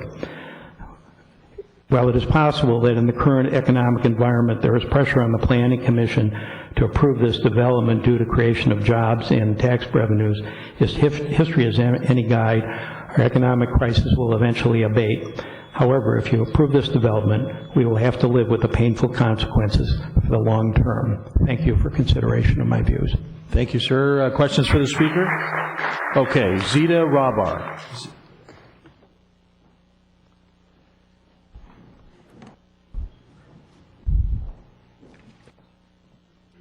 Good evening, ma'am. Good evening. I would like to commend your planning staff for fantastic planning. It is 11 o'clock, approaching midnight, and they kept me until now because I'm a night person. So guess what? I'm alive and I can talk. But I won't. I would like to, lots have been said, and I would like to just emphasize 2 points. One was referred to by a lady whose name I don't recall. In all the studies, I heard about senior centers, about this and that and the other, but the wellness community, which is a major part of our community, and serves thousands of people with cancer, and not just during the day, but also at night, not just Monday through Friday, but also Saturdays and Sundays. And you may have heard is now conducting, very successfully, conducting a capital campaign to start a Garden of Hope, which means that a lot of the activities of the cancer patients and their families will be taking place outside. Guess where? Kitty corner from the Home Depot. And the trucks will be rolling right by. And that is terrible. These people already have a lot to fight. And adding pollution to that mix, I think, is something that needs to be very carefully considered. The second point is personal. As my husband said earlier, 27 years ago we came here. He said 27 and a half. He's usually right. But we bought the house because it was a beautiful community. We were city dwellers until then. opted to go here, and we've really enjoyed it. It's been great. I am very sorry to hear that there is a possibility of threatening that by turning it into a beginning of a city of commerce of sorts. Please consider the fact that we want to keep our community as a small community, as a neighborhood-friendly community. Do not allow violation of zoning. Do not allow a second Home Depot. Thank you very much. Thank you. Questions for the speaker? Okay, folks, we're getting there. We're almost there. We got 15 speakers left, but we're going to take a 10-minute break now.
Okay, folks, we're going to get going again.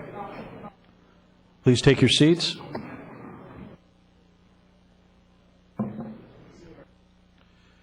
Okay, we're going to continue with the speakers in this order: Barbara Sponsler, Carrie Nelson, followed by Don Facciano.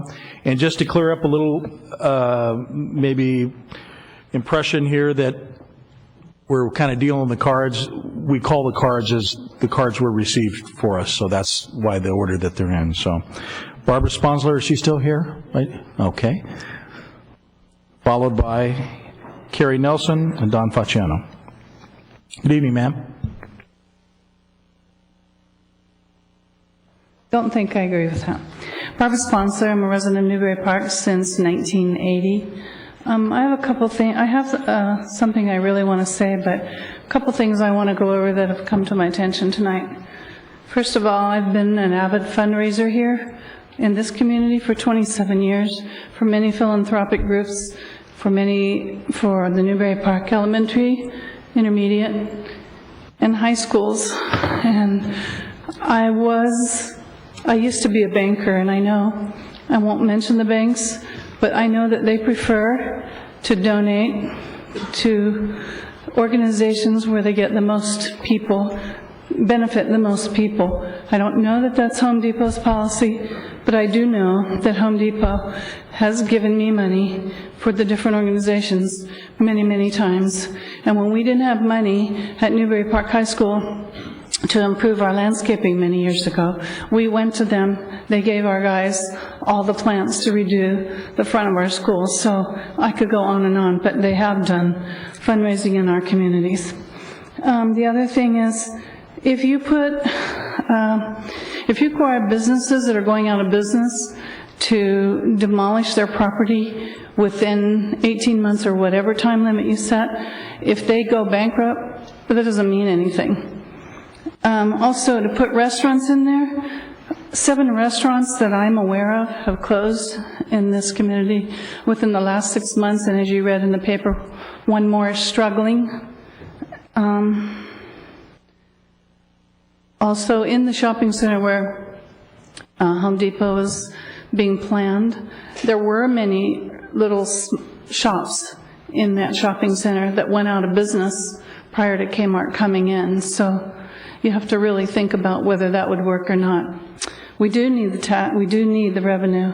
I also want to say the Agora Hills Chamber of Commerce is not the Chamber of Commerce that represents the bulk of our businesses in this community, nor is the Thousand Oaks Westlake Village Chamber of Commerce here disputing that we should build the Home Depot in that place.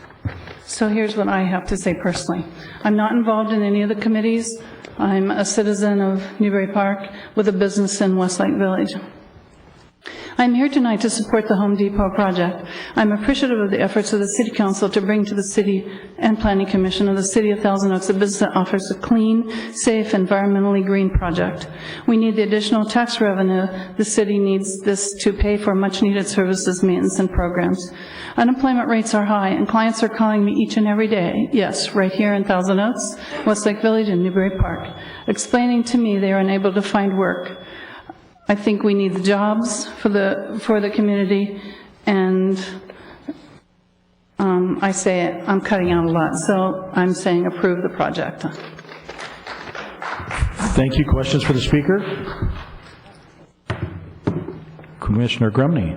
It's not a question, it's a comment that I'm going to make really quick. And I just, as a fellow fundraiser for public education, I know it was hard for you to come down here, and I know it's hard to get up and speak, but I just wanted to thank you for your contribution to the community. Thank you. Thank you. Carrie Nelson, Don Facciano, followed by John Nelson. Good evening, ma'am. Good evening. My name is Carrie Nelson, and I've lived in the Thousand Oaks area for over 46 years. I'm a property and business owner that has been in business for 31 years on Thousand Oaks Boulevard, and the business has been in Thousand Oaks since 1963. My main concern is from the EIR report stating that businesses could lose up to 25% of current businesses, which a lot of people have already talked about this evening. And with the current business down right now, 15 to 30% with a lot of the businesses here in this area, I can't imagine being able to keep their doors open for very much longer. I know things will improve with time, but at what cost? Many jobs will be lost. You also have on these monitors, when the cameras are down, is do your community a favor, shop locally. Well, locally, we support a lot of the business, the fundraising that this woman just brought up. We support a lot of the Boy Scouts, a lot of the Girl Scouts, the high schools. We do a lot of the stuff from our store. And if you're going to be doing, shutting us down with driving small businesses out, where is everybody going to shop? Thank you. Thank you. Questions of the speaker? Thank you, ma'am. Don Facciano. Buonasera. My name is Don Facciano. I'm a resident of Camarillo and commissioners and chair. I'm also the president of the Ventura County Taxpayers Association. We represent members in Thousand Oaks, Westlake Village, and Newbury Park. It kind of seems like we've gone down some of this path before in Measure B, and the response from the taxpayers was strong on that. The economy is in trouble. National, state, our local cities. The city of Thousand Oaks, more than ever, needs sales tax revenue. The state of California is broke, and they're going to increase taxes and cut services, which will affect us locally. We just don't know by how much right now. You can increase this needed revenue without raising taxes or eliminating services. You have an opportunity to increase your sales tax base and get rid of an ugly site that has sat empty for over 4 years, and lots of luck replacing the old Kmart site with something else that will produce needed tax monies. On a personal note, I should mention that I was a former executive with Sears for 35 years, and I opened and ran retail stores. So I do have knowledge of the advantages of the store that it has for its community. The Ventura County Taxpayers Association strongly supports Home Depot in the old Kmart location. Thank you. Any questions? Thank you. Questions for the speaker? Thank you, Mr. Facciano. John Nelson, followed by Rick Shodetsky and Linda Stoner. Good evening, sir. Good evening. Thank you. My name is John Nelson. I'm a resident of Thousand Oaks since 1964. That's when we moved here. So I'm a little nervous. I've never been up here in front of you guys before. I've let you guys do your jobs all the years that you guys have been doing things, and this is something that I think that you guys are missing the boat on. There's a couple of different issues I want to touch on. I think this is Home Depot's, for their second store, this is their second choice of their location. Their first location, which was denied, was in Agora. What they really want to do is to serve the 101 corridor with this store. They want to serve Calabasas to Newbury Park, or basically Thousand Oaks, because they have one there. They want to go to Oak Park, they want to go to Malibu. They want to have all those areas being filled. You can look at some of the reports that will be drawing from all those areas. And they're going to put this in a neighborhood shopping center. Okay, that's what I've heard, is the neighborhood shopping center. When we were here, that used to be a grocery store. There was a skating rink across the street. It was a Kmart. We used to get our popcorn and everything else in there was a grocery store. So that would be a neighborhood concept to me, not a Home Depot full store. But there's another thing that Home Depot has, is they have hardware stores. They're called Yardbirds. They put them in smaller areas. So if they really want to put a hardware store in there, put a Yardbird in. Smaller area. It won't be one big store. It'll be a couple other ones. We're not trying to tell you what stores can and can't go into a location. If I want to open a business in another spot or expand a business, I should have that right, just like you've asked other people. But the size of the store and the method of what they're doing is what I want to make sure that you know what's going on. The other thing is customer base. We've talked about how they're going to get some of the additional revenue, but they will also get it from businesses like me, businesses like down the street. They'll be taking some of our stuff, which is all fair game, I guess. So what they can do is take some of my employees and take some of their employees, and what they're going to do is transfer that dollar stuff. So again, our families live here, we pay taxes here, our employees live here, so we want to give back to the community. Again, if you go to a smaller size store, I think it would be a little fair thing to do. The other thing, I drive by your day labor spot 2 or 3 times a day. They're going to move. Point blank, they will move. They're going to go across the street. Just to let you know, anybody wants to know. Contractors, they'll be there before 6 o'clock, so anybody that lives near there, before 6 o'clock, they'll be there burning their diesel trucks.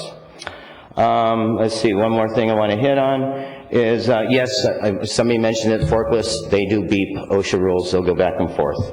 And I guess that's it. Thank you very much for your time. Thank you. Questions for the speaker? Thank you very much. Rick? Followed by Linda Stoner and Amy Callister. Hi, my name is Rich Shordetsky, and that's with a Z for all you Home Depot guys that are filling that out. I really appreciate you guys. I know the hour is late. I'm tired. In fact, I was going to take you up on your gift certificate because I could use a coffee about now. I represent JC Plumbing and Things in Thousand Oaks. I've been here, worked for them for 2 years. Love that store. It's been a whole different experience for me to work for a small business like that. Just became aware of this whole issue a few weeks ago, and they asked me to come down and talk to you. As I've been sitting here listening tonight, I had lots of things I want to say, but the main thing two things I'm really noticing is I feel like we're trying to put a watermelon in a lunchbox. It's a sweet idea, but it really creates a huge mess. That site doesn't work. And I appreciate the vision and all the attempt of these guys to make it work, but it doesn't fit that site. And the more I'm looking at this, I used to be a contractor, and I can tell you right now that contractor's little piece where they come out the door there and park, that's not going to work with a bunch of trucks going back and forth. And also, every day I drive from Newberry Park to work, I get off on that Newberry Road off-ramp. And it's an experience every single day. I mean, by the time you fight everybody that's coming off the 23 and you're trying to fight them to get off on Hampshire, and then you come to the top of that crest and you're coming down, the line of sights are horrible on that whole thing. So then you add to the mix all this other traffic, and then you got the clarinet guy there that's there every single, I mean, there's distractions galore. So we're just going to make it worse, and I think congestion is the issue I keep hearing coming up here tonight. The other thing I'm hearing is the vision. I've enjoyed this community in the time I've been here, and I think if you go forward with this, the thing I keep hearing by the experts is that it doesn't fit the vision.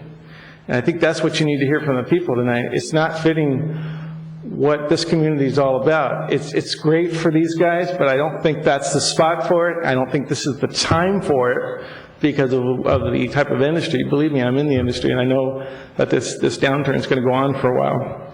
And so I just don't, the best time to plant an apple tree is 20 years ago. And like a lot of people said, it's all about legacy. What are you going to say 20 years from now when you look back and say, what if we had made the right decision at this time? So I would recommend that you don't go forward, that you don't approve this plan, and based primarily on the fact that it doesn't fit the vision for the city. And I wouldn't want to see you make a wrong decision. Thank you. Questions for the speaker? Thank you very much. Linda Stoner, followed by Amy Callister and Helene Volkman. Good evening, ma'am. My name is Linda Stoner, and I reside in Westlake Village or Thousand Oaks, whichever looks better on the address label. Mr. Chairman and Commissioners, I'm here. I'm very glad to be here tonight because I almost got run down by 2 cars determined to get on the 101 freeway going north through a red light. And I walk to the post office, I walk just about everywhere after 4:30 because of the traffic. Right now I don't mind taking the Hampshire Road off-ramp. I could drive a truck on your little map when you were driving it earlier to demonstrate how the trucks would go. I have trouble driving my car when Kmart was open into that first driveway. I'd like to see a truck do it in person, not on a little map. Another issue that you brought up is economy. What I can see is that Home Depot is their intent in the original plan a couple of years ago was to pull off the excess from Newbury Park, lighten up that load, and bring in others. What I've heard tonight is basically there's not going to be a $400,000 increase. It's going to be a regurgitation of what's already been there. There's nothing new coming in. I've been unemployed for over a year now. I can tell what the economy's like. I'm managing. And my idea of a little shopping mall, a nice strip mall, is Taco Bell to Baskin Robbins with a stop at Domino's Pizza in between.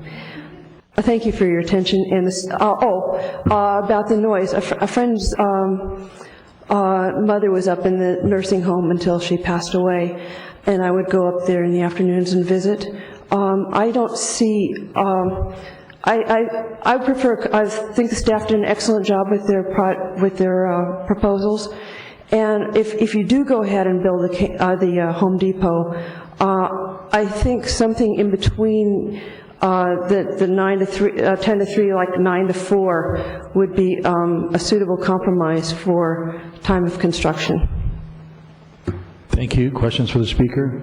Thank you, ma'am. Amy Callister, followed by Helene Volkman and Bryant Burns. Good evening, ma'am. Good evening. My name is Amy Callister, and I'm a resident of Westlake Village in the Thousand Oaks portion. I have stood before this Planning Commission previously in favor of growth in Thousand Oaks, positive growth. However, I stand before you today in opposition to the Home Depot project.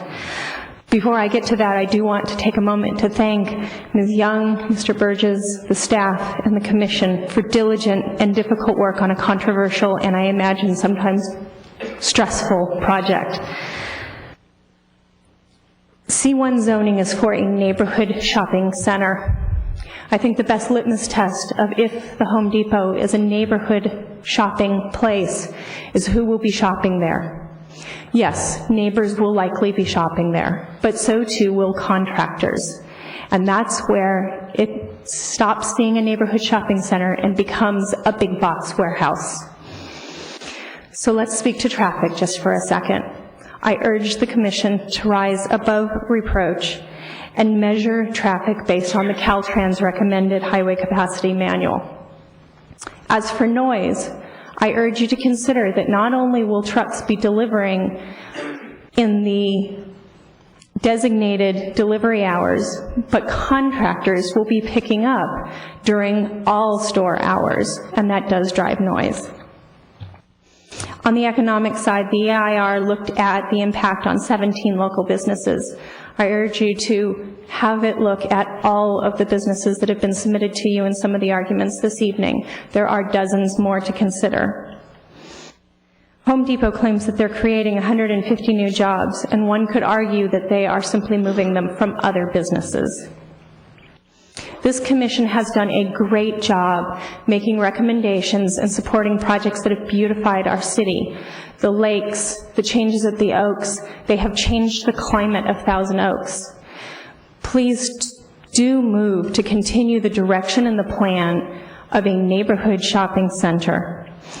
Thank you for your time. Thank you, ma'am. Questions for the speaker? Okay, thank you.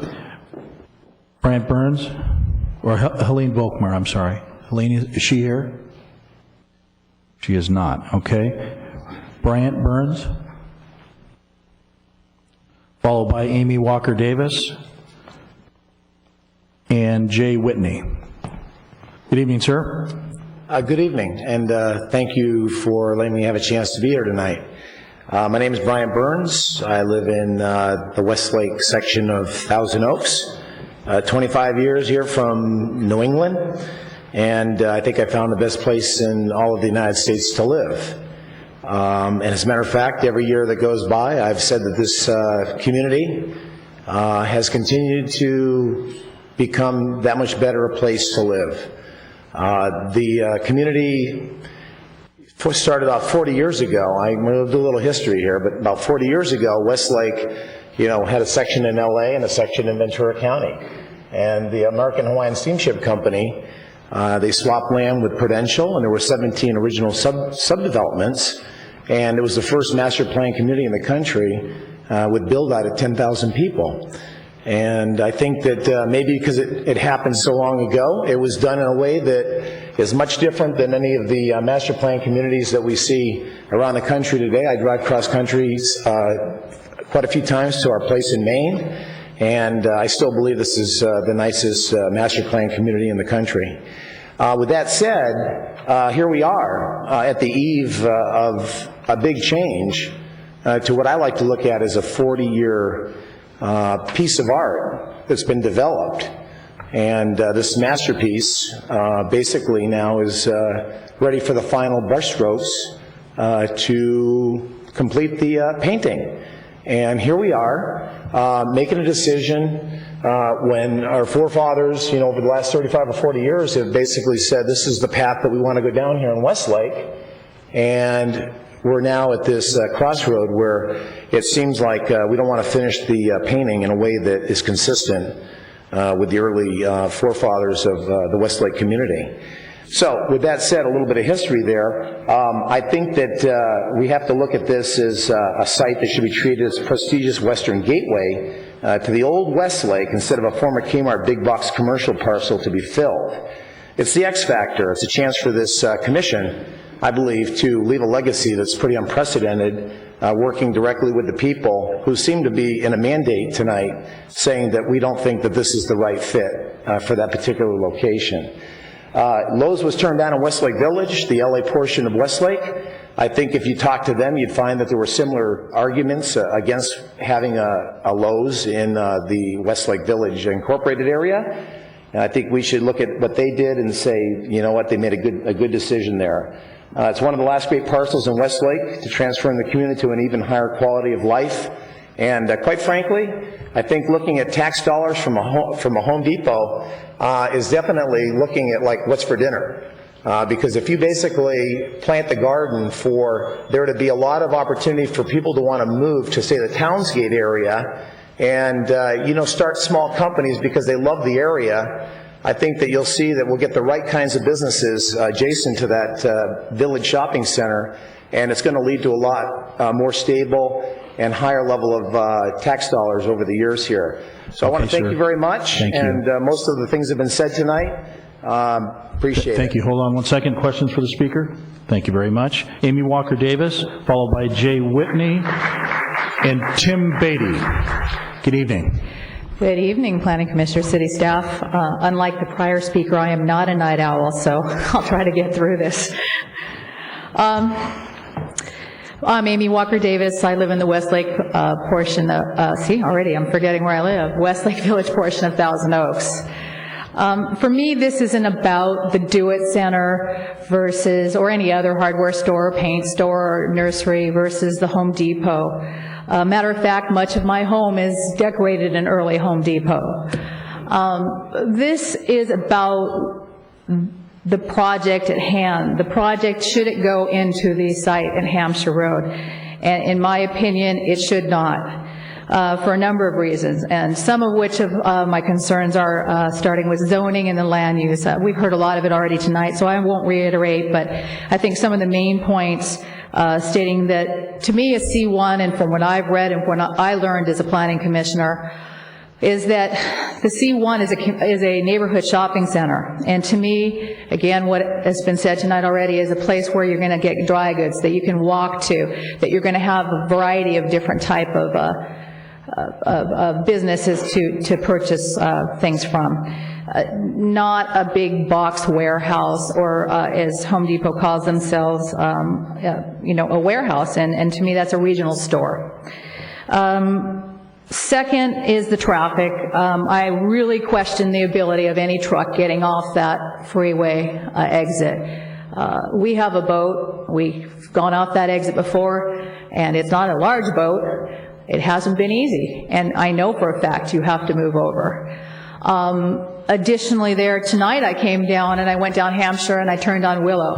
I had to wait through 2 cycles of lights to be able to get through. And my husband will tell you I'm an assertive driver.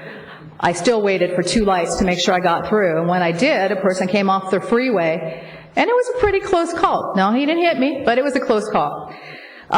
So I really question the traffic ability. Just jumping here because I see my lights on, economy. I think that too has been said. I really believe, and in talking to some friends that I have that are professional economists, it's just going to be displacing the dollar. It's going to go from one of the Home Depots. It's going to go from some of the warehouse places that are there already. And really worse than anything is the fact that some of our small businesses that have been here for 10, 20, 30 years will probably go out of business with this. Noise, also, employees arriving early and late. I don't think that's been touched on. Car alarms, stereos, customers loading and unloading early. And then, last but not least, the day laborer site. You know, I'm not one that has ever been for the day laborer site. We spend $100,000 worth of our tax monies, and I don't believe that people are going to stay over there. So I think we have a waste of flowers and toilet tissue over there that can all move over to the side street. And I don't think that's good for anybody. Thank you. Thank you. Questions for the speaker? Thank you very much. Jay Whitney, followed by Tim Beatty, J.T. Fisher, and Don Meyer. Good evening, sir. Hi, my name is Jay Whitney, and I live in Thousand Oaks, up in Foxmore Hills. And when my wife and I moved our family here in 1998, we picked Thousand Oaks because we think the town is a winner. And I think that's why Home Depot is picking Thousand Oaks in these difficult times, because it's a winner. We're no stranger to empty storefronts, having moved from a dying industrial city back east. So we were very happy when we came off the 101 exit and found a vibrant shopping area right outside the exit to our neighborhood. Well, that was short-lived because we had the collapse of the Kmart and all the little stores that went along with it. And then more recently, the Burger King, and then our bank, Washington Mutual, almost collapsed until Chase rescued it. So we were really worried we were going to have nothing on each side of the street. And to say nothing of the jokes, trying to get our guests and visitors to our house by explaining between the 2 gas stations is a big empty hulk of a building. But seriously, I was always concerned that any day I'd wake up and find that it was up in flames from vandalism or just neglect. So for a company to come in here and pick Thousand Oaks to put their money where they're not going to see any results until 2010, 2011, in these difficult times, I'd say take it. If you don't do it, there's going to be a chilling effect on any other company that looks at that site and looks at the history. And if I had any qualms before tonight, I certainly didn't after hearing the good work the staff did on this. It made me very proud of my city. Also, if you decide not to do it and take all of this tax revenue money, sales tax, the city will be very flat-footed when it turns to the taxpayers and looks to us to make up the difference. Thank you. Thank you, sir. Any questions for the speaker? Thank you very much. Is it Tim Beatty? And is J.T. Fisher with you, Mr. Beatty? Yes, but I think I can speak for both of us here. Oh, okay, because you're on the same card here. Get All things right. going here, yes. My name is Tim Beatty. I am a resident of Thousand Oaks in Hidden Creek. And I'll just take a few moments to speak for the menial associates, as we were described earlier, from within inside the building at the Newbury Park store. I've been a member of that particular store for 10 years now, and because of Home Depot, I can say that I personally am able to afford a house in this great city of Thousand Oaks. My wife has worked with the company for over 15 years. J.T. Fisher, who is here with me, has worked for Home Depot in various stores over 10 years. I wish I would have found Home Depot as a student out of high school 10 years earlier than I did. Okay, and because of Home Depot, we are able to afford a house in this city. 90% of my associates in our store are from local, are your neighbors. The contractors that shop in your stores are your neighbors as well. 90%. I have associates in my building alone that have worked for Home Depot between the 2 stores for over 15 years. Okay, and that's because Home Depot is a solid company and will be around for the duration of what's going on today. A member earlier mentioned that we do not give to the community. One of our core values at Home Depot is giving to the community. And as an assistant manager in the local community store here, I, myself, and J.T. Fisher, and our other assistant managers on our level, at our ability, have given over $10,000 in donations to Boy Scouts, Girl Scouts, Eagle Scouts, high school, elementary school. I've given, myself and JT just a couple days ago gave Venus flytraps to a couple young little girls and their brother that were doing a project for school. Today I gave eco-friendly light bulbs of $50 in value to a local high school that's doing a solar project for the Edison company. We donate to our community. You want to have a happy day at Home Depot. Come on the first Saturday of every month.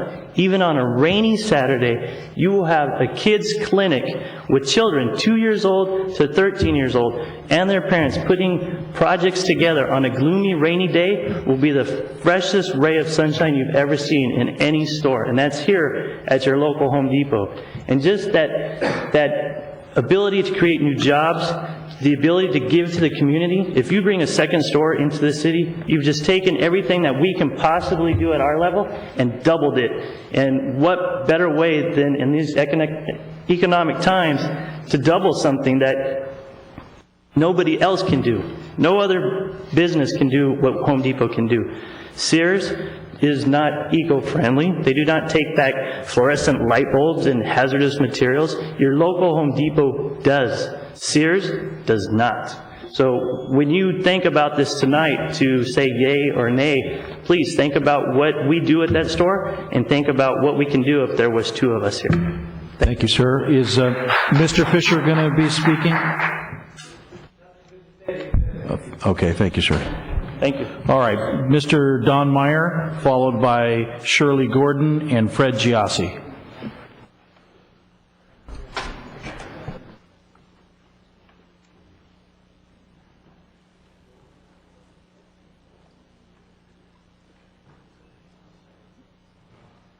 Don Meyer not here? Okay. How about Shirley Gordon?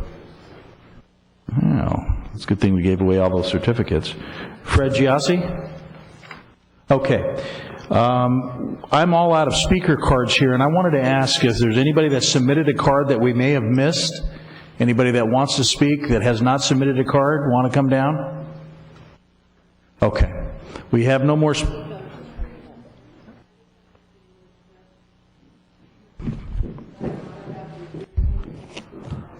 Hold on just a second here. Hey, I'm Carlene DeFranco, Westlake Village. I just want to say that we were in Cabo San Lucas not that long ago, and they've done an amazing amount of building there. I was just amazed. But they also put a Home Depot nowhere near the residential area. We actually saw one off the highway. It was nowhere near any residence. So anyway, that's it. Any questions for the speaker? Ma'am, I need to have you do me a favor. Please fill out a speaker card. Thank you very much. Okay, it looks like we're done with our speakers here, and now we're going to go back to staff for staff comments.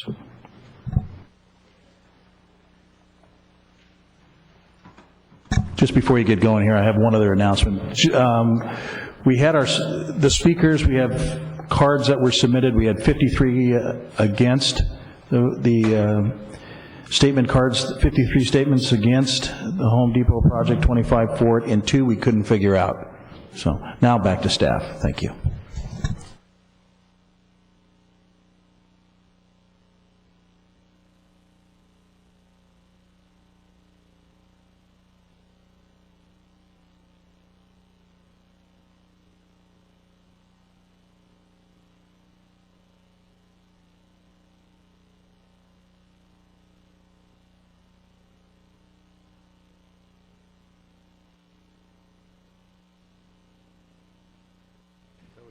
To do? Yeah, let me just.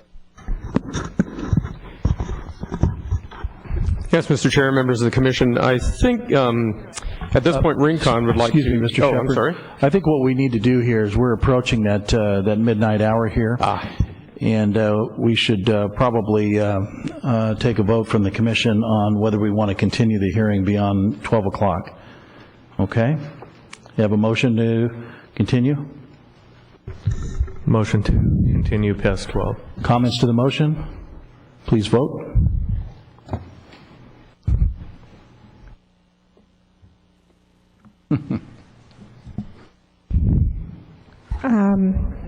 Commissioner Grumman, did you vote no? Okay. It was 3-1 with Commissioner Grumman voting no.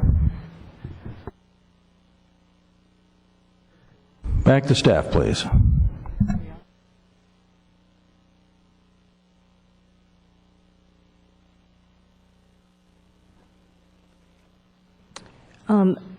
A couple of people brought up light and glare, and I'd just like to mention that any commercial project going in there would have to upgrade the lighting. Kmart on their remodel was supposed to upgrade the lighting, and because of financial reasons, they never completed that part of the project. We had looked at their Home Depot's photometrics, and there was no light spillover over the property lines. And there's some hot spots, but those things can be worked out during plan check. So far, most of it complies, all the lighting complies, and most of all, there's no light spillover. Okay. Any other comments by staff? I'll jump in for a minute. It's the hour, I know. I think the thing I heard probably three things that we're going to want to respond to briefly.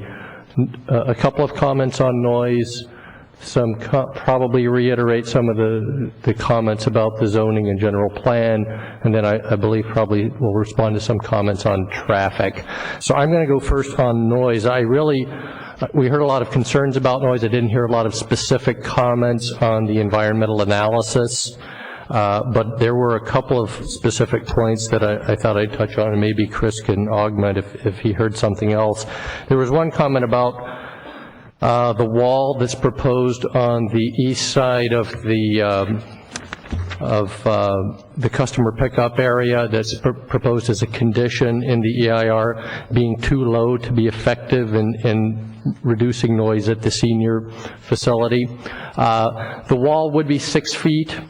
And the commenter's right. I think the comment was that it's 16 feet too low to really be effective. It is true a taller wall would be more effective in reducing noise even further, of course, but I don't think anybody really wants a 22-foot wall there. I don't really think that's a feasible measure. I think the key point from our standpoint is that it's not needed for CEQA. We did not find a significant impact associated with the drop-offs in that location. There is, of course, an increase in noise, but not one that exceeds the city's standards.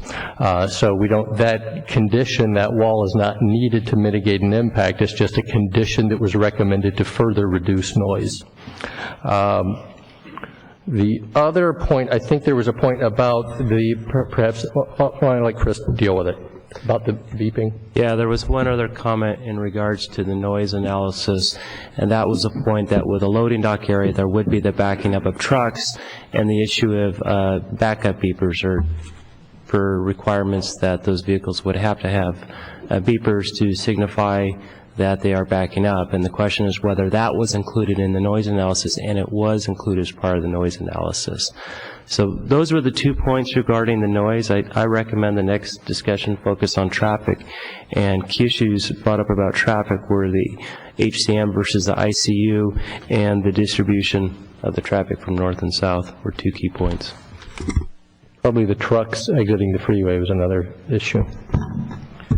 We've got a longer list than that. I'm Scott Shell with Associated Transportation Engineers, and I'm here with Ms. Kathy Lowry to go over some of the answers to some of the traffic comments, and we just heard a brief list. I'm from Santa Barbara. The first one we're going to touch on is the question about the intersection level of service methodology. That's the ICU versus the HCS. We've heard quite a bit about that tonight. And as Kathy had stated earlier in her presentation, the city's adopted methodology is the ICU. So your CEQA standards and thresholds are based on that. So for us to evaluate how much a project adds to an intersection and what sort of impacts we're going to evaluate under CEQA, we have to use that methodology. As we heard before, it's also used by all of the cities in the county, and it's adopted by the VCTC for the CMP monitoring, used by Ventura County as well. There have been several letters written by Caltrans that requested a different methodology. I think one of the points Kathy made to me earlier in our discussions, but really the first time we're starting to see those letters. We didn't get those requests for instance, the mall, the Oaks Mall EIR. We didn't see those comments come in for Costco either. So sort of a new issue that's been raised at this point. And I think also important to remember that in the responses that we put together with the city and are included in the final EIR, Caltrans wrote back to the city and said, we agree with all of your responses that you provided. So basically, we addressed each of their issues on methodology up front, and they wrote their last letter saying, we concur with those, so about the truck access and about the safety and about the LOS findings. They did request one additional study for future projects in the city, and that's to look at a queuing analysis specifically for off-ramps. That's the one point they did raise in their last letter. There was a question about trip distribution.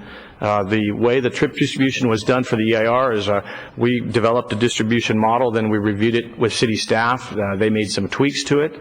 We came up with really the logical path to the site. The question is would you get off the freeway a mile early and use the surface streets to go through between 5 and 7 intersections through the Hampshire or Townsgate corridors to get to the site, or would you travel that mile on the freeway and use the adjacent intersection at Hampshire? And based on travel times and delays, our model shows that it's quicker to get to the site using the Hampshire off-ramp. And so that's really how we did our distribution. I think Kathy had made the point in our discussions that even if we were to have had some of that traffic travel to the Westlake corridor, we still wouldn't have had impacts there. The current CMP monitoring that was done for that interchange is showing good levels of service there. New counts are showing level of service A. So had we changed a little bit, still wouldn't have altered the findings of the report. There was a question raised by the traffic consultant about cherry-picking traffic counts for trucks. And I can explain exactly why we did what we did. Again, we reviewed our study site with city staff before we did our counts.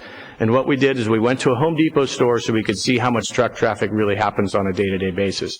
The reason we didn't go to Newberry Park is because the truck bay is shared with 3 other stores, notably Target. So when you go look at that truck loading area, it doesn't include just the Home Depot trucks in and out, which is what they quantified. They quantified Target, Home Depot, and a few other stores that use the same loading dock, which is why they got a larger number than the study that we did at Simi Valley. Simi Valley, we were able to station our individual traffic technicians. And trust me, they didn't like this job. They had to get there at 6 in the morning to start their count and go all the way till 9 at night. They visually observed every single truck that came in. They took a picture of the truck, they measured the truck, and they counted it. So that's how we got our data and the reason we chose Simi.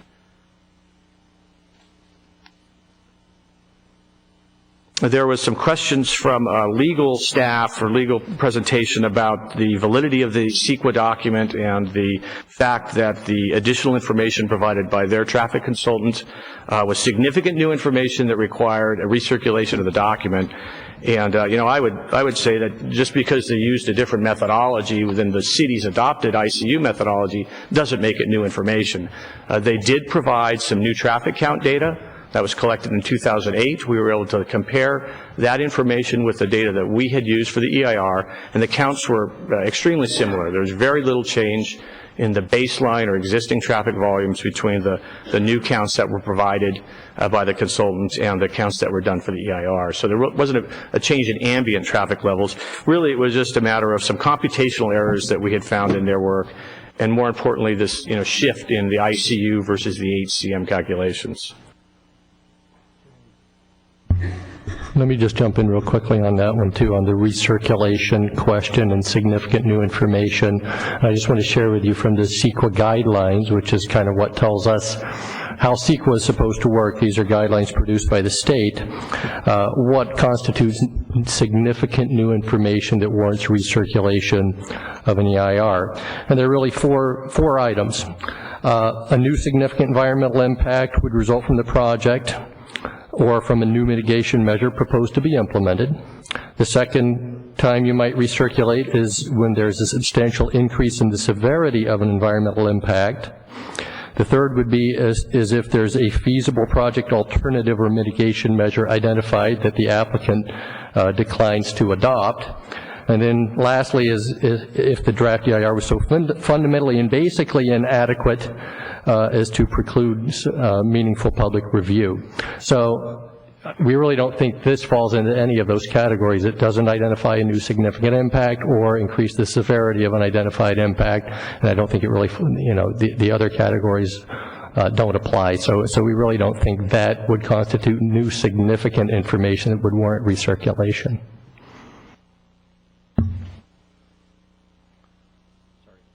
Moving down my notes, there was a question about the accident data that had been reviewed in the document, and one of the questions that had come up in the NOP and were raised by the public was, wouldn't there be an accident or safety issue for trucks accessing the site? Well, for us to take a look at it, we asked the city to do some historical research about when Kmart was open and was accepting deliveries in that driveway. And so we looked at information from 2000 to 2004. And that's the reason for the date of those accident history records, is because we wanted to get a period when the store was open to see if there were accident problems or a history of problems that we could sort of tie to that particular driveway and that movement into the site. So during that period, there were no accidents reported from trucks at the driveway. In fact, along the whole corridor from Willow along the site frontage, there were only 3 accidents over the 4 years. So we didn't see an existing problem with the driveway access. And I think it's important to note, too, that the site plan we have before you shows a fairly significant improvement to the driveway design itself. It's being widened from the current approximate 35 feet to what my understanding is a 50-foot entryway. It's being made one way now, so a car can't be coming out to block a truck who's trying to get in, and there are being gentler curb radii installed on the driveway to accommodate the truck turns in. I think we heard Ms. Lowry state that she had checked a turn template before with the standard California design vehicle to confirm that it could enter the site from the adjacent lane.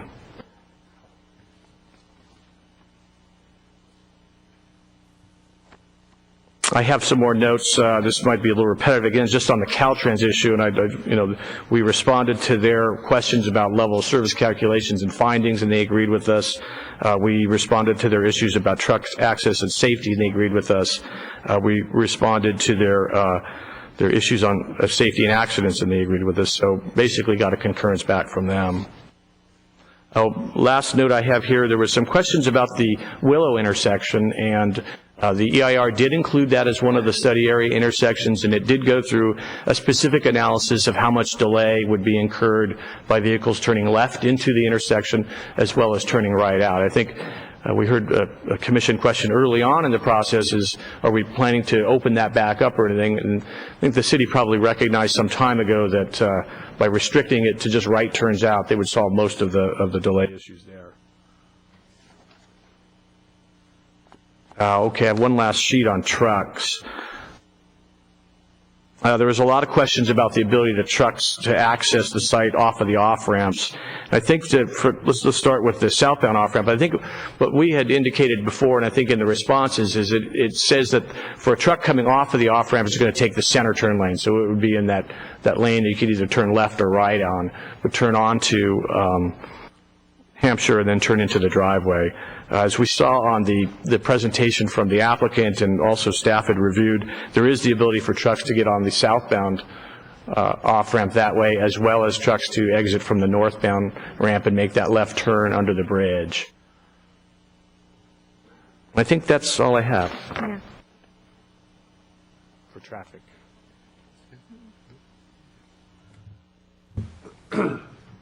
Excuse me. I'm going to First, I'm going to readdress the issue as far as the zoning, but I also believe when I'm finished, Mr. Wartick will be available to respond to the questions that were raised about the economic issues. Again, to reiterate, as far as that is in the staff report, staff has spent quite a bit of time reviewing the use of the facility and the proper zoning designation. And to understand zoning, of course, zoning regulates two primary areas, actually use and bulk of a property, bulk being setbacks, height, design criteria, and so forth. The use is really the uses that are permitted within certain zones. As is pointed out in the report, again, home improvement centers are not directly listed in any of the commercial zones in the city, C1 through C4. So again, we look at uses that are most common to that use, and we see hardware is that use. Hardware stores have been historically determined as far as the use category that home improvement centers have gone into the community prior to this. And it's not just in the C1 zones, it's in C2, C3, and C4 zones. They always have to pass that test as far as is it a permitted use in that zone, being the hardware use. As I mentioned early on in the hearing, historically that goes back to the late 60s when Builders Emporium and Neiman Reeves Lumber City was looked at. The city made a conscious decision at that point to determine that the associated use would be a hardware use. Hardware stores are listed as permitted uses in the C1 zone. The C1 zone does not limit or specify the minimum number of tenants or shops within the zone itself. We have quite a number of C1 zones scattered throughout the city. If you look at each one of those properties, you'll see that in some instances there's a single tenant developed on those sites. Other sites are developed as shopping centers, and oftentimes centers are developed with multiple lots that are zoned C1. So there is a wide variety of C1 uses and how they're developed throughout the city.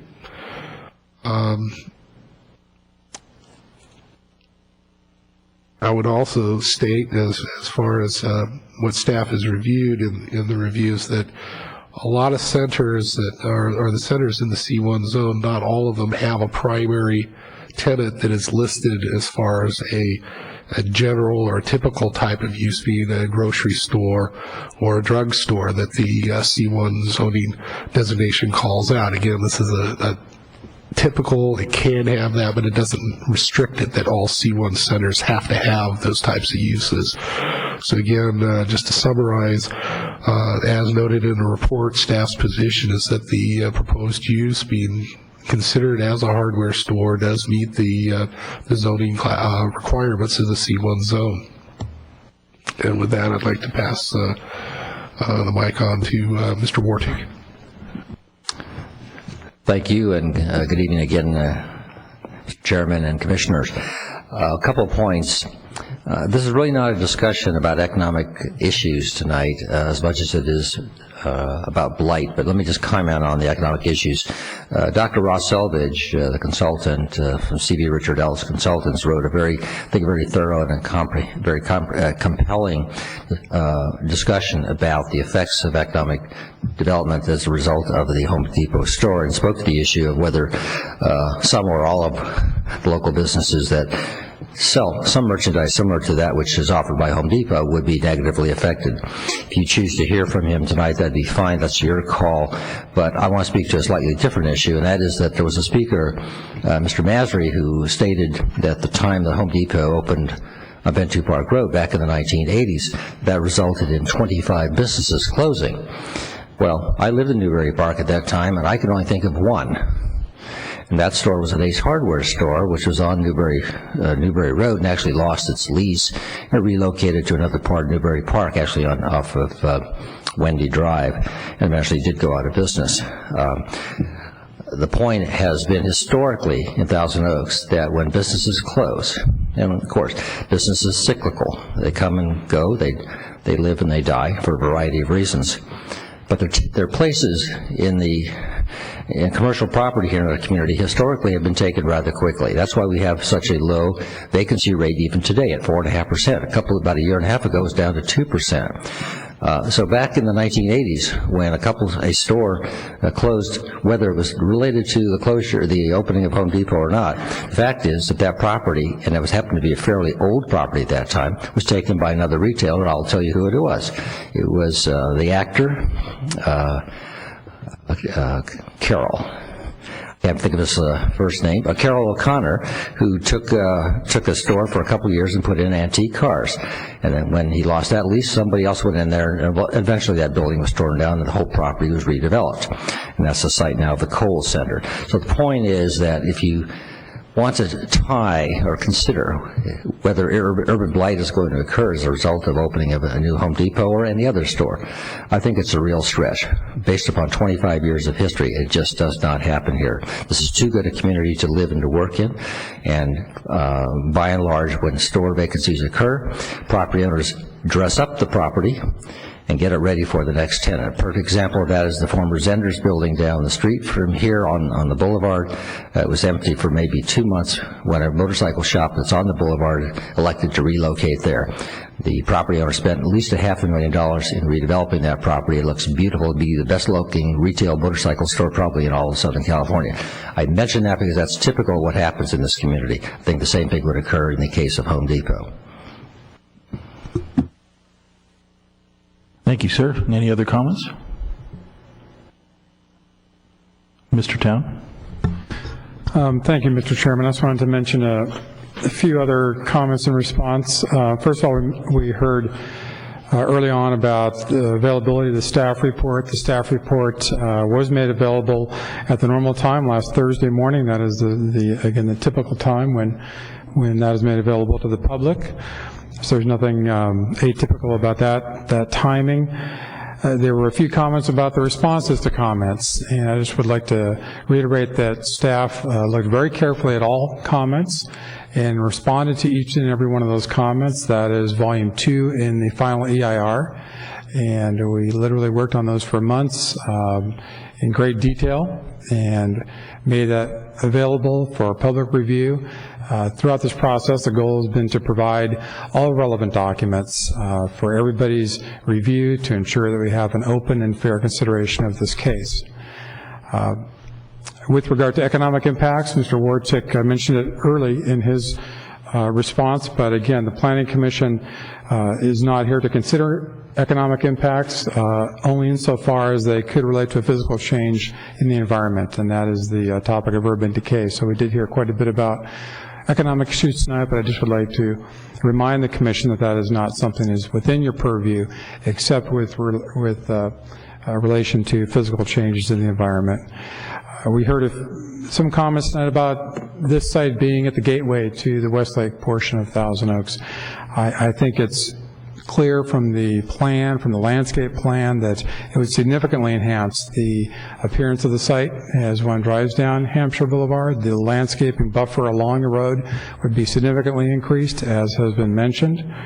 And then finally, with regard to the general plan, there are additional policies in the general plan that relate to this project and support it. I mentioned early on the fact that it's commercial, and this would fit with that, obviously, but there are other policies as well, including one of the primary goals of our general plan, which is to encourage commercial facilities which satisfy the valley's mercantile needs, arranged and located to provide convenient access and compatibility with adjoining use through proper design. And I do believe that staff has looked at this very carefully in terms of the compatibility issue, very carefully with regard to sensitive adjacent land uses with that goal in mind. And so with those comments, perhaps I will turn it over to Ms. Noonan. Thank you. All right. I just have a few more comments. Staff, I think, covered just about everything. There was a question, I think, by Commissioner Reynolds regarding the idling and coming early. And it's my understanding that state regulations already limit the amount of idling that can occur on site.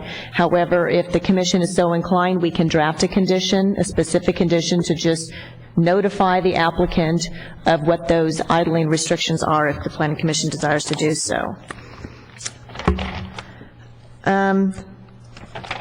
see.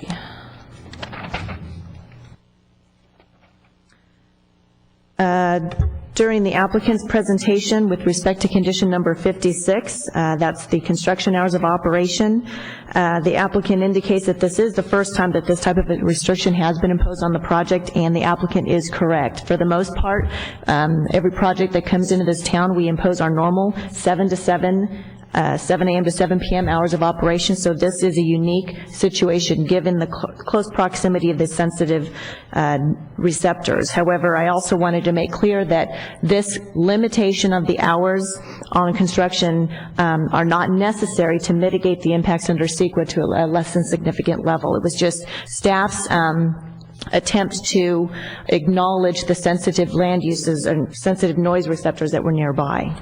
So there is flexibility by the Planning Commission if they so desire. Let's see. There was a few new late arrivals of some documents, pretty significantly sized documents. The first one is a correspondence from JT and Associates. That's Mr. Adukas. I've only had a chance to skim through it, and I can, just based on my skimming through it, it appears that it's almost completely related to what's in the environmental impact report, and I didn't really see anything new that was in there. There was a couple of comments that I would like to clarify too, and that is, first of all, the assertion that the city didn't comply with the Public Records Act in submitting documents that were requested by Mr. Dukas pertaining to Caltrans letters and so forth. This was discussed by the City Council, and I think Mr. Dukas attached copies of his request at the end of this packet that he delivered tonight, and you will clearly see that the dates of correspondence that Mr. Dukas requested, we did comply with those. The dates of the letters that were submitted by Caltrans were outside of those date periods. They were not requested, so they were not provided. Staff has never hidden the fact that Caltrans submitted letters on this project. In fact, Caltrans has submitted numerous letters on this project.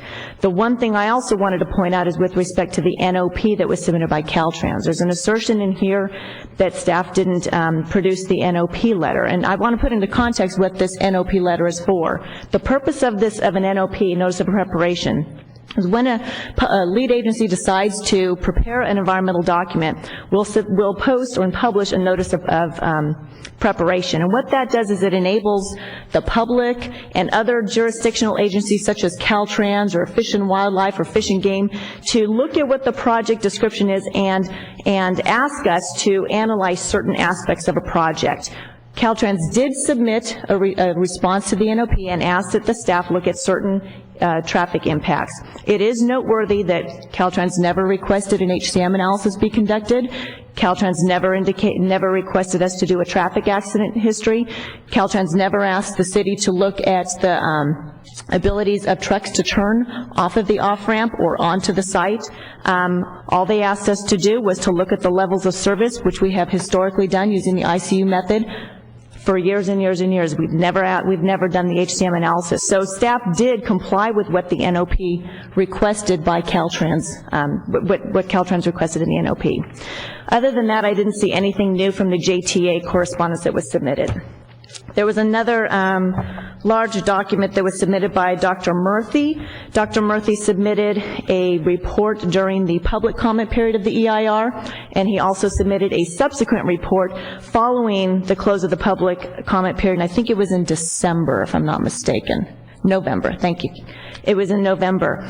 That was well past the public comment period, and under the California Environmental Quality Act, we are not required to put that report in the response to comments. In fact, we're not even compelled to respond to it. But you'll notice in the staff report, in the packet that was delivered to you, our traffic engineer did in fact respond to that second study. The only study that has not been reviewed and responded to point by staff is this new one that was delivered tonight. And it appears to be, again, the same analysis as was presented by Dr. Murthy in his two previous reports. Let's see, what else? Oh, and you can find that memo by Ms. Lowry on your staff report pages 81 through 84. One thing that Rincon, Mr. Power elaborated on was with respect to whether or not recirculation is required. And you've heard a lot of testimony tonight with regard to the use of the ICU methodology and the HCM methodology. I just want to make it really clear to the Planning Commission tonight that ICU, as the city's adopted policy for analyzing traffic impacts, it's an accepted methodology utilized by every city in Ventura County and in Santa Barbara County and in most of LA County and many cities across the country. There are other methodologies out there, HCM being one of them. But under CEQA, it is okay for experts to disagree. The fact that experts disagree on proposed methodologies does not result in an inadequate EIR. All it does is it shows that experts disagree.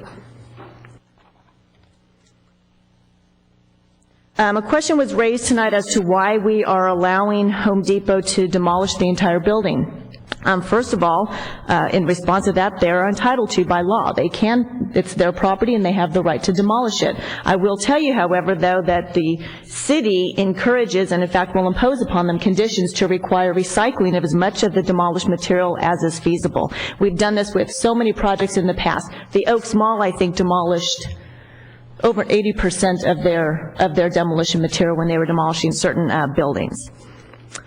Another question was raised as to whether or not we looked at all of the general plan goals in the general plan, not just the C1 zoning. And this was submitted by Mr. Sellers from Jackson DeMarco. I direct your attention to letters LL and MM in the second volume to the final EIR. And in that, Mr. Sellers raises numerous general plan policies and goals, and you will also see that the city responded to each of those policies and goals and explained how this project does in fact comply with those policies and goals.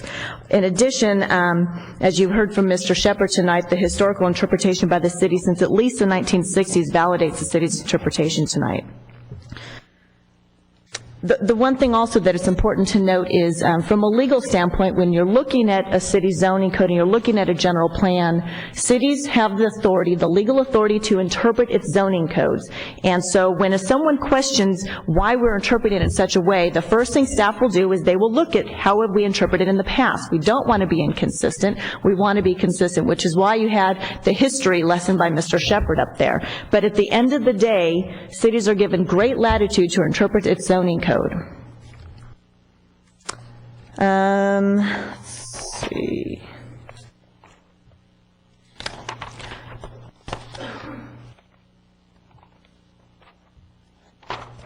I think that's it, unless there's any questions. Thank you, Mr. Noonan. Anybody else on staff over there, anything else that you forgot before we ask you questions? Okay. Commissioner, questions? Commissioner Reynolds. I just have one question, and it's about the demolition, the hours. Why couldn't it be extended to 10 to 5 instead of 10 to 3? I think from our standpoint it could. That 10 to 3, again, that was our attempt to try to recognize the sensitivity of the issue in this location. But reality is you could go 10 to 5, you could go 8 to 5, you could even go 7 to 7, and we wouldn't identify that as a significant impact under CEQA. So we think the 8 to 5 that the applicant is recommending is probably reasonable. I think 10 to 5 certainly is as well. And the applicant wants 8 to 5, okay. I think they were talking about 8 to 5 for the demolition and 7 to 7 for everything else.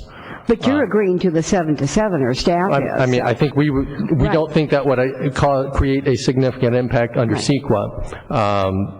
But obviously, that would have more noise impact on a day-to-day basis than 8 to 5. Right. But it would also shorten the time frame of construction. So again, it's sort of a trade-off you have between hours in the day and the overall length of the construction period.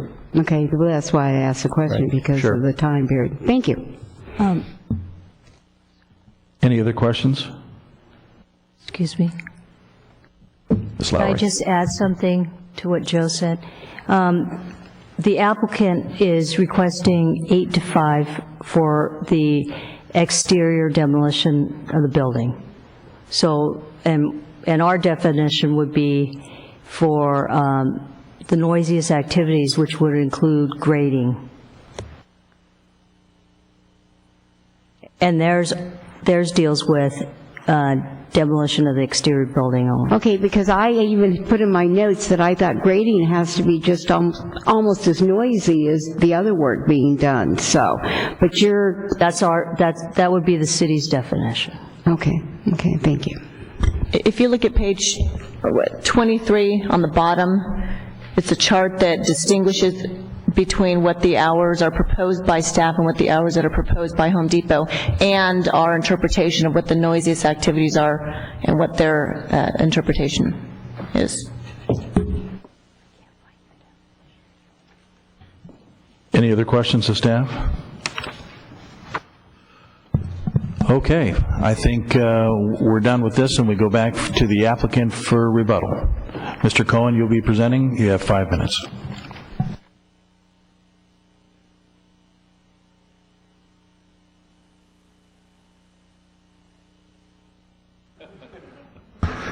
Tom Cohen, Thousand Oaks. My rebuttal will be a bit jumbled because there were a number of things that staff just covered beautifully. I wanted to first say that I completely concur with Ms. Noonan that, and this is from Friends of Davis versus City of Davis, that under well-established law, an agency's view of the meaning and scope of its own ordinance is entitled to great weight unless it is clearly erroneous or unauthorized, and I don't think there's been any evidence to support clearly erroneous. Staff's interpretation is right on the money. Staff has fully and completely analyzed this project every which way. It's staff's obligation to ensure the project is safe, that impacts are minimized, and that the project satisfies the general plan and municipal code.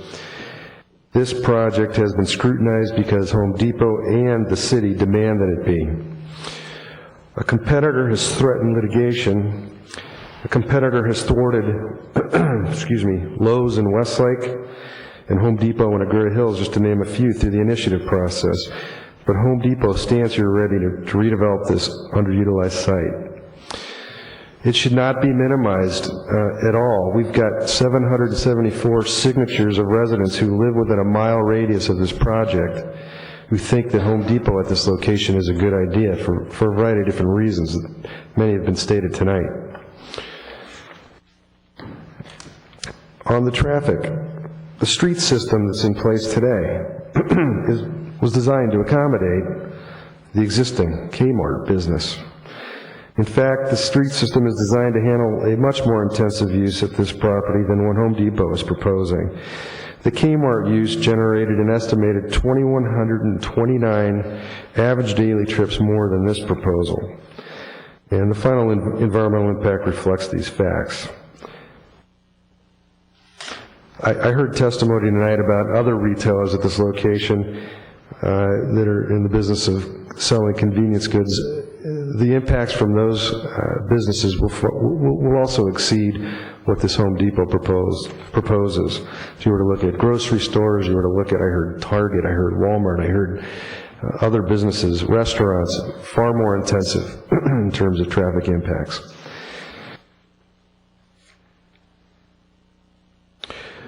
One item that didn't get covered tonight that I think is very important as it relates to the senior facility. When we went into the senior facility, I shouldn't say we, Mr. Momer and I know others from our team have visited, we looked at how buildings are laid out. And it was designed with the patient rooms located and entered from an interior hallway system away from with those rooms away from the exterior walls. We did submit an attached exhibit that shows what that floor plan is. I hope you had an opportunity to look at that.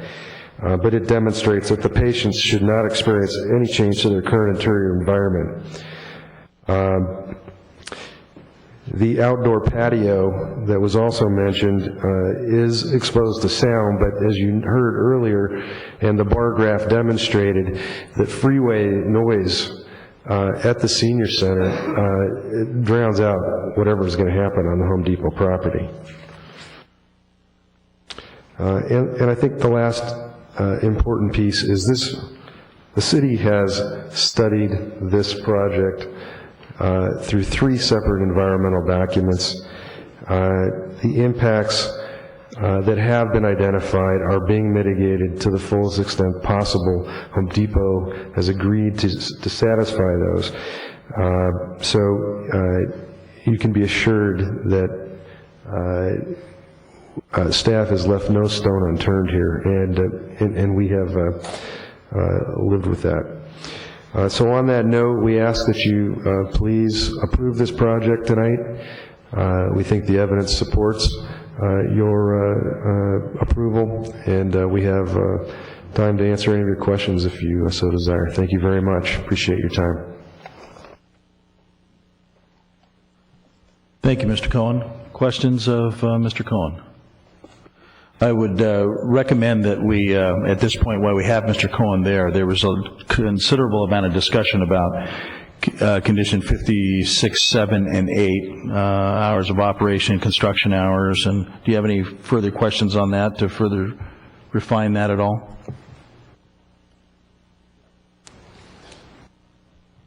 Their eyes are open. I think they're awake. Dora? Commissioner Reynolds? Well, my concern was on the hours of the heavy, noisy. You mean the construction hours? Right, the construction, not the regular 7 to 7 for the interior and the other work. It's the actual, the noisy part of it, that what you were requesting, and you were requesting from what, 8 to 5? 8 to 5 is what we are suggesting as a compromise with staff's condition to accomplish what we consider the noisiest part of the construction activity, and that's the demolition of the exterior of the building. The site grading,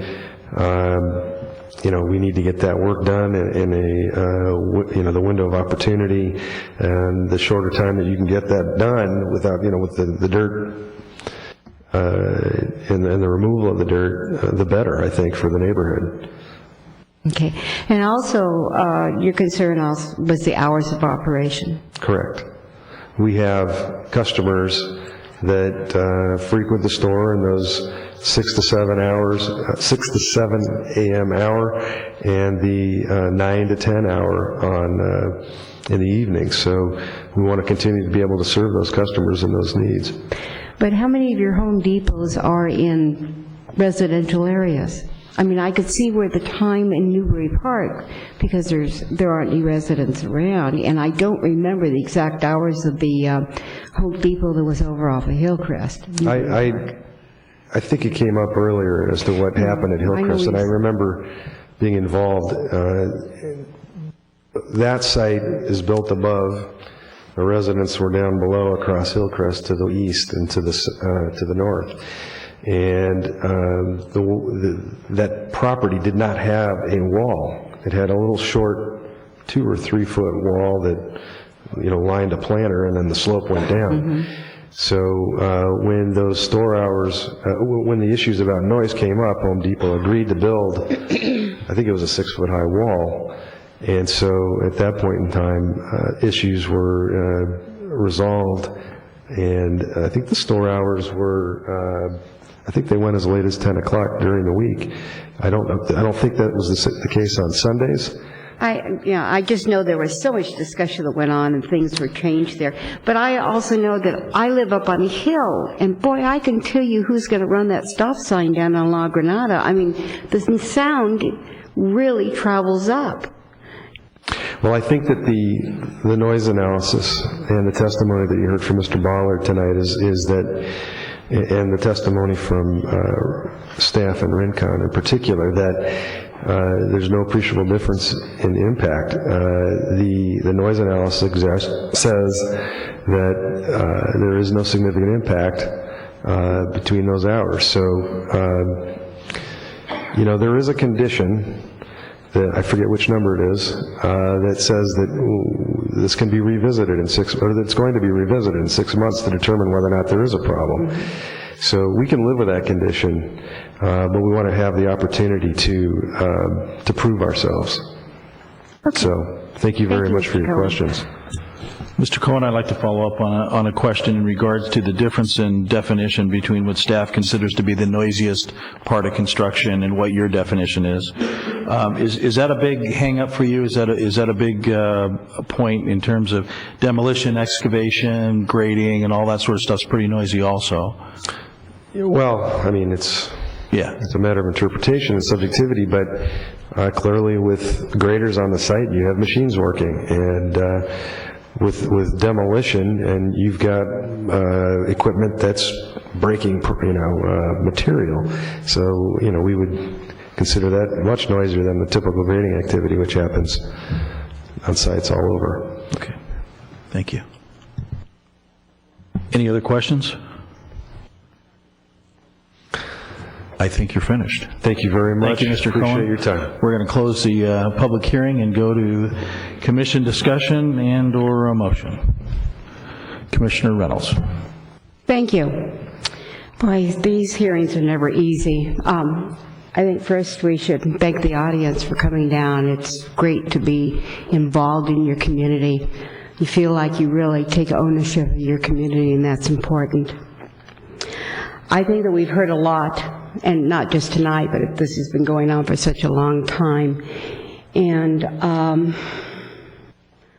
I've read so much information, talked to staff, and I feel very confident in the project. There are some things, I am going to make a motion, and that motion will be to approve, but I will make some changes in some of the conditions. So with that, I'll just start off that I move that the Planning Commission certify the Environmental Impact Report number 325, adopt the Mitigation Monitoring and Reporting Program, and approve DPMJ 2005-70599 and LTP 2006-70059 based on the following the findings and the attached conditions, with the change to condition number 67 as in our supplemental packet. Also, the supplemental packet number 2 of findings, conditions, and the one mitigation measure. And I believe the one that I'm going to ask staff to talk to me about. I would like to keep the hours of operation from 7 to 9 as in condition 57. I would like to add to condition 58 and 59, and this is the one about the trucks delivering on site, that no delivery trucks can be on site until 7 a.m. Monday through Friday and 8 a.m. on Saturday. And on condition number 59, it reads the same. No lumber delivery trucks. I just added the lumber in that because the times are the same, 7 a.m. Monday to Friday and 8 a.m. on Saturday. The one thing that I would like to amend, the condition number 56, and that's the construction hours. And I think the heavy grading and the demolition of the building, I would like to, I'm willing to go even 8 to 5, but I don't know if my fellow commissioners are. But I will make my motion unless someone wants to amend it for the heavy, noisy construction hours to be 8 to 5, but the regular construction of the building would be the 7 to 7 as all our other. And that's all I have. I don't know, the city attorney, if I caught everything. As long as you're, I assume that you are recommending approval of all of the conditions as modified by the supplemental package. That's what I said, yeah. Okay, you're good. And as I said, I really think that this is the gateway to Westlake, and I think this building and all of this landscaping will really improve it. I don't think the trucks could turn into that driveway if it wasn't widened to the 50 feet. On this, they kind of just added a side area to it. The building has been set vacant for so many years.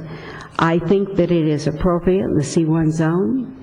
It'd be nice if somebody had bought this property and wanted to put in restaurants and little stores and different things, but they didn't. Home Depot bought this, and they are proposing another Home Depot store on this property, which they have the right to do, since they're the owners of the properties.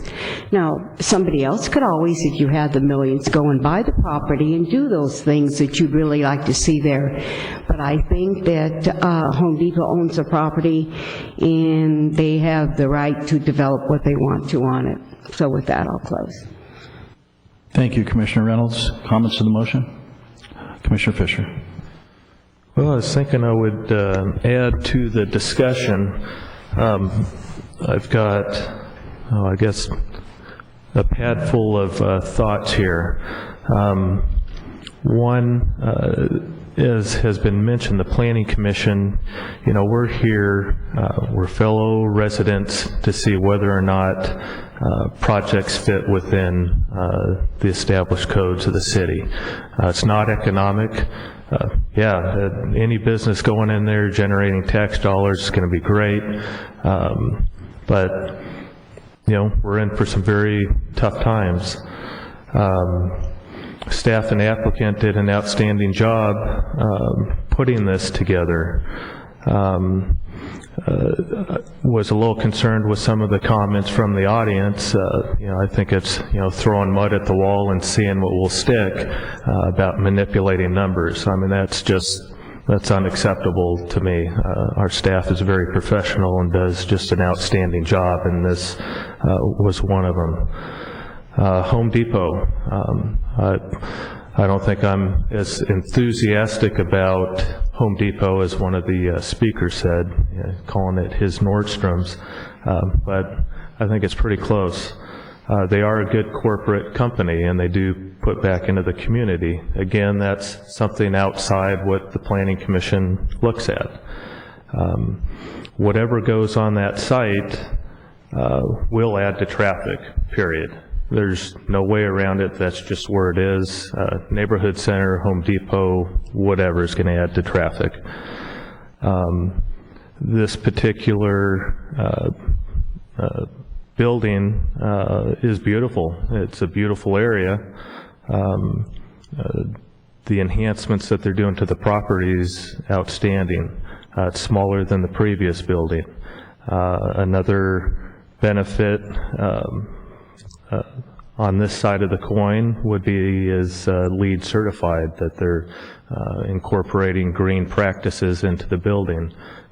I don't think we've ever had a project come before us that wanted to take that additional step. Can 2 Home Depots survive in the city? Yeah, I'm sure they could. Now, for the other side of the coin, the general plan, we have a great general plan. I know a couple of people have talked about the city forefathers. I've mentioned that previously in other planning commission meetings. That's why our city is so beautiful, is because of our founding forefathers here in the city. It was very carefully planned. It was, you know, the old Kmart building and associated stores. That was one of the plans. That was their vision, and that vision has carried on throughout the city. You know, growing up here in Thousand Oaks, you know, Commissioner Grumney and I were talking earlier about, you know, the old roller skating rink across the street, Kmart's Blue Light Specials. You know, when I look at the intent and when I consider a neighborhood center, that's what I consider a neighborhood center. I consider it, you know, having a main store, whatever that is, and, you know, several other stores with that. I think it's from, again, my opinion, going back in history and looking what the founding fathers of the city put forward, you know, I think, to me, the intent's pretty clear that a neighborhood center is several stores, not one store. You know, previous stores there, you know, Zoltan's, haircuts, a spirit shop for snacks, you know, the old woodworking shop. So, that's kind of, my thought process for tonight. I'd hope for a little more discussion, just because we've all spent so much time evaluating this, and as a fellow resident and looking at the project, my initial thought was that it was a stretch, but on the flip side of it, this project, meets all the planning codes. So, I'm here a bit conflicted in what's best for the city. It does meet the codes, but personally, I don't think it meets the intent of a neighborhood shopping center. So I don't have any support or against the motion, but just wanted to get my thoughts out there. Thank you, Commissioner Fisher. Commissioner Grumney? I guess I'm going to have a discussion with you. And probably just for the benefit, before I have the discussion with you, for my fellow neighbors, I'm an over 40-year resident of the Conejo Valley. I grew up in Westlake, and I used to ride my bicycle to the local stores that were there. So I really know this very intimately, and I do feel very passionate about my community and what's there. I understand the concept of a neighborhood center, but also, too, we have to also look at the viability of it. And when you look at Westlake Village, a neighborhood center where people are walking to is what you have on the corner of Agoura Road and Westlake Boulevard, just down the road. I think that this is closer to a freeway, and in looking at kind of our general plan that was there on the use of commercial, one of the things of looking for something similar to this is its proximity to highway-oriented Ventura Freeway corridor, which is almost perfect for something that fits like this. I don't see this really, from my perspective, nestled in a residential area. I really see it as nestled in a commercial area with some pockets of residential that's around there. So from that standpoint, yes, I agree with you. Could we, think outside the box and create something that could possibly be better? Yeah, but that's not our job. As planning commissioners, it's not our job to try and create that. Our job is very defined. We wait for an application to come before us. We are given guidelines for which to make a decision from, and we render that decision. I find it very difficult right now to deny this project on the basis of what was there previously, which was Kmart. And I don't see Kmart as a big stretch difference between Home Depot. And that's probably what I struggle with the most. Because I think to myself, if I have to deny Home Depot for going in there, how can I, how is that fair to the original intent of what was there? So I have to kind of look blindly and not judge Home Depot as I think some residents are able to do, which is to say I either like big box stores or I don't like big box stores. But look at them as an applicant who's coming before the city and look and see whether or not it fits within those guidelines. And I think it does. So I don't know if that's helpful to you or not, but I share my thoughts with you. Thank you, Commissioner Grumney. I guess it's my turn now, right? One of the good things about getting this new job that you all gave me here tonight is that I get to listen to you all. And We've silenced you. Yeah. And that's pretty hard to do, isn't it, to silence me? I concur with the content and support the motion from Commissioner Reynolds. This project, and you just touched on it in the summation of your statement, Commissioner Grumney, is, that's exactly what I thought about Kmart and now Home Depot. Now, when Kmart went in there was no Home Depot here, anywhere. There wasn't even a twinkling in anybody's eyes. So I don't want to make the comparison between the two stores, but what I will say is that I think that our forefathers in this city had great and tremendous vision here as to what kind of community that we live in this beautiful city. And for lack of a better term, what's been sitting in that old Kmart site, as devastating as it was for a business to go out, and businesses, when they go out, hurt everybody. They hurt the business owners, they hurt the people that patronize the businesses, it hurts the local economy, it hurts for services. It's a sad thing. But we don't exactly have a plethora of people banging down the doors, and particularly with this type of economy, to try to make something vibrant and in keeping with our general plan and the vision of this city, which has been hugely successful. That's why people are knocking down doors trying to get here. So I guess I'll end with is appreciative as I am, and it's great to live in a city. We had as many citizens to come out tonight to talk and to give us their opinions and their concerns that we appreciate very much. But I'll end my comments with I support the motion. Any other comments to be made to the motion? Back to you. Anything to add, Commissioner Reynolds? No, I don't think so. I think it was a very good discussion between our commissioners, and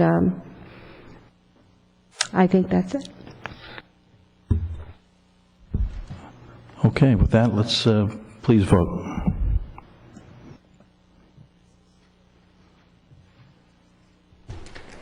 Motion passed, 3-1. Commissioner Fisher opposed. Thank you, and there'll be a 10-day appeal period. Let's move on our agenda. Can we put 9 and 10 together, Mr. Town? We can, Mr. Chair. On page 199 of your packet this evening, it identifies upcoming cases for February 9th, and also identifies that on page 201, that the housing element would update, which you considered, and provide a recommendation on will be considered by the City Council on February 10th. And that's all I had at this time. Thank you, Mr. Town. Any AB 1234 reports from commissioners? How about commissioner comments? Commissioner Fisher?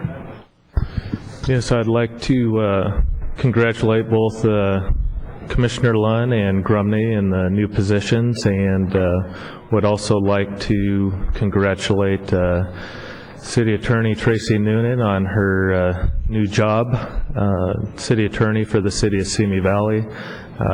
You will definitely be missed by the Commission. You've done just such an outstanding job, always professional, and it's just been a huge pleasure to work with you, so you're going to be missed. Commissioner Reynolds? And all I can say is ditto. I really enjoyed working with you, Tracy. It's great to see, I guess as I get older, I think of this, to see young women do so wonderful in their careers, and I'm very proud to be a woman to see you get that position. I think that's wonderful, and also I congratulate Commissioner Lunn and Commissioner Grumney on their new seats. Thank you, Commissioner Reynolds. I'll conclude with some comments. I want to congratulate you, Tina, for becoming vice chair. I want to thank my fellow commissioners for showing the trust in me to appoint me as your chair. Also, Mayor Glancy would have been here tonight. He appointed me again this year, which I'm very thankful of, and hopefully we'll continue together as a group to steward the city in the years to come. Okay, that concludes comments. So let us adjourn to 6:30 p.m. on February 9th, 2009.